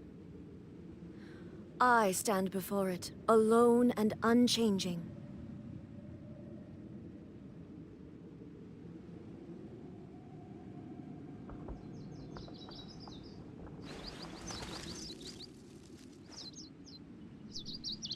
And I'm back. Hello, hello. Evidently, we don't go mad at any possible moment here. By the way, I'm currently brewing up some mint tea, so I'll add some simple to that once it's brewed for another, like, 2 or 3 minutes. I think that... In the air? And why is there a huge boat? That's the boat of consciousness. What? Which symbolizes reason here. Its course is the direction our consciousness is traveling towards. If we lose control over our consciousness, we will fall into madness. So let's make sure the boat stays on course. I was with you till you named it.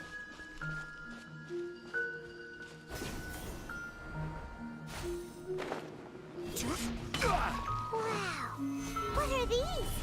The monsters seem to have been affected by them. I know, it looks like the Withering or whatever it's called.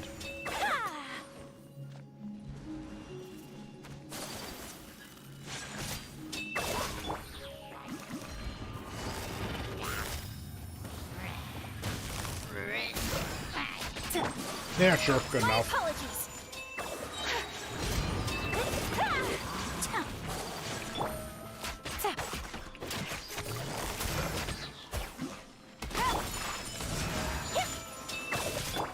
shattered. I was holding the attack button. And if you're wondering why I haven't used a burst here, it's because I didn't feel like it. That is the entire reason.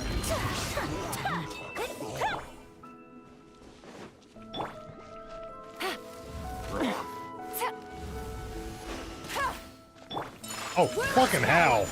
I was going to gloat about how I'm the better archer, then I just flat out missed from 5 feet away. Oh, Rift Hounds. Stabilize. Gonna go ahead and do this. Take flight.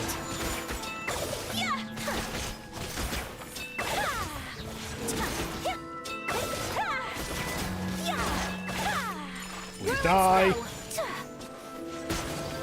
Ooh. Yelan's water dice thing homes in even through the teleportation. That's super good to know, actually.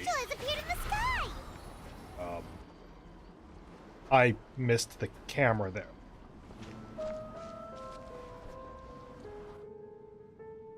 I don't know what I'm looking at, but I really like that. That is so fucking cool to me.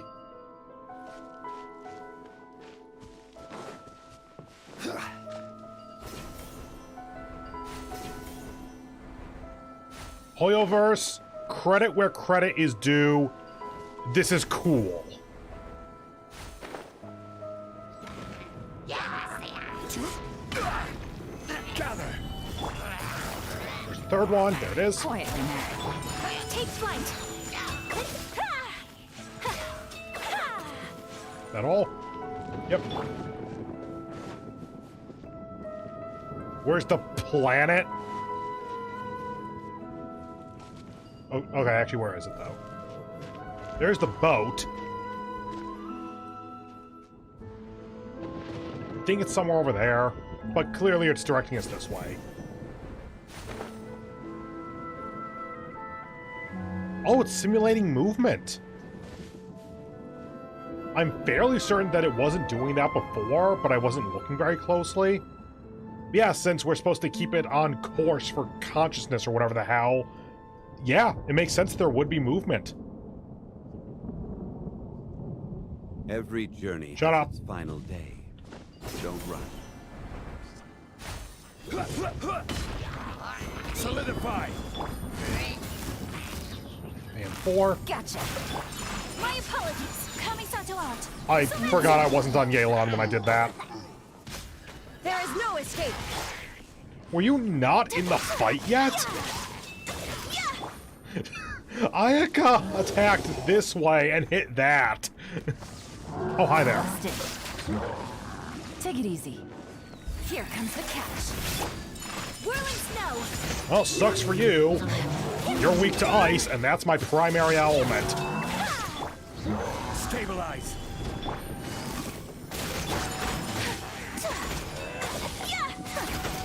To control the boat of consciousness, we need to find the helm first. What the fuck does that mean? Control the boat of consciousness? I'm sure it'll make sense in general by the end. I hope. Shouldn't there be, like, a steering wheel? Oh, yeah, that. That's exactly what I meant. I thought it was directing me to the door. Nope. Okay, fair enough.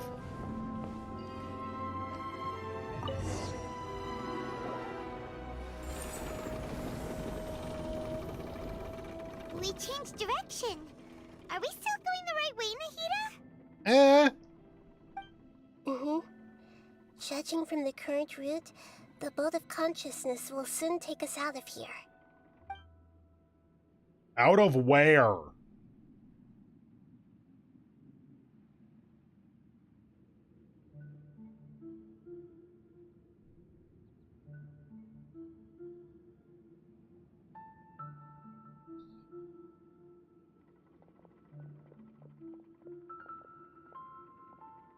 We'll be arriving at our destination soon.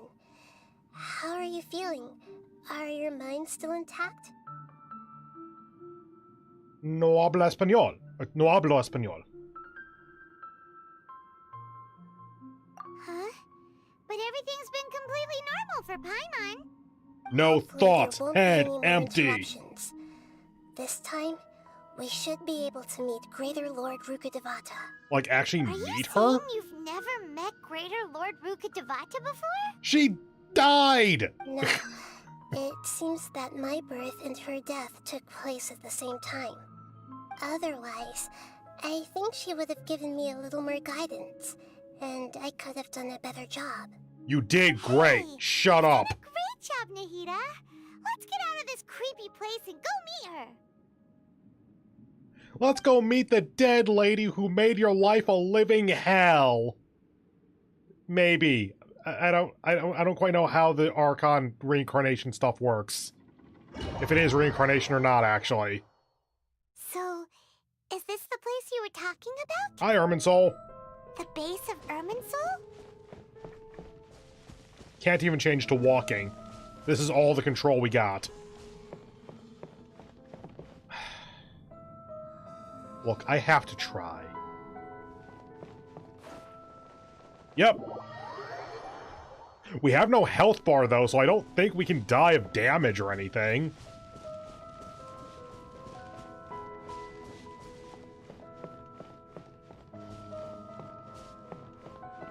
And I think I found the problem with your world tree. It's got a bit of a hole in it. Well, this is the place.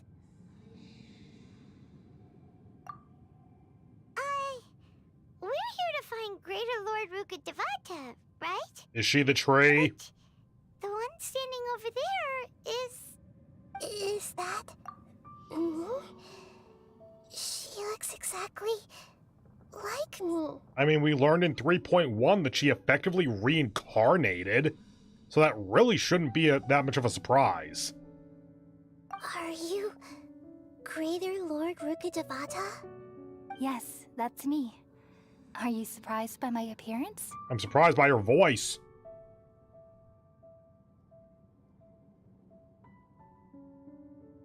Irminsul and the surrounding lands have been reproduced here as they were years ago. But this is just a realm of consciousness. We are manifestations of the same nature. Hence why we would appear exactly the same. We're of the same nature. Why? You're both the Dendro Archon, You are me, dumbass. and I am you. Thou art You are I. Samsara. Oh, The new Samsara? that makes sense, actually. Okay, I mentioned this in the 3.0 stuff, but my limited understanding of Samsara, which this is mainly coming from Fate Grand Order Lost Belt 4, so huge-ass grain of salt here. But my general understanding is that it's a cycle of death and rebirth, or at least a cycle of the world, where you go from, honestly, it's close to being like the seasons, like spring, summer, fall, winter, where you'll have periods of growth, and then collapse, and then just utter hell, and then that leads back into minor growth, prosperity, collapse, hell, again and again. So essentially, Rukkhadevata realized it was the end of her samsara, and so reincarnated into Nahida. As Greater Lord Rukkhadevata, I'm the avatar of Irminsul. And you are the purest branch snapped from Irminsul. What does that mean? Imagine it this way. Even if a tree dies, its branches will eventually take root and grow, continuing the tree's life in another form. Is that a thing? Can that happen? I know it's possible to, like, graft branches onto trees or something like that, but I am not a botanist at all. Doesn't the tree have seeds of some kind, like be that fruit or, I don't know, pine cones or acorns or such, in order to reproduce so it doesn't the branches shouldn't be able to grow into new trees unto themselves, I think. Yeah, that is what they're saying. Whatever. I'm merely the remaining consciousness of Greater Lord Rukkhadevata. The real me has presumably died a long time ago. This sounds much more like your natural voice. Judging from your appearance, I've probably been dead for 500 years. Okay, God of Wisdom, so it makes sense. How did you get that accurately, though? Like, what signs do you look at with this character model and say, Archon lifespan, so this looks like it's around 500 years old. What were the signs of that? But you're finally here. My new self in the samsara. If this is true, then am I going to be a great Archon like you someday? Yes. Though we share the same nature, our fates are bound to be different. All things have their own fate. When a branch grows into a mature tree, it won't be the same as the original tree. That's why fate is the ultimate knowledge, isn't it? That's a great insight. Yes, very good. It's also precisely why you won't become like me. Really? But perhaps you may become an even greater Archon than I. I already see a determination in you that I didn't possess in my time, and the future that it leads you to will be yours alone. Along with the blessings from your past experiences. Don't worry. The growth of wisdom is like that of a plant. You only need to wait quietly for the flower to bloom. Come to think of it, the sages never had the faintest inkling of the meaning of wisdom. Thank you. Nothing makes me happier than discovering that the Archon I always admired was in fact myself in another fate. It's so nice to speak with you, Greater Lord Rukkhadevata. I've always wanted to meet you. The feeling is mutual. From the moment I snapped the branch off Irminsul and created you, I've also looked forward to talking with you. Could you tell me why you wanted to create me? And what exactly happened when you died? We haven't really touched on Nihida's parents at all. We've touched on her birth, but what we heard was essentially that she was born and the sages took her away and locked her in that bubble. When you say that you snapped off a branch of Irminsul, was there an actual, like, pregnancy and birth here? Or was it just that Nihida kind of formed, newly born in some field or something? Ah, I see. You're here seeking answers, right? No shit. Everything that day, even the sky itself, changed into a color like this.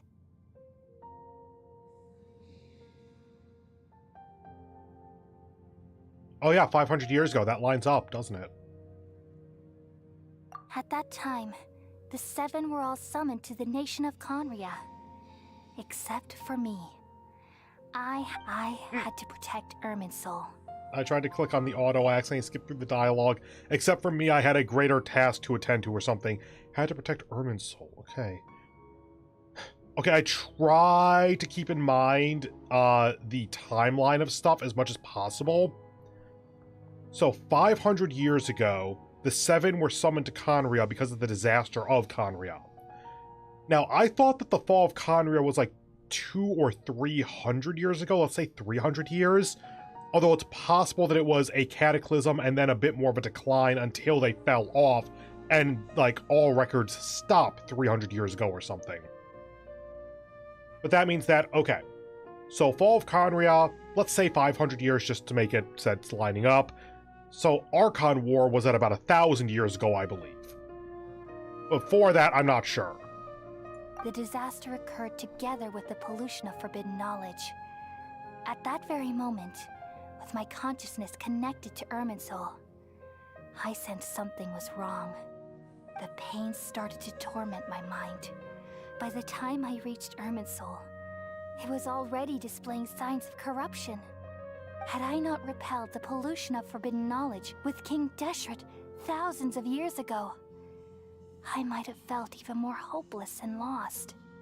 So what exactly is forbidden knowledge? Please. It's a kind of knowledge that doesn't belong to this world, and a form of truth that can't be understood.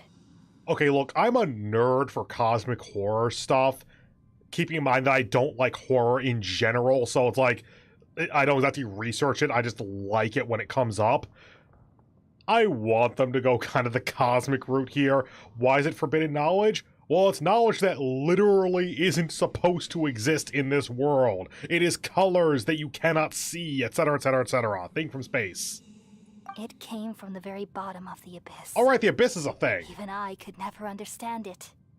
The world is constantly rejecting it, leading to all kinds of bad phenomena. If we allow forbidden knowledge to pollute Irminsul, I'm afraid the entirety of Tevat could fall apart. So, there's knowledge that even the God of Wisdom can't understand? At that time, I knew I couldn't repel the forbidden knowledge with my strength alone. Which is why I created a device that compiled human wisdom and named it the Akasha. And oh boy, did we misuse it. It's the most amazing invention. Thank you.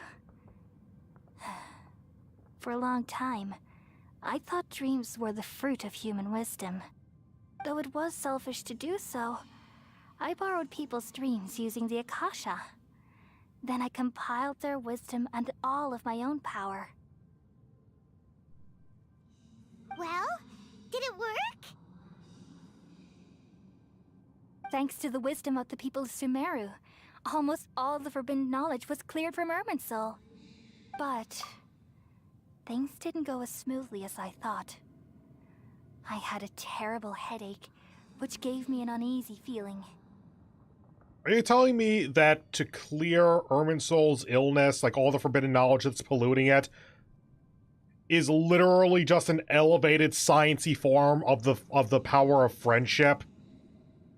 Because it sounds like it is connect everyone in the Akasha up to Irminsul, and that drains the forbidden knowledge out of it. And assumedly doesn't hurt them, like maybe it hurts her. And then I remembered that my consciousness was also connected with Irminsul. It brought me knowledge and wisdom, but vile corruption as well. She's connected, the other people aren't. That's what I think is going on. So the other people didn't get the whiplash of the corruption she did. From the very beginning, my existence had been polluted by the forbidden knowledge. Oh no. How could that happen? I've experienced that pain in your consciousness. It must have been a horrible experience.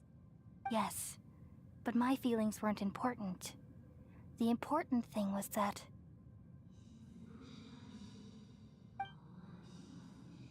even if I died, my existence and everything related to me would continue to exist in Irminsul as memories and knowledge, meaning that the forbidden knowledge couldn't ever be permanently eradicated. And there's no way for me to eliminate myself. It would be a sort of paradox. So, I took the purest branch of Irminsul as my incarnation in the next samsara, and left a trail of clues. Why? Why not leave a goddamn instruction manual? Hey, this is why I needed to die. Here's how to stop it from happening again. Don't fuck it up. Are they actually going to explain this or not? I feel like it's just going to be explained as the forbidden knowledge corrupted it or something. All in hopes that you would come here and remove me and my pollution from Irminsul forever. Time to kill another god. No, I can't. So you realize what that implies. You are very smart indeed. Irminsul has all the knowledge and memories of this world. And as you've realized just now, removing me from Irminsul means I essentially will never have existed in this world. Oh. I didn't fully put that together, actually.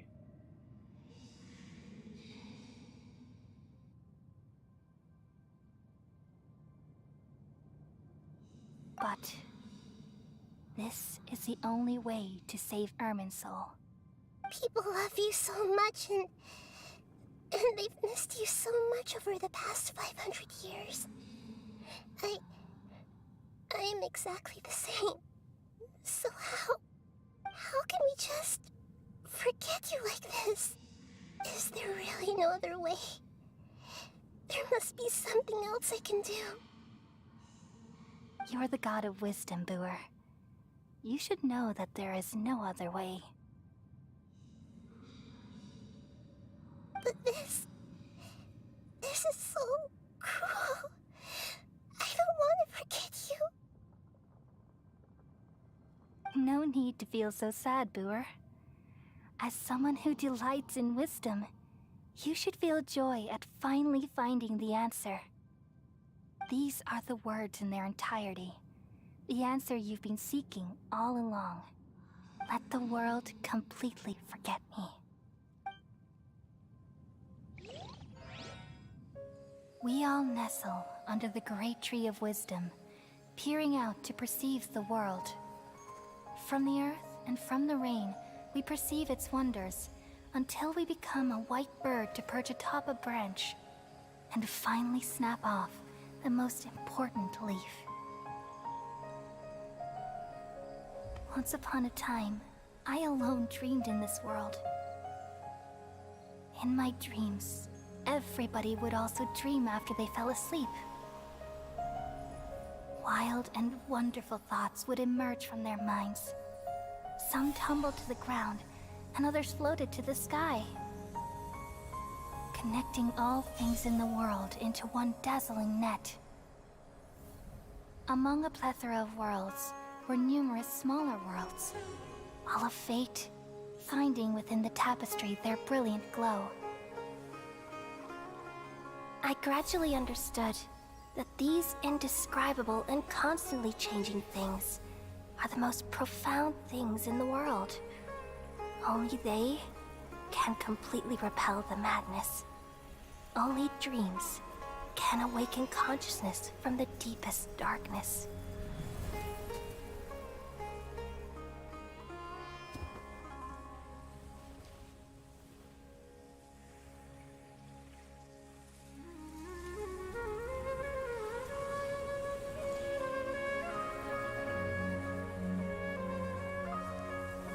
I'm the one who posed this question, yet also the one who sought a solution. Saving the world with the dreams of the people used to be my answer. And now, you've also found your own answer, and I shall return all the dreams to the people.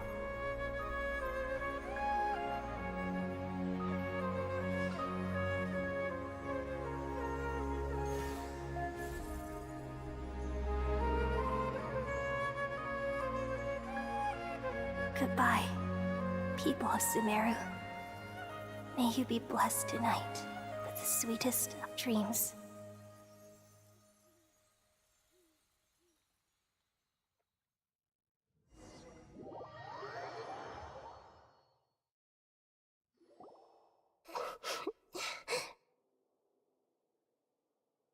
I'm alright.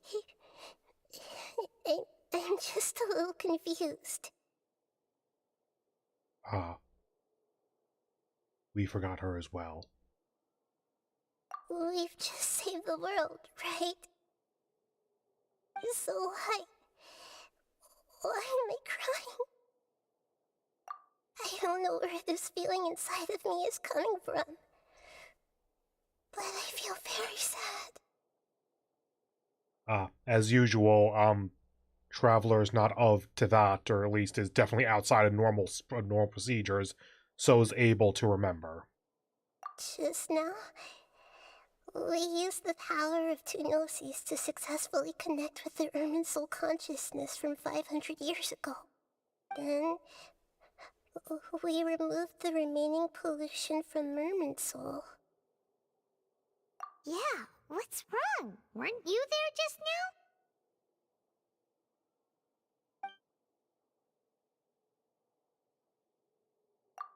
Paimon doesn't seem to remember either. Has everyone really forgotten Greater Lord Rukkhadevata? Are those flowers going to change name? Because we have Rukkhadevata flowers. Should I tell them the truth?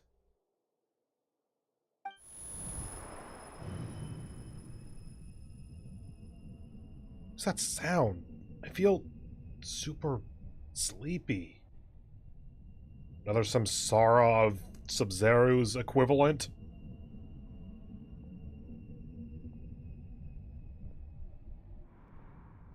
Oh. Was that the doctor?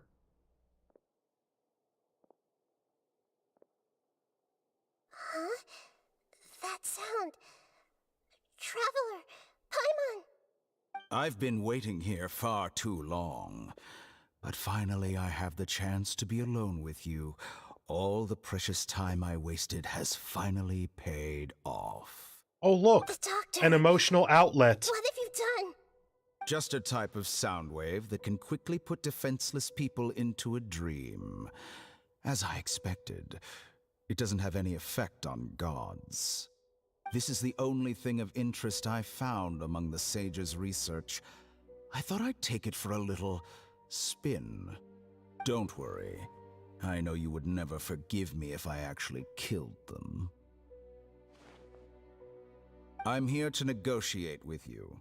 Naturally, I won't do anything dangerous that could potentially damage our relationship. So this is how we lose the Gnosis. I heard you had already left Sumeru. Why are you here again now? I left Sumeru, but I also stayed in Sumeru. You totally have clones. Even the God of Wisdom is restricted by the habits of cognition. How disappointing.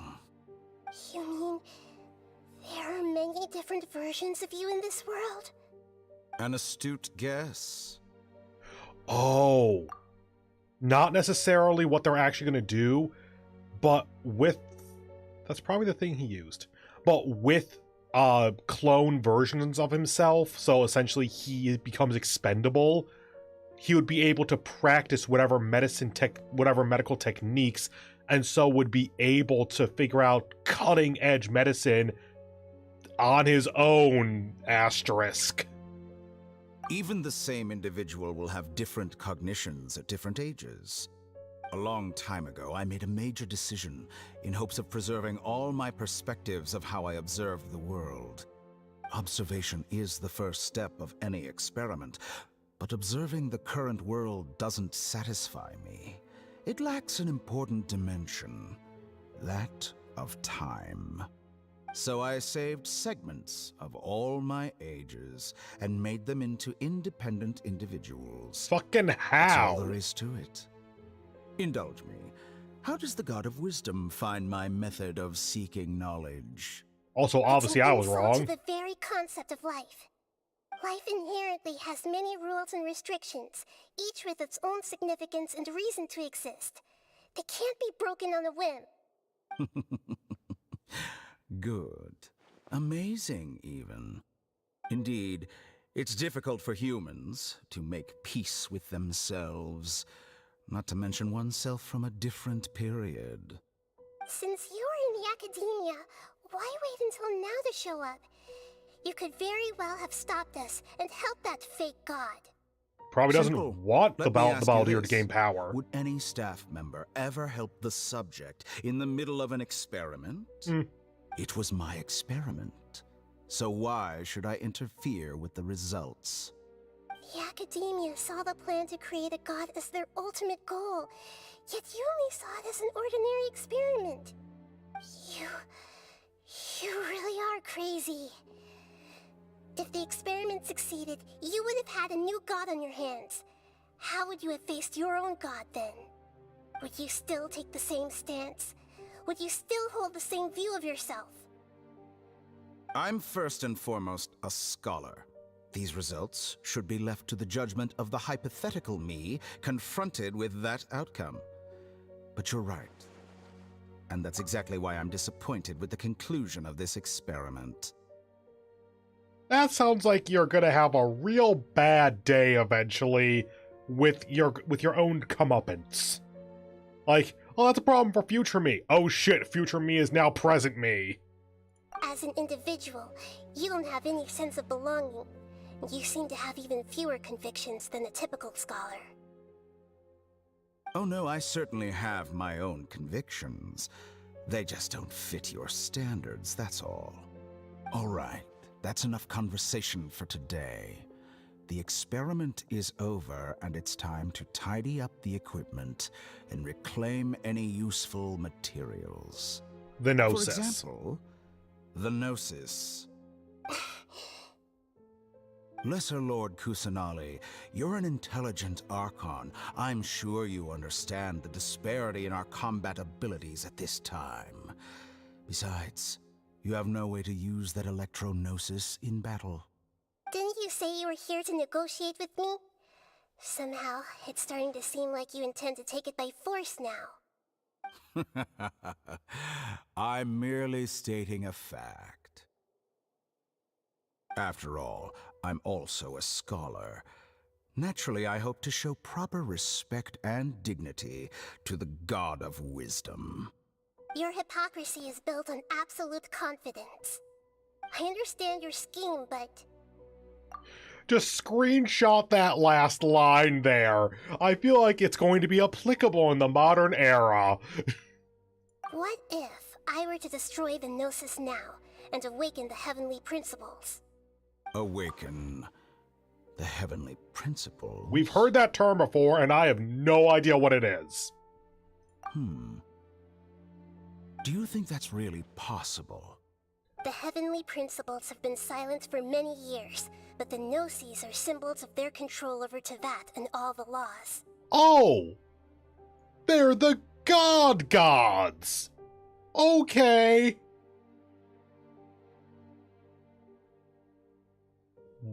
I'm curious where they're gonna go with this. Like, are the heavenly principles on Celestia or something? Will the destruction of a Gnosis attract the attention of the heavenly principles?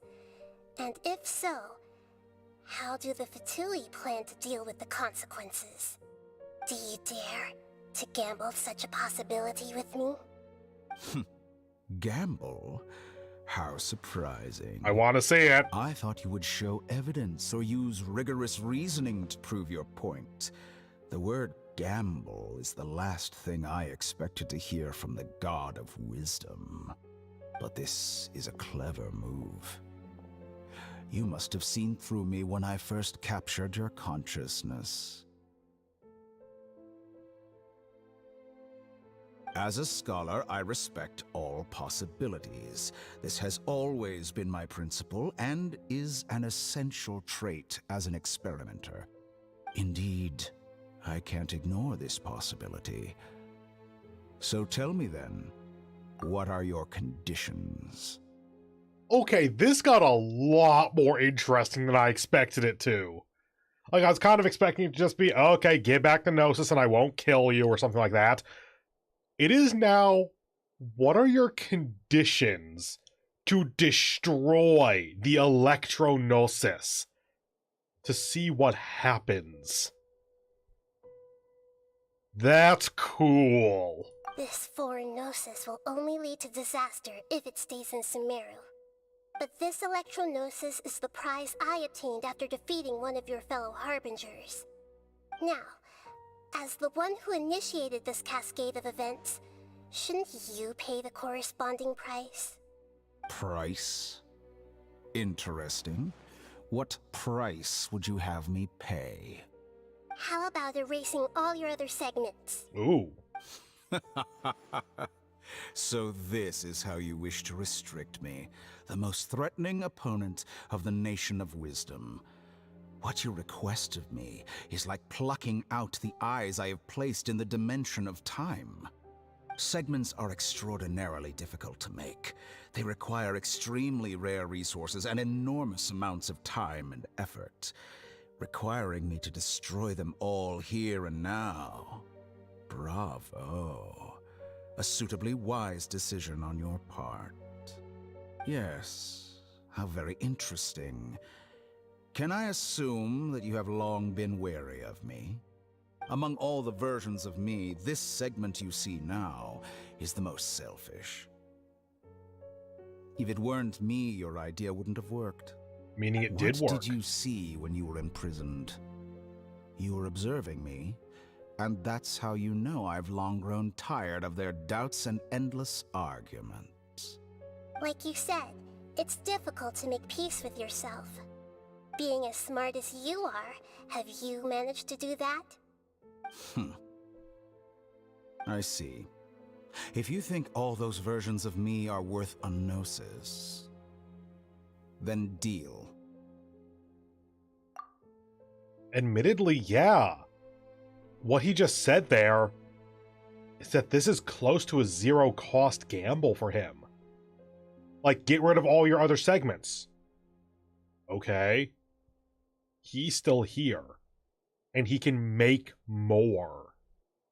Time, effort, money, rare materials, etc. Eventually he'll build back up, though. And this is an experiment that he can't do otherwise. And he's selfish. You sure didn't hesitate much. Is the relationship between all the versions of you really that bad? Probably. I don't think there's any need to dwell on that. The surplus versions of me can be exchanged for a gnosis. Do you think anyone can offer themselves at a higher price? Besides, with my abilities, it's only a matter of time until I find better perspectives. Perhaps it's best to say, you're just temporarily ahead. But what I'd like to know is, how can you be sure that I've really erased them? I was actually wondering the same thing. What's to say that he actually follows through? As long as the other versions just, like, stick to Snezhnaya or something for the next, like, I don't know, month, he can claim that he just made more. I can see your remaining honesty.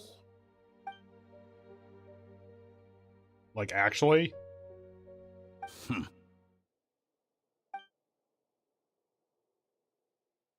What a ridiculous decision! You can't be serious! How could I have been so short-sighted? You think this is the end? Wait, I'll have my revenge. You'll make this moment count. You will regret this. Well, have you confirmed that it's complete?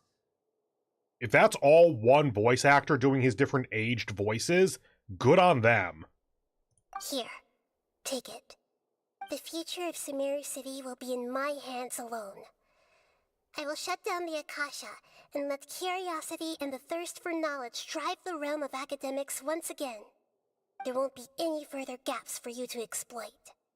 It truly pains me that my academic achievements have never been appreciated in my homeland. Of course, I have no interest in being rejected by this city for a third time. Another chess piece. And where is your dendronosis? Don't be greedy, Harbinger of Snezhnaya. No, this is a different transaction. If you intend to turn off the Akasha anyway, then there's no further use for the Gnosis of Sumeru, is there? How about for her to keep it since she stays a god? Isn't it the Archon's duty to deliver what's desired of the Seeker? No. Judging from your expression, you don't seem to find the idea very agreeable. Then let's think of it this way.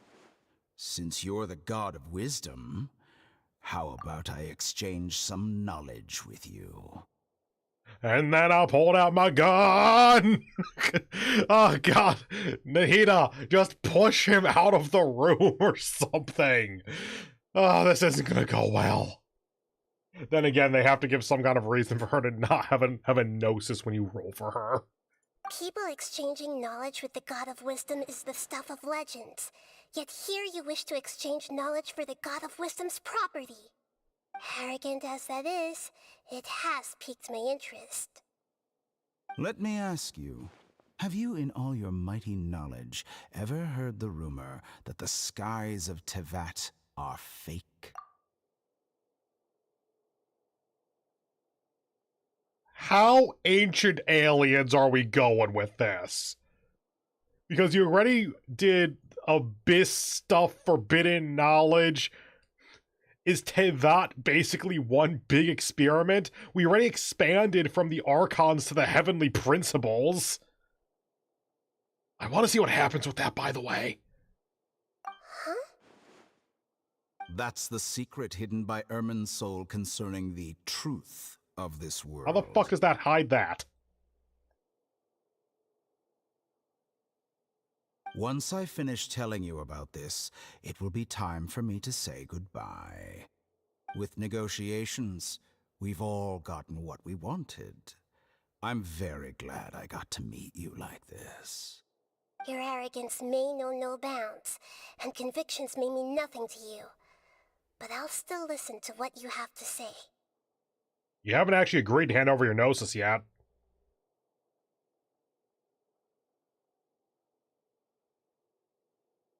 Secrets and dark truths flow into the mind of the wise. Then everything falls silent.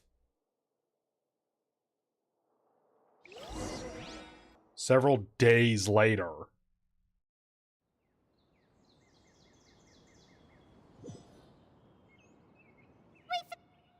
Together!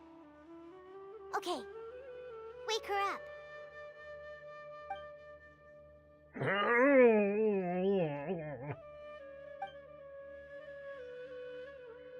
Are you awake?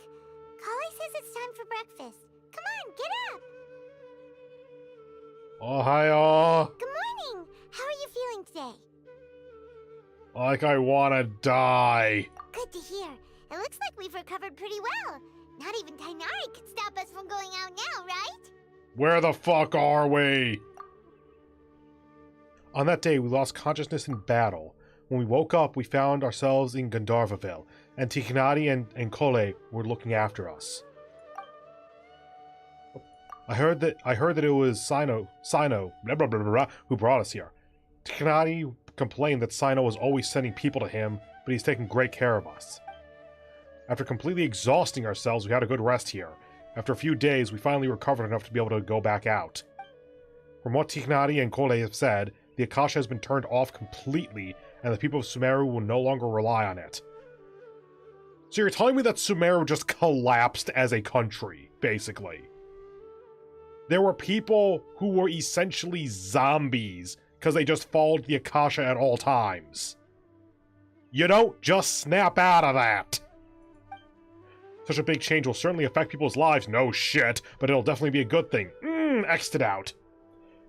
That's gonna be a case-by-case basis. Come on, Traveler, let's go!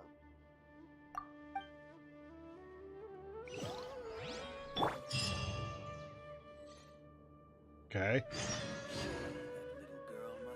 This is probably the denouement.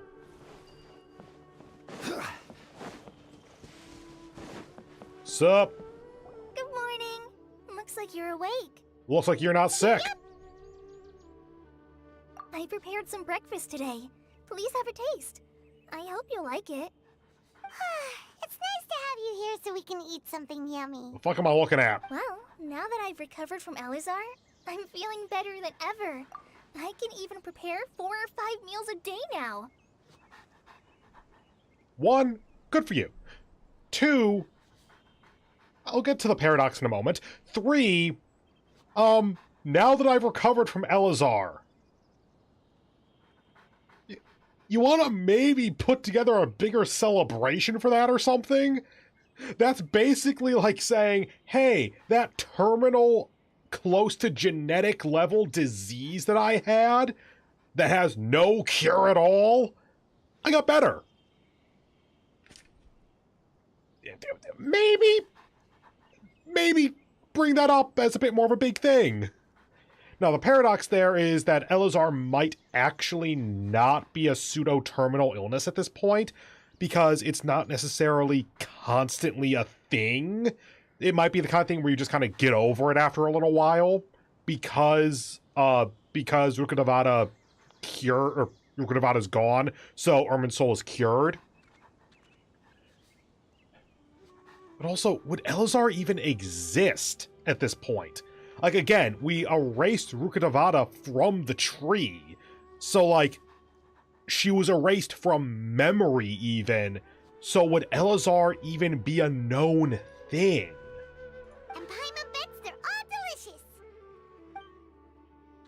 You enjoy a yummy breakfast with Kore, who's been waiting for you. Oh, by the way, someone brought a letter for you after you went to sleep last night. Accurate. Nope. Paimon wanted to read the letter with you after you woke up, so Paimon didn't open it. Alright, let's read it now. I just imagine Paimon floating at the desk, like gripping the edge, death staring at the letter, trying not to open it. Oh, it's from Nilou. Cool. That page has no writing on it. We can see that side of the page. I can't move the camera or anything, at least. We're going to hold a feast at the Grand Bazaar and celebrate Cyano's reinstatement as the General Mahamatra. Ooh, dog. As heroes of Sumeru, please be sure to attend. I'll wait for you. The date of the banquet is written on the back. It's in 2 days. Heroes of Sumeru, huh? Sure. What? I think Nahida remembers up until using the Electronosis, so would remember being imprisoned, so we would be seen as heroes because we released her. But again, we also destabilized the entire country, probably destroying a solid percentage of people's lives. Like, not necessarily, I don't know, 30, 50, 80% of all people's lives or something, but a noticeable percentage. Along with the fact that no one has Magic Wikipedia anymore, so, good luck maintaining current standard of living. Oh, I've also heard that you've become heroes here as well. That's amazing. 4 countries down, 3 to go. Shneznai is probably going to be the worst. Sometimes I'm really envious of strong and confident people like you. Oh, you're embarrassing me. Anyway, let's go to the Grand Bazaar to have a look. Oh, before you leave, be sure to inform Master Tainari.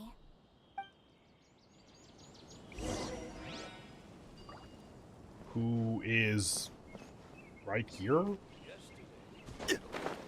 Oh, probably there he is.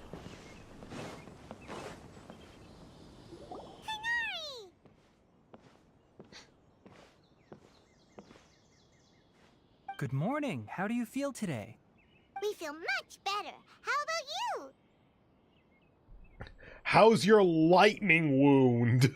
I'm recovering well. Thanks for asking. But from the looks of it, you seem to be already busy with work again. It's fine. I'm not that busy, really. The Elazar patients have recovered, as well as Hypatia. For now, I only need to tend to my Forest Watcher duties. It seems once Irminsul started getting better, everything else started to recover too. Yes, but there are still some residual effects. The withering is one example. Though it won't spread anymore, the existing zones won't just disappear. We forest rangers will still need to do the work. AKA, the map won't update to get rid of them. Do it yourself.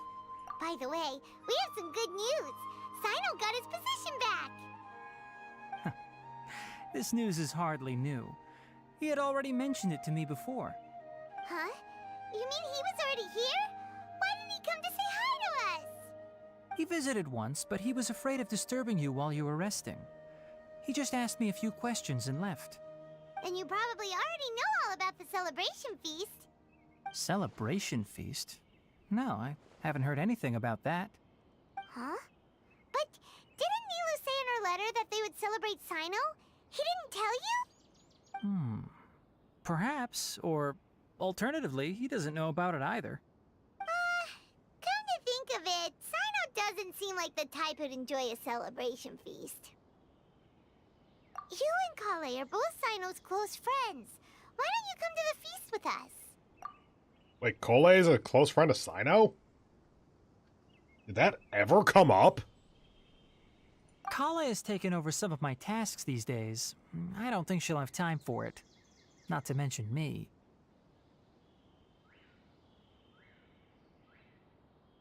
You see, some VIPs have come to the forest recently. Huh? VIPs? Very important Paimons? Well, technically speaking, they are former VIPs. The sages involved in recent incidents have begun their training in the Avidia forest, and the people they had previously imprisoned have all been released. What? Hold on, they're training in... What? They didn't go to Aru village? Yes, he's a little weak, but he isn't injured and his condition is stable. Lesser Lord Kusanali, in her boundless mercy, has decided to spare Azar and the other wrongdoers. Supposedly, they were ashamed of their shallow ideologies and have decided to dedicate the rest of their lives to cultivating wisdom in the Avidia forest. Cool! Lesser Lord Kusanali. Did no one question why the fuck she's called that? Greater Lord does not exist anymore. Why is she not just Lord Kusanali or something? Is it just because she's small? Actually, if Ruga Nevada got erased from the timeline, at least in memory, do they think that Nihida has just been the Archon forever? When they learned that Lesser Lord Kusanali had defeated the Balladeer and saved Irminsul, they were shocked at first, but also became happy, feeling that the sacred light guiding them on the path of discovering wisdom had begun to shine once again. As a result, work has increased for the forest rangers. That sounds really exhausting. There's nothing we can do, really. But that's another topic. Back to the matter at hand. Are you two planning to head out? Ah, right! We're here to request permission to head out. Would that be okay? You've recovered well. You may go, but be careful. You were hit by lightning! Hey,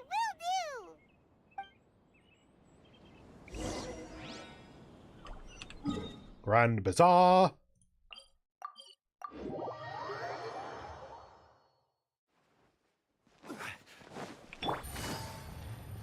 Yeah, it wants us to go this way.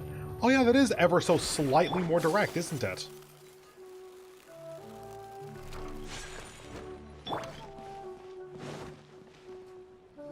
Well, there won't be any problems if the feast starts at that time. Everything has already been prepared. Mr. Zubair, I finished tallying things up here. Well, except for the guests. Is a simple reply really that much to ask of our guests? It's affecting our arrangements.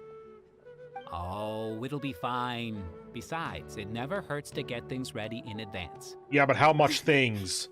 I was thinking the same thing. The feast will be held sooner or later, right? Hey, Nilu! Traveler, Paimon! We got your letter, so here we are! You're the best! Oh. The other guests haven't even replied yet. I was hoping that it was gonna be... Letter? What letter? Turns out that Sino sent it or something. Huh? Are we the only ones that have arrived? Yeah. I had someone deliver letters to all of our guests. But maybe everyone is still busy with other things. Look, I get it. Sumeru is in an extremely important period of transition right now, but even if your friends are important figures, they shouldn't just ignore your request like this.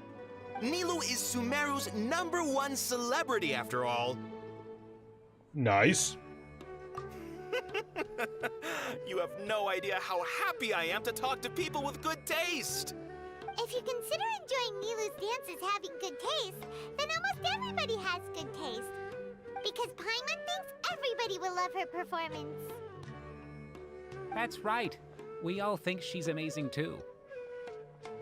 That's a voice. Nilu is an absolute favorite among those of us who frequent the Grand Bazaar. For Outlanders, you have a great eye. Master Zubair, let's have a vote for the most outstanding audience members next time. I think these two may win. Nonsense. It is not for us to determine the value of an audience. But indeed, we could try giving gifts to people with particularly good taste. I heard there's a device in Fontaine called a camera that can record people's appearances as pictures. Such pictures would make superb gifts. If you don't know what a camera is very well, how do you know to call it a picture? Ooh, good idea. I wonder where we can find one. Fontaine? I don't want you giving pictures of me to everyone. I'm satisfied just being able to perform here. There's always a lot going on at the Grand Bazaar. Kind of the point. Yeah, and that's why I love it here. Traveler and Paimon, could you help confirm if the letters were actually delivered? Oh god, If just for tacking on some reason extra I didn't stuff. receive the letters, then please tell everyone that there will be a feast here. Yeah, we can also check out how everything in Sumeru is going now. When I wrote the letters, I heard that Dia was in Port Ormos, and Alhaitham was at the Academia. As for Sino, we've only heard that he appears at the Academia from time to time. I'm not too sure about Ramon's whereabouts. My guess is that he's with Dia. As for Dunyarzad, I just hope she's feeling better. I sent her a letter, but I was afraid of disturbing her. If you have time, please ask about her for me. Okay, got it. Let's go, Traveler.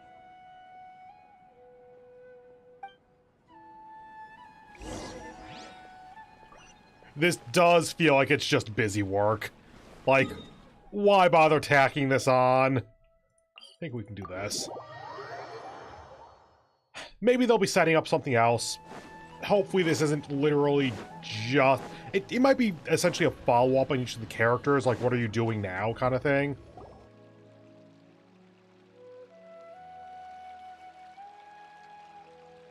Oh, that was a weird We reflection. haven't seen Alhaitham anywhere. Let's ask that person over there. What the fuck is going on with this reflection? Like, clearly that's Paimon. But, like, what light trajectory is that?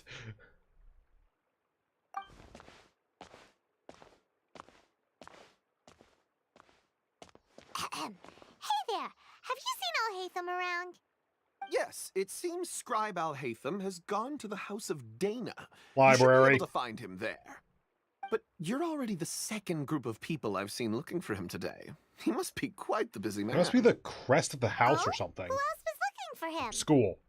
Mr. Cave was just here asking about him. We know that name. You wouldn't believe how terrible their relationship is. And now you two are here. Don't tell me everyone's here looking for gossip about the sages. No way. We're strictly here on business. Ah, I see. Sorry, I thought maybe everyone's as interested in rumors about the sages as I am. Oh god, we are actually gonna have to go through all of these, aren't we? Got a little mix around there for a moment.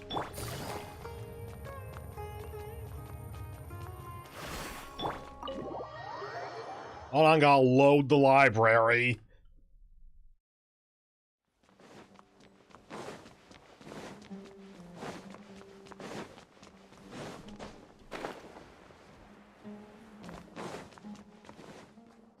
Alhaitham should be around here somewhere, right?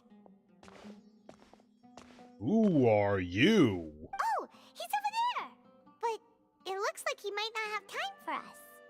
Just put down that worthless book and tell me what happened in the academia. This is not just some worthless book. Do you have any idea how difficult it is to find a physical book like this in Sumeru? You're in a fucking library. It doesn't matter. It's probably just another thing that you used your authority to get your hands on anyway. Just put it aside. Listen, I You're came from back Fontaine, today only aren't to hear you? that the sages have disappeared. Oh, you sound surprised. I thought you would already know the inside story. Would I be here asking you if I knew? You're the scribe, not me. So just tell me what you know already. Well, I almost became a sage. Huh? That tracks, yeah. Don't sound too surprised now. You're the renowned Kaveh, light of the Ksharawar. Besides, as a master builder and craftsman, chances are you'll be appointed as a sage too. Oh, that's one of the schools of the Academia? Whatever. Kaveh, okay.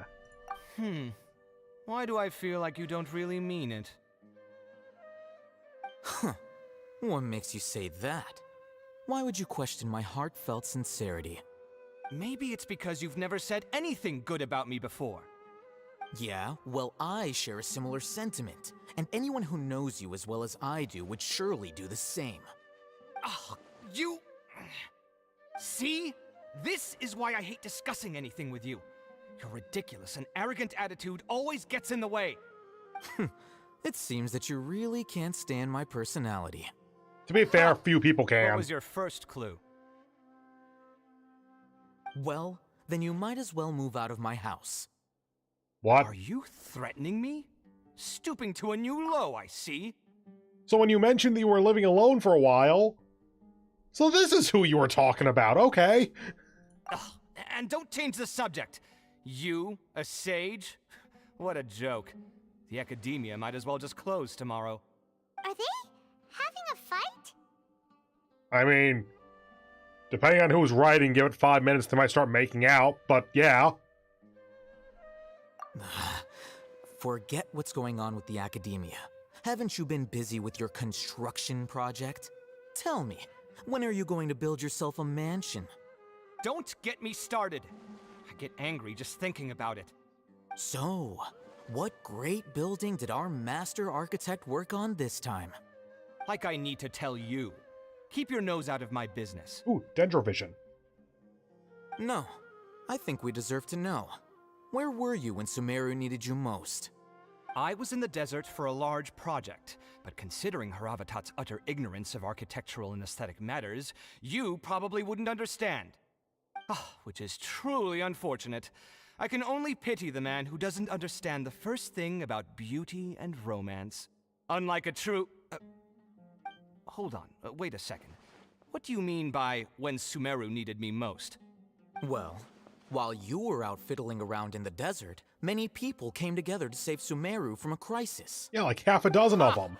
And you think I'd believe that? Look, all you really need to know is that Azar and all his accomplices have all been overthrown. Yeah, like, that's kind of irrefutable stuff. Also, the Akasha is off. Huh? What nonsense are you talking about? It's no skin off my nose if you don't believe me. It's not like my Darshan was the one trying to apply for funding from the Grand Sage. Yours, though, on the other hand... You know what? I'll ask around. I'm sure someone knows what's going on here. You're dead if I find out you're lying to me. Hello, mysterious blonde person. What happened here?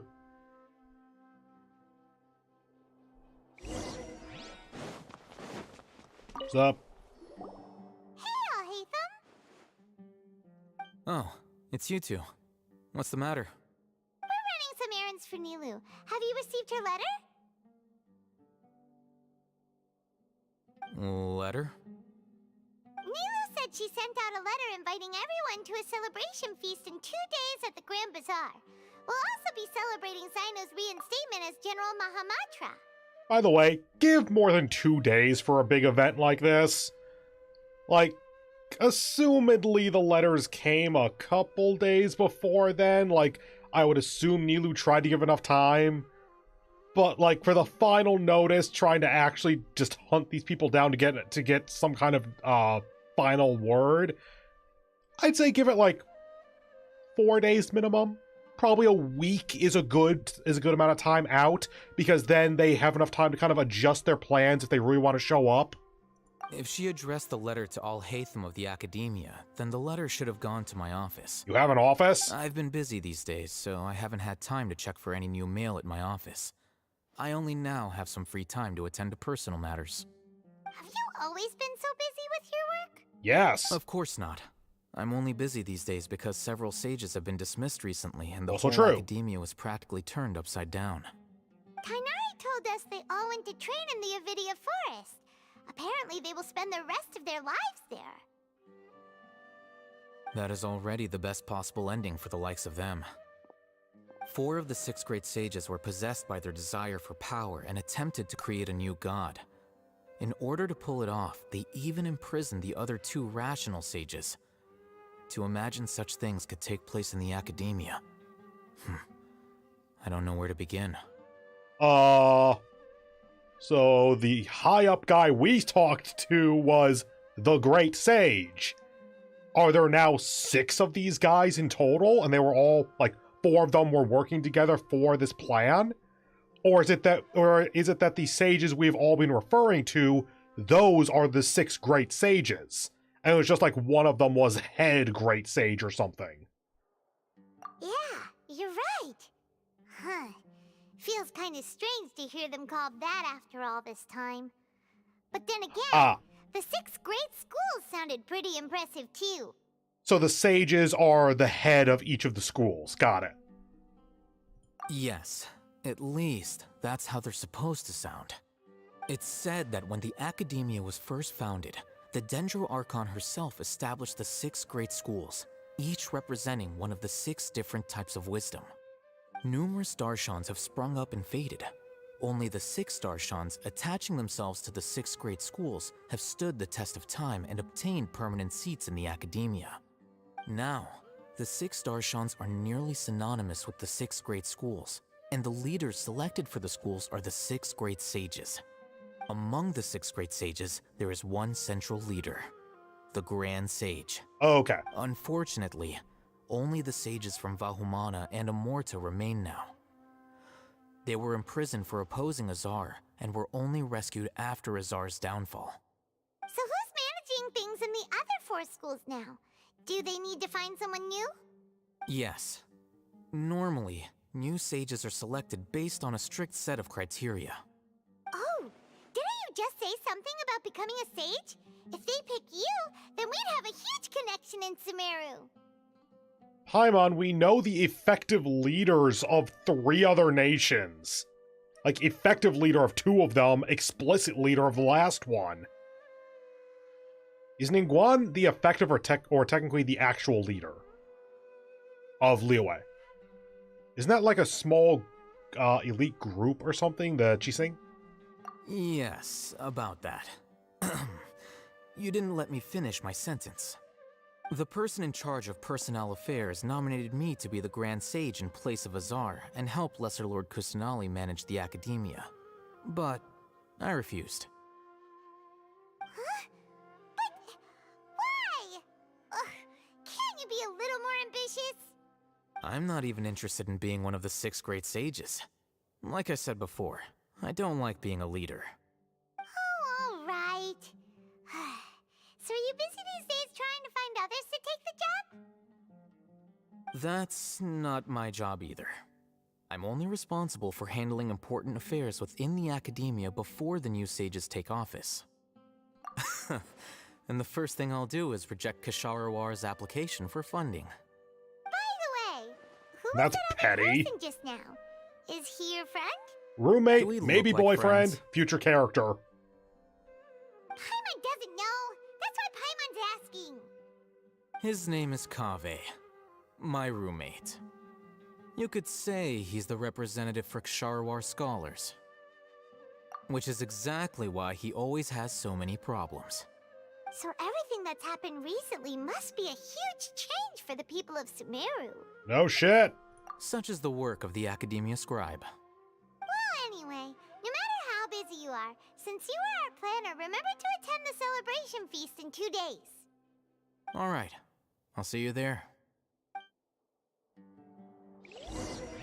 I have a feeling that this isn't going to be over in 5 minutes, so I'm going to take one last little break here, go use the bathroom, fill up on water, and then we'll be back for the finale of all of this Archon quest, I believe. See you in just a few minutes. Bye.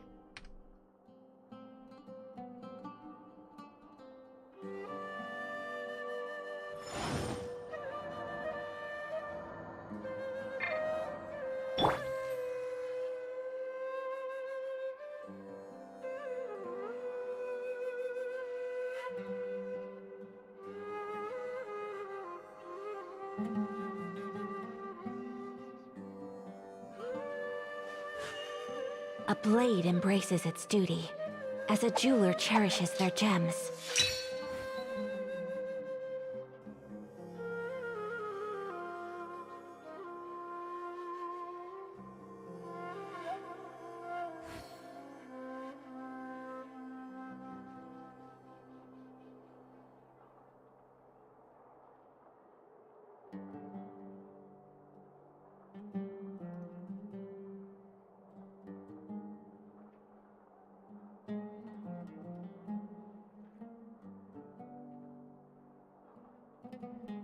A blade is like a tea leaf. Only those who sample it many times can appreciate its true qualities.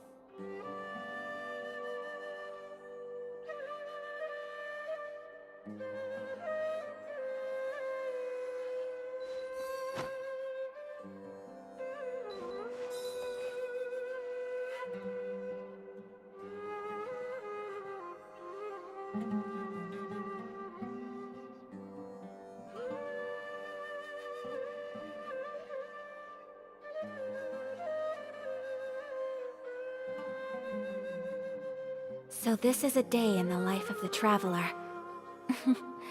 I'm learning more about you all the time.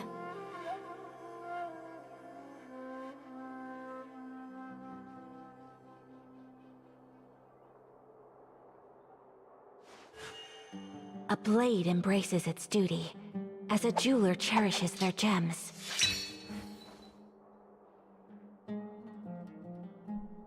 Okay. Nice and quick break. Let's get back into this. Because we are right at the end, so I just want to finish it at this point.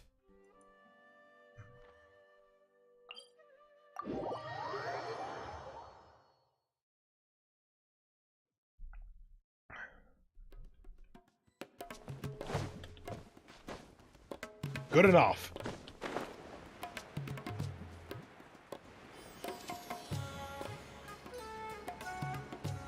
Still love this music.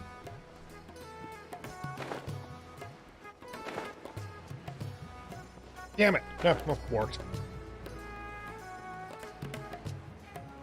Yeah. Remember when the doctor juked us for the first time? Wait, juked us. I think it's a K, not a P. This is Port Ormos. Now where could Is that Paimon I hear? Hey, Junior Zod. Huh? Oh, it's been a while. How are you doing? Junior Zod! It's been so long since we've seen you!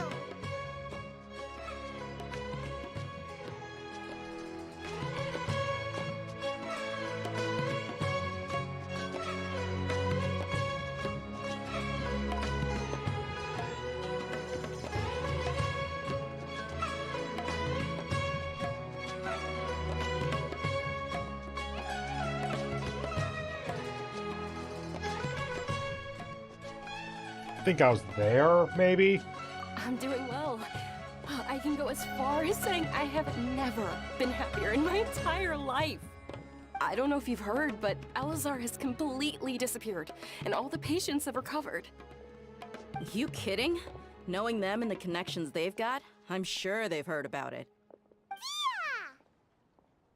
So now we just have Ramen, or whatever his name is. That's right. My lady is feeling better now, so I'm accompanying her for a walk. Why do you still call me that, Dia? You've already informed my father of your resignation. Yeah, but she's still your girlfriend. I guess I'm just used to calling you my lady. Old habits die hard. Resignation? You mean you're quitting? Yeah, I might start losing my edge if I keep being a bodyguard for the Homayanis. You know that my parents and I are fond of you, and that we appreciate you very much. It wouldn't be a problem if you wish to continue to be our bodyguard.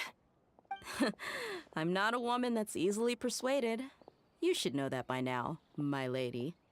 When I took this job, I had already decided that I'd quit as soon as you'd recovered.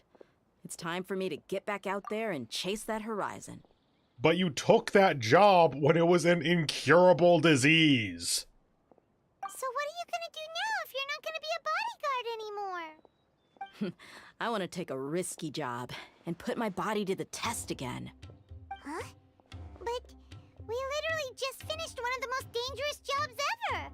Are you getting bored already? I know. If I hadn't joined in that plan with you, I wouldn't have come up with this idea. Oh no. I guess I still get fired up by that feeling of going all out in a fight. It made me realize that I'm still a mercenary through and through. Life is short, and I'm happy that I got to be a part of that operation. But the whole thing also made me realize that there are still many problems in Sumeru. And as a desert dweller, I'm still not completely ready to settle down on this side of the wall. Well, I remember a friend had someone bring you a message. You mean I'll hate them? I didn't expect him to still remember that. I thought he was joking. We just came from talking with Alhaitham at the Academia. Did he tell you that he suggested that I come work at the Academia? What? In what school? Like, I don't know what any of the 6 schools are specialized in. Well, I now know 1 or 2 of them, I suppose. If any of them is combat-focused, then sure, but I kind of don't think that's a thing. I heard that Azar and his cronies fell from power, and Alhaitham told me that now was a good time to find a job in the Academia, but only if I wanted to. Whoa. Paimon can't see you being anything other than a mercenary. Or bodyguard. Me neither. But I think Dia would look great dressed up as a scholar. Ugh, forget about it. I wouldn't last 10 seconds in there. Alhaitham probably just liked the way I worked and knew I'm good in a fight, so he suggested I find some work in the Academia. But you know, if you take him up on the offer, Sino might actually agree and let you become a Matra. Fair. Because you're super amazing. The Matra have all the talent they need as long as they have Sino. I prefer to be free to live however I choose. In fact, I chose this job from the very start because I knew it'd be right up my alley. Even if being a mercenary means facing all kinds of danger. A lion has to return to the wild sooner or later. If anything, being your bodyguard has been unfamiliar territory for me. I don't want to see you go, but I'll respect your decision. I'm glad to hear you say that. Legit ask her on a date. Come on, no need for the sad face. It's not like we'll never meet again. How about you go with her? Like, Dea is still your bodyguard, but Dunyarzad is traveling with Dea on mercenary jobs. Once the whole Dendro Archon thing is settled, everything in Sumeru will take a turn for the better. That makes me happy too. But a peaceful society will probably mean less demand for mercenaries like me. Before long, we'll be a dying breed. So I'd better get to work while I still can. Huh? But wait a second.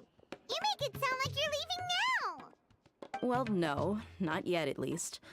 I promised my lady I'd stick around until next week. So, have you been in Port Ormos this entire time? We were wondering if you had received a letter from Nilu. Oh, did Nilu write to us? She heard that you were seen in Port No Ormos, one so checks their mail. Huh. It was probably sent to the inn that we're staying at. My lady has been very energetic lately and keeps taking me on hikes, staying out even into the night. By the time we get back, the receptionist is usually off napping on the job. Right, and we tend to leave quite early in the morning, so the old man on duty is also usually dozing off. So what it really sounds like is that the person on duty is always asleep. I bet the letter's at the reception desk. I'll go check later. No wonder there wasn't a reply. You never received the letter. Good thing Nilu asked us to come and check on that. Sorry to make you two come all the way out here. It must be something important for Nilu to specifically write to us like that. Yes, she said they were preparing a victory feast in the Grand Bazaar, and will also be celebrating Sino's reinstatement as General Mahamatra. She was hoping you could come. Great! I'll be sure to attend. Count me in too. But is there some sort of dress code or anything for the feast? Can I just show up looking like this? Yes. Since it's being organized by Nilu, I don't think she'll be too picky about that. If anything, I think she wants to see us as our most natural selves. Hey, you know Alright, Nina. then this is how I'll show up. The feast will be held in 2 days, so don't forget. Sure. Thank you so much for letting us know. We'll see you there. Oh, by the way, do you happen to know where Sino and Raman are? Aru? The General Mahamatra always comes and goes without a trace. Normally no one knows his whereabouts. Oh. But last time we met, he mentioned that he had something to do in Aru village. Last, you can like, try your luck there. central As hub for area. Raman, your guess is as good as mine. I only remember he said that he had something to discuss with Sino. You can ask Sino when you meet him. Don't mention it. You'd better get going. Alright, on to our next stop. Boop. Don't worry, Dendro Cube. I'll be back soon. Oh. Okay. Nah, we're close enough to the end. Let's just keep going with the actual story. I'll fight the Dendro Cube on my own time.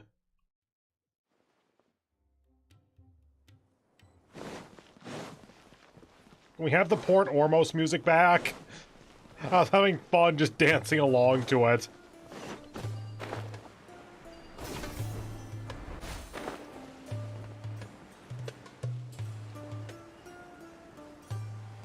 Hi, Sino! It's been a while since we last visited Aru village. Ah, there's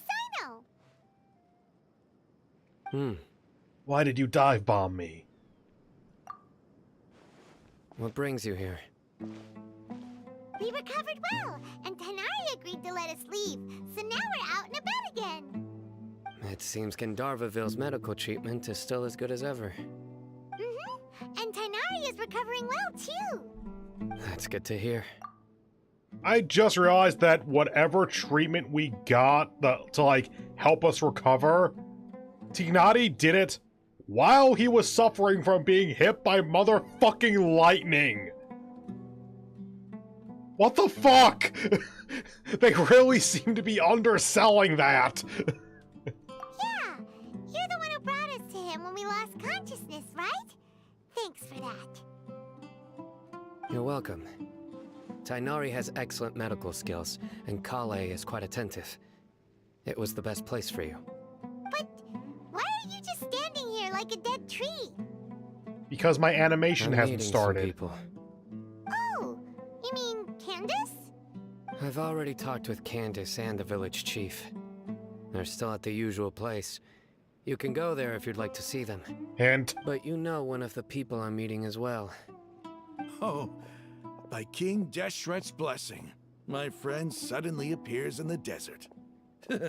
Don't tell me you've run into trouble and need us to help now. Raman! And... huh? Sataria? Who? Oh. You know me? Oh, well, you're pretty famous in the academia. She was the Grand Sage's secretary or something, wasn't she? Oh, right. Oh, we basically psychologically manipulated her via possession in order to convince her of the return of King Dashrat, the Scarlet King, / that guy had a lot more followers than he actually does. Don't worry, these are our friends. Kind of. You need to be so guarded. I see. I hope you're doing okay, miss. 'Cause we fucked you up. I'm doing well. Many good things have happened recently. Same here. Really, I feel that my whole life has started to shine after suddenly finding a new direction. Oh, tell us everything. Yeah, you go ahead. Alright, well, I suppose I should start by saying I've decided to leave the academia. Cool. It's not that I've given up on being a scholar. Instead, you could say I've found a new identity. I will no longer pursue research like a typical scholar, but I have not completely given up on my relationship to knowledge either. Okay. I can see what you're saying now. What do you mean? I plan to leave the academia and return to teach here in the desert. Oh, okay, so you're a teacher now. Oh, so you want to become a teacher? Sataria will return to support education here and teach people from the desert. She can't teach everyone on her own, but there are many of us Eremites all over Sumeru. She came to discuss a collaboration with me and hoped that I could bring her ideas to the Eremites. Yes, it's my hope that the Eremites can help me select a group of smart people with the best aptitude for teaching. I'll teach them, and after they've finished learning from me, they can go educate more people. Okay. That is the true meaning That's of a thing. education and the spreading of knowledge. The people of King Deshret suffer from sandstorms, exile, and ignorance. Miss Sataria is more than welcome to come teach here. Her arrival is like a star shining in the desert night. The stars have always guided caravans, thieves, soldiers, and travelers who get lost in the night. They lead those in the dark out of trouble and back to safety. Oh, please. Where's all of this coming from? I'm starting to feel a little embarrassed. You deserve these compliments. Mercenaries are accustomed to danger and don't fear death, which is why we recognize extraordinary actions that common people would easily overlook. Sataria's idea will bring much good to many people. At first, I feared it was destined to fail. Everyone knows that the academia doesn't allow scholars to teach in the desert without permission. As you know, all knowledge is under their surveillance and control, and very few desert dwellers are as lucky as me. But what I heard at that time has been haunting my heart, as if there were lightning bolts constantly bombarding my soul. Sataria, you tread a treacherous path, and the longer you ignore it, the tighter the academia's grasp on you will become. Sataria, why haven't you gone home? Never forget that the desert that belongs to you lies elsewhere. Miss. These words sparked something in me, and I knew that I had to bring something back to my people after going home. I gathered up the courage to approach the Grand Sage, only to find that he was no longer at the Academia. Lord Sino told me that Azar didn't belong there anymore. Azar has received much-needed punishment. Though, if you ask me, it may have been too light. You probably have already heard. Lord Sino helped me obtain permission to leave the Academia for the desert, and accompanied me here to discuss collaboration with members of the Eremites. My plan was able to go smoothly thanks to him and Rahman. You're all doing so much for the desert. Aside from that, I also have some other business to discuss with Sino. Lesser Lord Kusanali has allocated many resources to support and develop the desert. I've done some business for her, and part of it required the assistance of the Eremites. I applied for a few batches of educational materials from the Academia, and sent them to several groups in the desert, as instructed by Lesser Lord Kusanali. I believe the people will make good use of them. That's exactly what the people here need. Physical books and other related items. If it weren't for Sino and Lesser Lord Kusanali, I'm afraid we'd never be able to get our hands on them. Apart from this, the Academia is also recruiting scholars that are willing to teach in the desert. I'll let you and Sataria know as soon as I have any more news. We must be persistent about this, and maintain these resources to ensure long-term effectiveness. This is the first time in hundreds of years we've had a glimmer of hope. I think this may be the turning point for the desert. Remember these words. Here lies our faithful priest, Kasala. His wisdom is a miracle among the people, deserving of high praise and admiration. I hope people with wisdom like that priest will rise again among the desert dwellers. Then we'll once again see the wisdom and glory that once shook the world. Enough about us. Are you here to discuss some business too? No, not at all. We're actually here on behalf of Nilu. Nilu wanted to write to everyone, but she wasn't sure where the letters should be sent, so she asked us to come find everyone personally. A celebration feast will be held in 2 days at the Grand Bazaar. She hopes that all of you will be able to attend. At the feast, we'll also be celebrating Sino's reinstatement as General Mahamatra.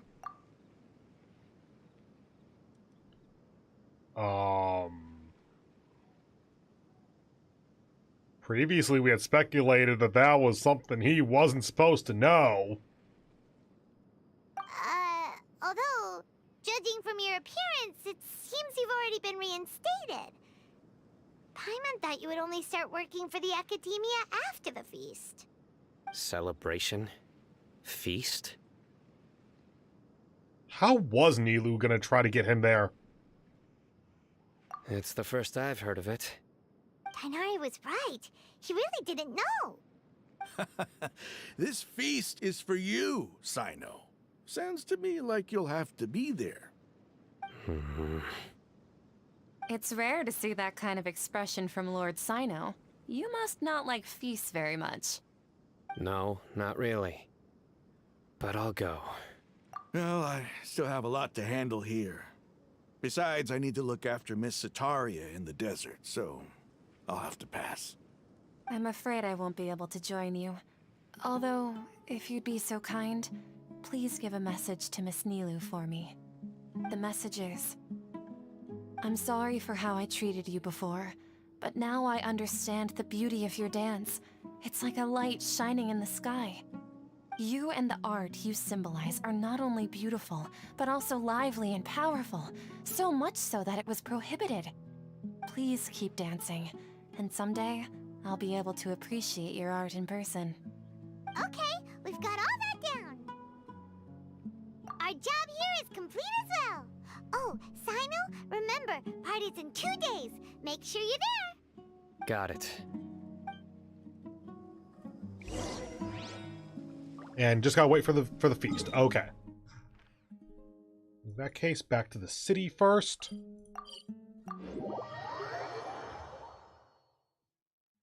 Then wait.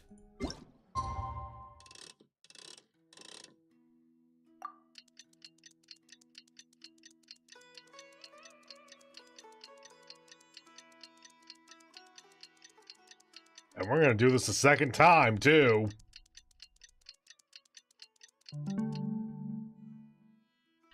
Hold on. We need to wait one more day, correct?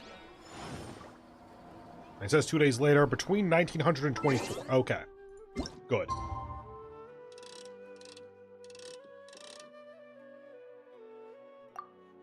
Because this is 2 days later then, and it's right at the start of 1900.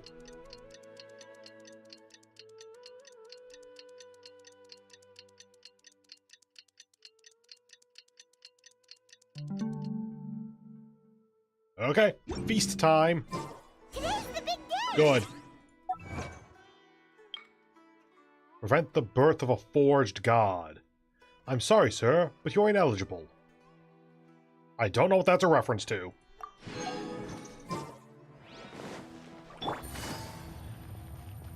Nope.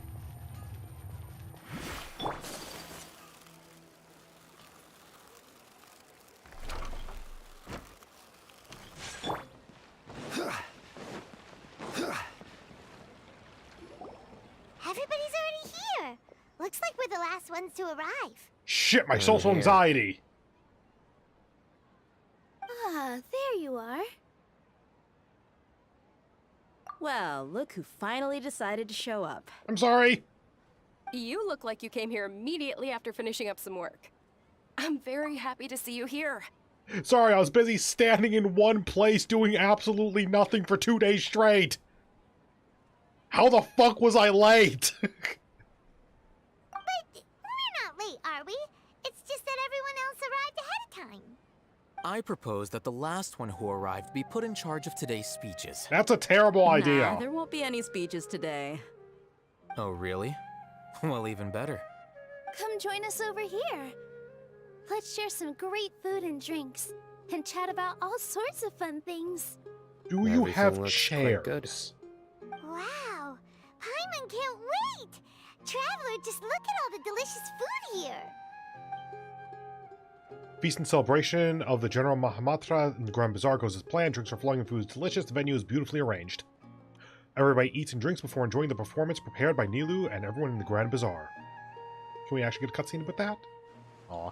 Time passes gradually in the wonderful atmosphere, and the beautiful evening feels like a dream. Don't say that! We had enough dream! This grilled meat tastes amazing! The food was specially prepared for you by everyone in the Grand Bazaar. And we have gifts that were sent by the residents of Sumeru City Oh, when look, they it's the heard you stuff were that holding a Cole feast. made. Everyone that came said that you saved Sumeru and wanted me to thank you all on their behalf. Ah, feels kind of nice to be seen as a hero. I could get used to this. No, you couldn't. Being a bodyguard is also a hero's job. You've always been amazing, Dia. Would My you lady two sure has go a way on with a words. date, please? Thanks. I'm glad to hear it. And I'm happy to meet everyone that participated in the great plan. Don't mention it. Come to think of it, we've really done something impressive together. It's unbelievable.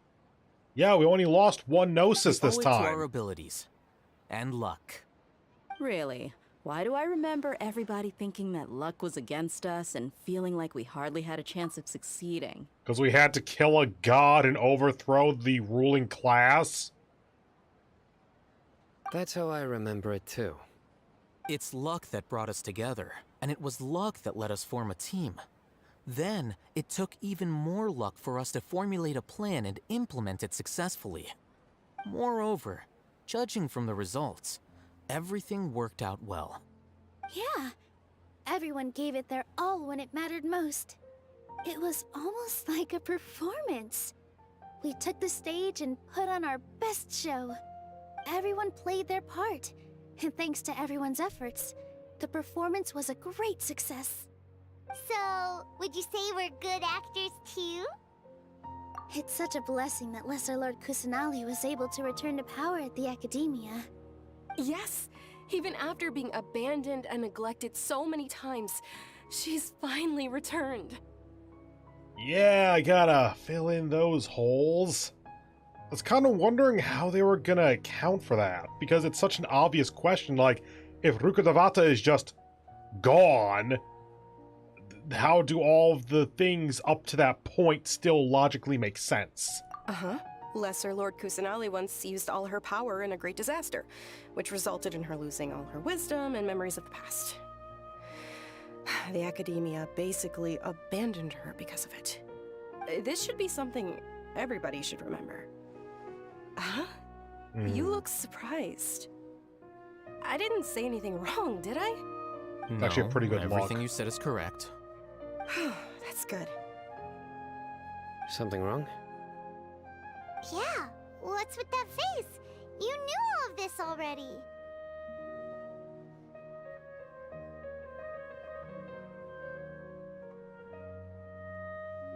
It would take more, and so I get why they wouldn't do something like this. I would like an answer here that is essentially...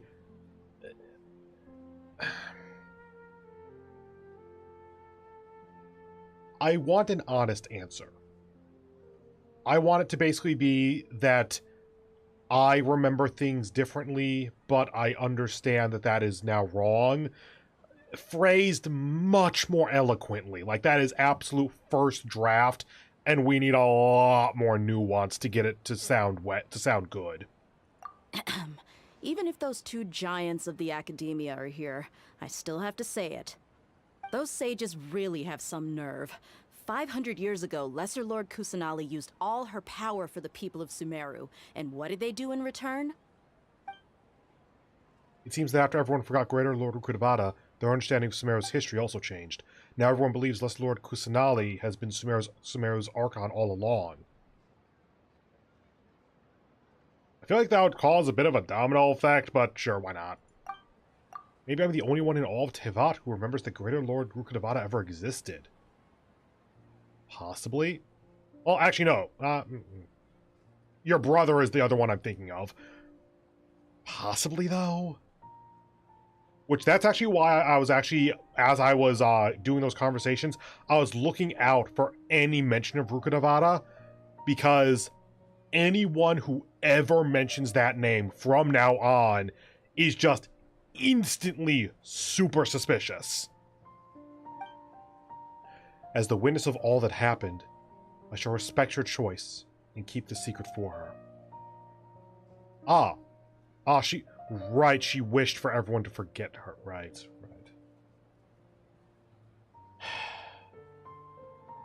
I forgot in the moment that that her memory is tainted with the forbidden knowledge as well. So just remembering her is enough to continue Irminsul's decay.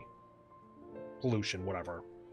The Traveler is again kind of outside the normal rules, but everyone else, that is true.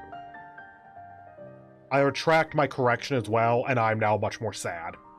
If you bite the hand that feeds you, don't act surprised when it turns into a knuckle sandwich, right, Sino? Perhaps I shouldn't say this, but their treatment of Lesser Lord Kusanali calls for a more severe punishment. You could simply tell Lesser Lord Kusanali that you wish to have Azar and his accomplices severely punished. I respect our deity's decision, and won't interfere in any way. While we're on this topic, why didn't you accept the Academia's invitation to become the Grand Sage? Are you trying to say that I'm fit to be a sage? Not at all. But every person handling the selection process has said that you are the most suitable candidate to lead the Academia right now. Why? Because he dethroned Azar from power? Could you try to put it another way? This is a good thing, yet you're making it sound like I overthrew Azar for my own personal gain. But seriously though, I always wondered if you had some personal motives behind it. I did have my own motive, but it had nothing to do with being a sage. If the rules of our nation were suddenly cast by the wayside, then it wouldn't be long until chaos ensued. I had no intention of letting their dreams disrupt my life. By that, you mean your life working as the Academia's scribe. Precisely. Wait, is that all? So, that's the only reason why you joined us and came up with all those plans? It's reason enough. You've certainly got quite the personality. No, I'm actually with him on this one. All right then. How about you? You've already resumed work as the General Mahamatra, right? That's right. Will you be happy with that life? It's not about being happy. There are merely a lot of things that I must do. Even so, keep your spirits up and try to be happy, okay? And try to smile more every day, just like I'm doing now. Smile as you torture them. Thank you. I'll keep that in mind.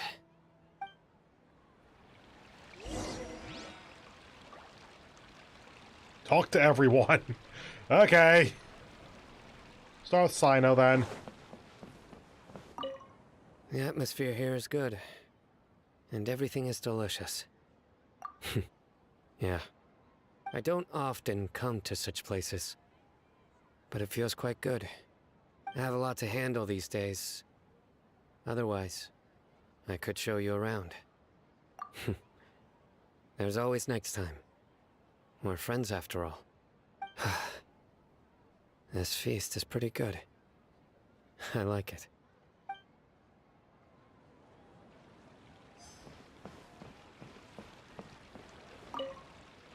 I seldom participate in such lively gatherings, but the atmosphere here is quite good. No, this gathering today has a unique meaning. The Grand Bazaar is lively because the people here feel happiness from the bottom of their hearts, unlike the farces at the Academia. That happiness is an emotion that'll be forever alien to those bookworms who have driven themselves insane by studying. I seem to have taken both keys when I left the house. Oh well. Just screwing over your roommate, okay. My lady, the grilled meat over there is delicious. Have you tried it? Yes, I also tried some fruit just now. Oh, they're very sweet. What an amazing place to relax.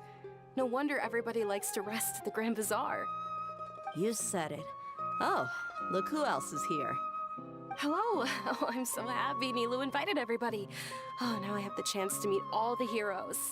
Yeah, you were not in this story segment or the last one. You were just here for part 3.0. Hey, less of that polite chit-chat and more eating and drinking. The feast is about having fun, not stuffy formalities.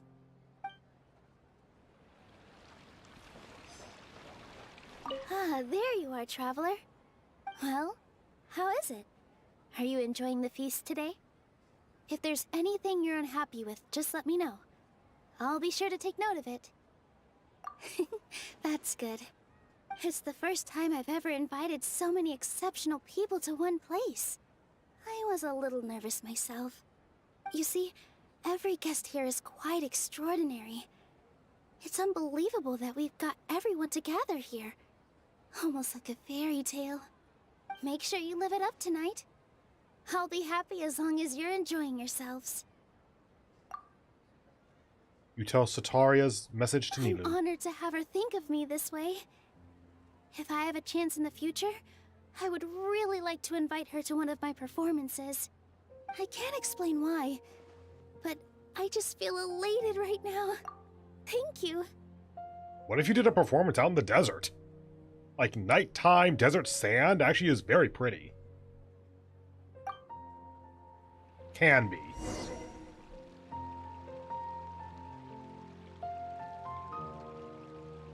Hey, what's wrong? Your head is starting to droop.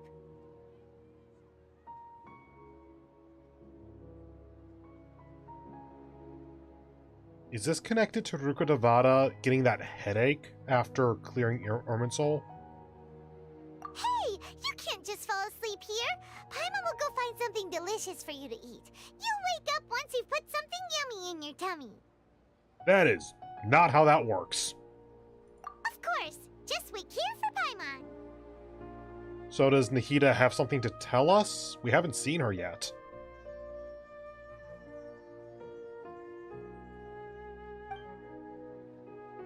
Is it because I didn't sleep well last night that I feel sleepy all of a sudden? Or is it because I'm too full? Huh, it seems like someone is there. Aladir? This was his effect. Ooh, the visions are still glowing. Nice. Like, seriously, the color on this effect looks really good. It's me. Nahida, the only other time we've seen that is with our greatest enemy, the false god you helped us kill. Don't do that! Oh, damn it! You may blame me for being a bit too self-indulgent. I was thinking about talking with you, and the next thing I knew, I had made a connection with you. I accidentally clicked off, and so it advanced, and I didn't even get to read what that was. And to the best of my knowledge, Genshin doesn't have a, like, press L to bring up the log or something. Oh, I'm gonna try L itself, actually. Nope, nothing. Okay. The connection between us is amazing. It's like flora and the fence it grows upon. Is there anything you need from me? I heard there's an amazing celebration feast today at the Grand Bazaar. I wanted to have a look for myself, so I snuck in. Okay, everyone, pack up the feast. We're moving it up to wherever the fuck Nahida is. Lately, I've been so busy dealing with all the fallout from recent events, so I really haven't had any free time. Although you've already helped me with a lot, there's still one more thing I hope you can help me with. Is it the next story update? What is it? Please say thank you to everyone for me. Okay. Ah, so that's what this is about. Nahida, it'd be better if you could do that yourself. Oh, is it not convenient for you to do that for me? Some things in this world must be done by yourself. But if I just show up all of a sudden, people will become all quiet and stiff, won't they? Yup. What if I end up scaring them and ruining this wonderful feast? That'd be the last thing I want. You just became so fucking relatable. It'll be fine. Please don't worry too much.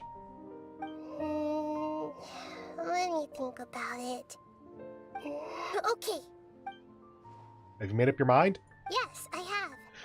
I'm going to possess you and think. Oh, okay. I was fucking joking. Everyone is myself, right? So, I've decided to borrow your body for the time being. Please don't blame me. The flora also climbs up to the fence to get closer to the sky. And at least promise me you won't say anything weird when you're in my body. I promise nothing.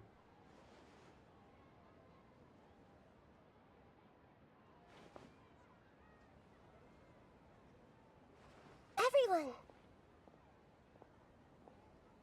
Assumedly they hear the traveler's voice. I was just about to bring you the food. It's me. Huh? That voice. Nahida? Wait. The voice actually changes? Magic. Just magic and move on. If this actually happened in real life, like somehow someone possessed your body, they would be talking with your voice, because your vocal folds don't change. Hold up, what's going on? I didn't expect to have a conversation with the consciousness of Lesser Lord Kusanali in the Grand Bazaar. Interesting. Is this also a part of the feast? No, of course not. Are you Lesser Lord Kusanali? Hello, Nilu. You know who I am? Yes. Nilu immediately faints. Nilu, Alhaitham, Sino, Dia, Paimon, and Dunyarzad.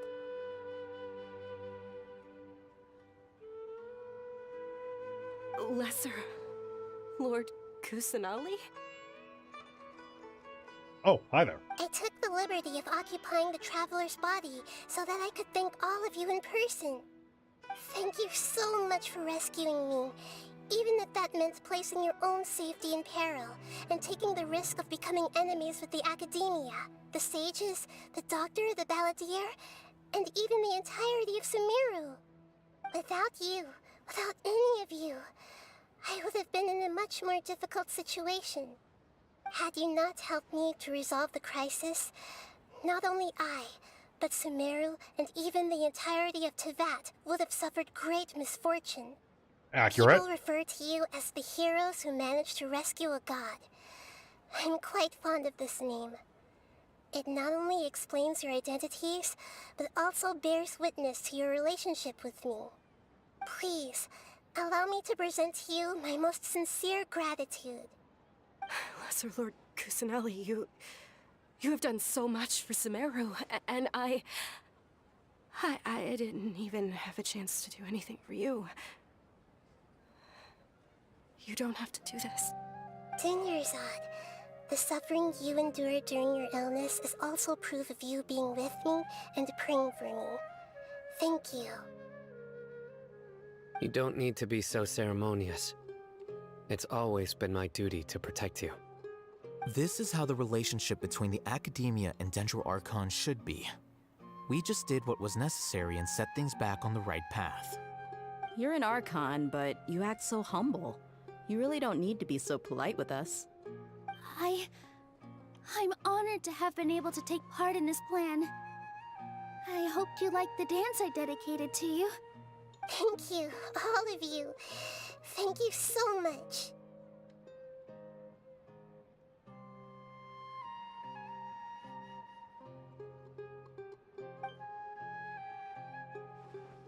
See, just like I said, everybody is very happy to meet you. Yeah. Nahida shows up for a surprise visit and brings the feast to its climax. Sincere joy flows into the hearts of everyone present. A warm atmosphere of talking and laughter carries on late into the night. And the feast ends on a perfect note. The next day. Are you awake? Did you rest well? Ah, fuck! It's the Samsara of the climax of the story feast! Did I say Samsara? Samsara. After Nahida left, you ate a lot of food. You've become a glutton. That just means you still have a lot to learn from Master Paimon, the Sage of Gluttony. Alright. That sure is a since you're title. awake now, should we go and have a chat with Nahida? Oh my god, we aren't done! She should be in the Academia right about now.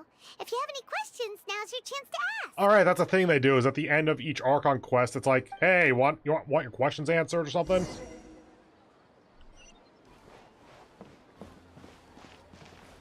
fuck that.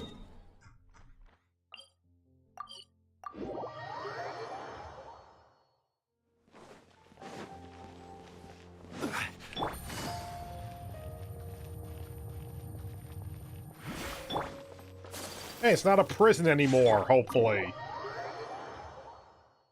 You got like a 20 monitor PC setup in here yet? Damn it. Such a waste opportunity for this to become basically her computer room. Like, this is her panopticon observing Sumeru. Hello, Traveler and Paimon. Why the fuck couldn't you just come to the feast if you're just right up here? What a fantastic night. I'm still immersed in all the happiness and joy, like a candle floating on water. So are we, and that's why we're here to talk with you. Is there anything you want to know? Okay, down the list. Oh, Fontaine is the next stop, okay. After recent events, the Akasha can no longer function as it used to. I've given it some thought, and have decided to shut it down permanently. But this is definitely not a bad thing. Even from the beginning, I've been planning to shut it down. The Akasha's centralized administration of knowledge has always restrained people's curiosity and curtailed the number of paths available to them. I don't think this is good for Sumeru. Wait, from the beginning, do you mean even as Rukkhadevata, or specifically as Nihida? Although people may initially feel a little uncomfortable with the loss of the Akasha, they will soon understand that this life is more suitable for them. And as for the future of Sumeru, I'm preparing to regain control of the academia. The former sages have received their punishment, but the new sages have yet to be selected. I will oversee the process personally. I hope that the new 6th grade sages will be more focused on academics. Sumeru needs such leaders more than ever. The other big issue is the people of King Deshret. All the residents of the desert, in fact. They have been mistreated for far too long. I've already taken some measures to address this. It will take some time to rebuild everything, but no matter if it's culture, friendship, or trust, we will rebuild it. Which, granted, becomes a bit easier to say when you live for thousands of years. So, like, you can just kind of outlive the generations of hatred and prejudice. You mean, what happened after the doctor put you to sleep? Not exactly. The top-ranked Fatui Harbingers, up to number 3, possess power comparable to that of gods. I was no match for him in that kind of situation. Fucking how? In spite of the bad situation, I still managed to make a fair deal with the doctor. I'm sure you remember the entity that changed your fate, the Heavenly Principles. Oh, is that what that was? The Heavenly Principles has been quiet since the Conria disaster 500 years ago. I used this point as leverage against the doctor. I told him that the Heavenly Principles may be awakened if I destroy the Gnosis. Although it's just a bluff, he still fell for it. I assumed that the Heavenly Principles wouldn't just stand by and let such extensive damage to its laws take place. And as for what I exchanged for the Gnosis... Wait, did you give both of the Gnosis, and also is the Heavenly Principles a singular entity? Because of principles, I thought that it was multiple. Like it's just Archons, but the next level up. The exchange served as both punishment for the doctor, as well as a boon of new knowledge that I couldn't refuse as the God of Wisdom. Oh yeah, we didn't really follow up on that, did we? He's still in a coma. I've hidden him like how one would hide a feather. Underneath a rock? I have many misgivings about him, but as someone who had become a god, he has retained a number of very useful features. Don't worry, I'll keep an eye on him and make sure he doesn't do any evil. In addition, there are still some mysteries left in him. Some things may be very clear from my perspective, but he is still yet to understand them himself. His future will be determined by fate. That is not what that says. Also, they already revealed on the Genshin Twitter account, and maybe as a result on YouTube, that the Balladeer, Balladeer, whatever, is actually like an animo version of him, is now a character. So presumably that's going to be in 3.3. So he's definitely coming back. Is that where you're headed next? Fontaine, the Nation of Justice? Oh, is that what it is? As far as I know, that nation operates in a judicial system. I'm a punch a judge. Archon personally judge people? No, there's a Chief Justice in Fontaine. Generally speaking, the Hydra Archon, Focalor, won't preside over individual trials. However, even then, Focalor will still make herself present at just about every trial. It seems that she just likes to immerse herself in that sort of atmosphere. As Archon, she still reserves the right to influence the final verdict. Influence, not decide. Anyway, let's just say she's got, a very unique personality. Based on all of the other Archons we've met, I'm gonna go with happy and outgoing or something. Like, we haven't had just, like, a positive, friendly Archon since Venti. Are you sure? Isn't there something else you haven't asked about yet? Huh? You mean... About your brother. While you were resting at Gandharvaville, I took some time to perform an Irminsul search for information on your brother. Okay. Yeah! Isn't Irminsul a repository for all the information and memories of Teyvat? So there shouldn't be anything on her or her brother. We were entered into the Akasha, though. This is true in your case. Irminsul indeed does not have any information on you. However, there must be something different about your brother. Because, as it turns out, the world has recorded information on him after all. Why? Because he's an abyss priest or whatever the fuck? There's only one possible explanation. Sorry. He belongs to this world. How's that possible? We journeyed the Sea of Stars all our lives until we came here. How could he possibly hail from Teyvat? Things just don't add up. Is there something wrong with my memories? Or is it this world that's done something to him? I mean, we know the world's done something to him because now he's with the Abyss Order. But yeah, that is odd. Good mystery, hopefully. But nothing about this makes any sense! Wasn't this your first trip to Teyvat? According to the records I was able to access, your sibling suddenly appeared in Conria. Oh yeah, we were passed out for like several Conria centuries or disaster, something, weren't we? He began his journey through the 7 nations of Teyvat. But just as his journey was about to reach its conclusion, the Irminsul records on him suddenly become fuzzy. What do you mean, fuzzy? Did something happen to him? All I know for sure is that somebody, for reasons only they can know, is deliberately obfuscating his fate. Dane's life! Clever it is. If they can do that, who knows what else they're capable of. Wait, actually, can Dane influence Irminsul at all? I have no idea. Dane's just weird. But even that wouldn't explain how he somehow comes from this world. Time travel shenanigans? Something else I noticed was that according to these records, the Fatui have not classified your sibling as one of the Descenders. What's a Descender? Paimon's never heard of it. Look, I'm sure you must be curious about the information I received from the Fatui in return for my gnosis, right? Yes, but also what's a Descender? Oh, Sky is fake, and so Descender. Okay, that might be connected. A very important part of the intel was about this world's Descenders.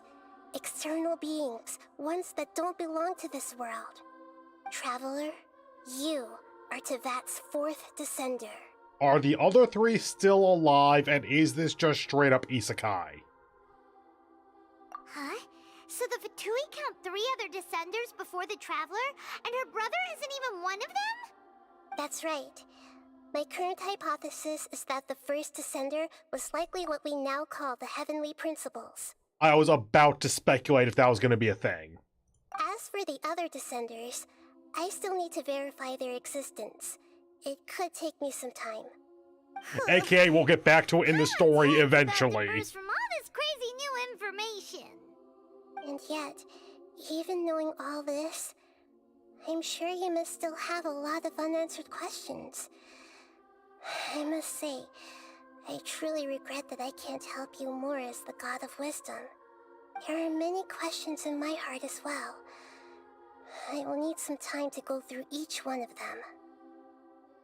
And soon, you'll also begin your journey anew and depart from Sumeru. I'm very interested in your future. It's a journey that can't be observed or recorded by this world. If fate is the ultimate knowledge, then your future will be the ultimate fate. Paimon's sure glad we got to meet you, Nahida. The pleasure is all mine. I can't thank you enough. Alright, that's enough talk for today. If you ever miss me, just close your eyes, and maybe I'll appear in your dreams. I'm sure you will when you become plot relevant again. For now, though, that is the end of the Archon quest for 3.2.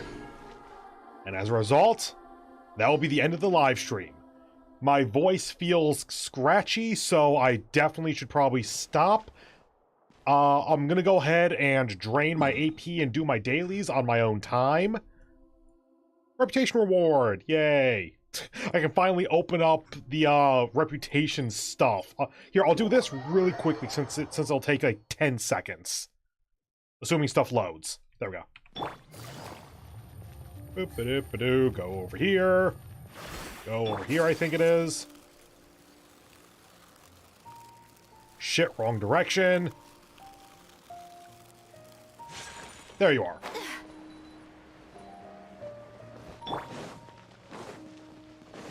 You. And that. Yay! Reputation level 2! Get that stuff, sure. And unlock bounties and requests in Sumeru. So now I can... Sumeru. So now I can actually raise this reputation level by doing these. Because I kept forgetting to do these quests. Anyway, with that weird-ass ending, that's going to go ahead and do it for me for the night. So thank you all very much for joining me for this live stream. If it hasn't ruined your life, then go ahead and do all that YouTube stuff you've heard a million times. I hope you have a wonderful end of your day. And I hope to see you in the next one, where if my voice and or self are not just absolutely dead tomorrow, then I'll be rolling for Van Gogh in Fate Grand Order NA. Hopefully it will be a very short stream because I get Van Gogh in 5 pulls and then get her up to level 90, 10, 10, 10 in 2 minutes. That's the ideal. It's not going to happen. Anyway, that's going to be it for me for the night. Thank you all very much. Hope to see you tomorrow. Bye.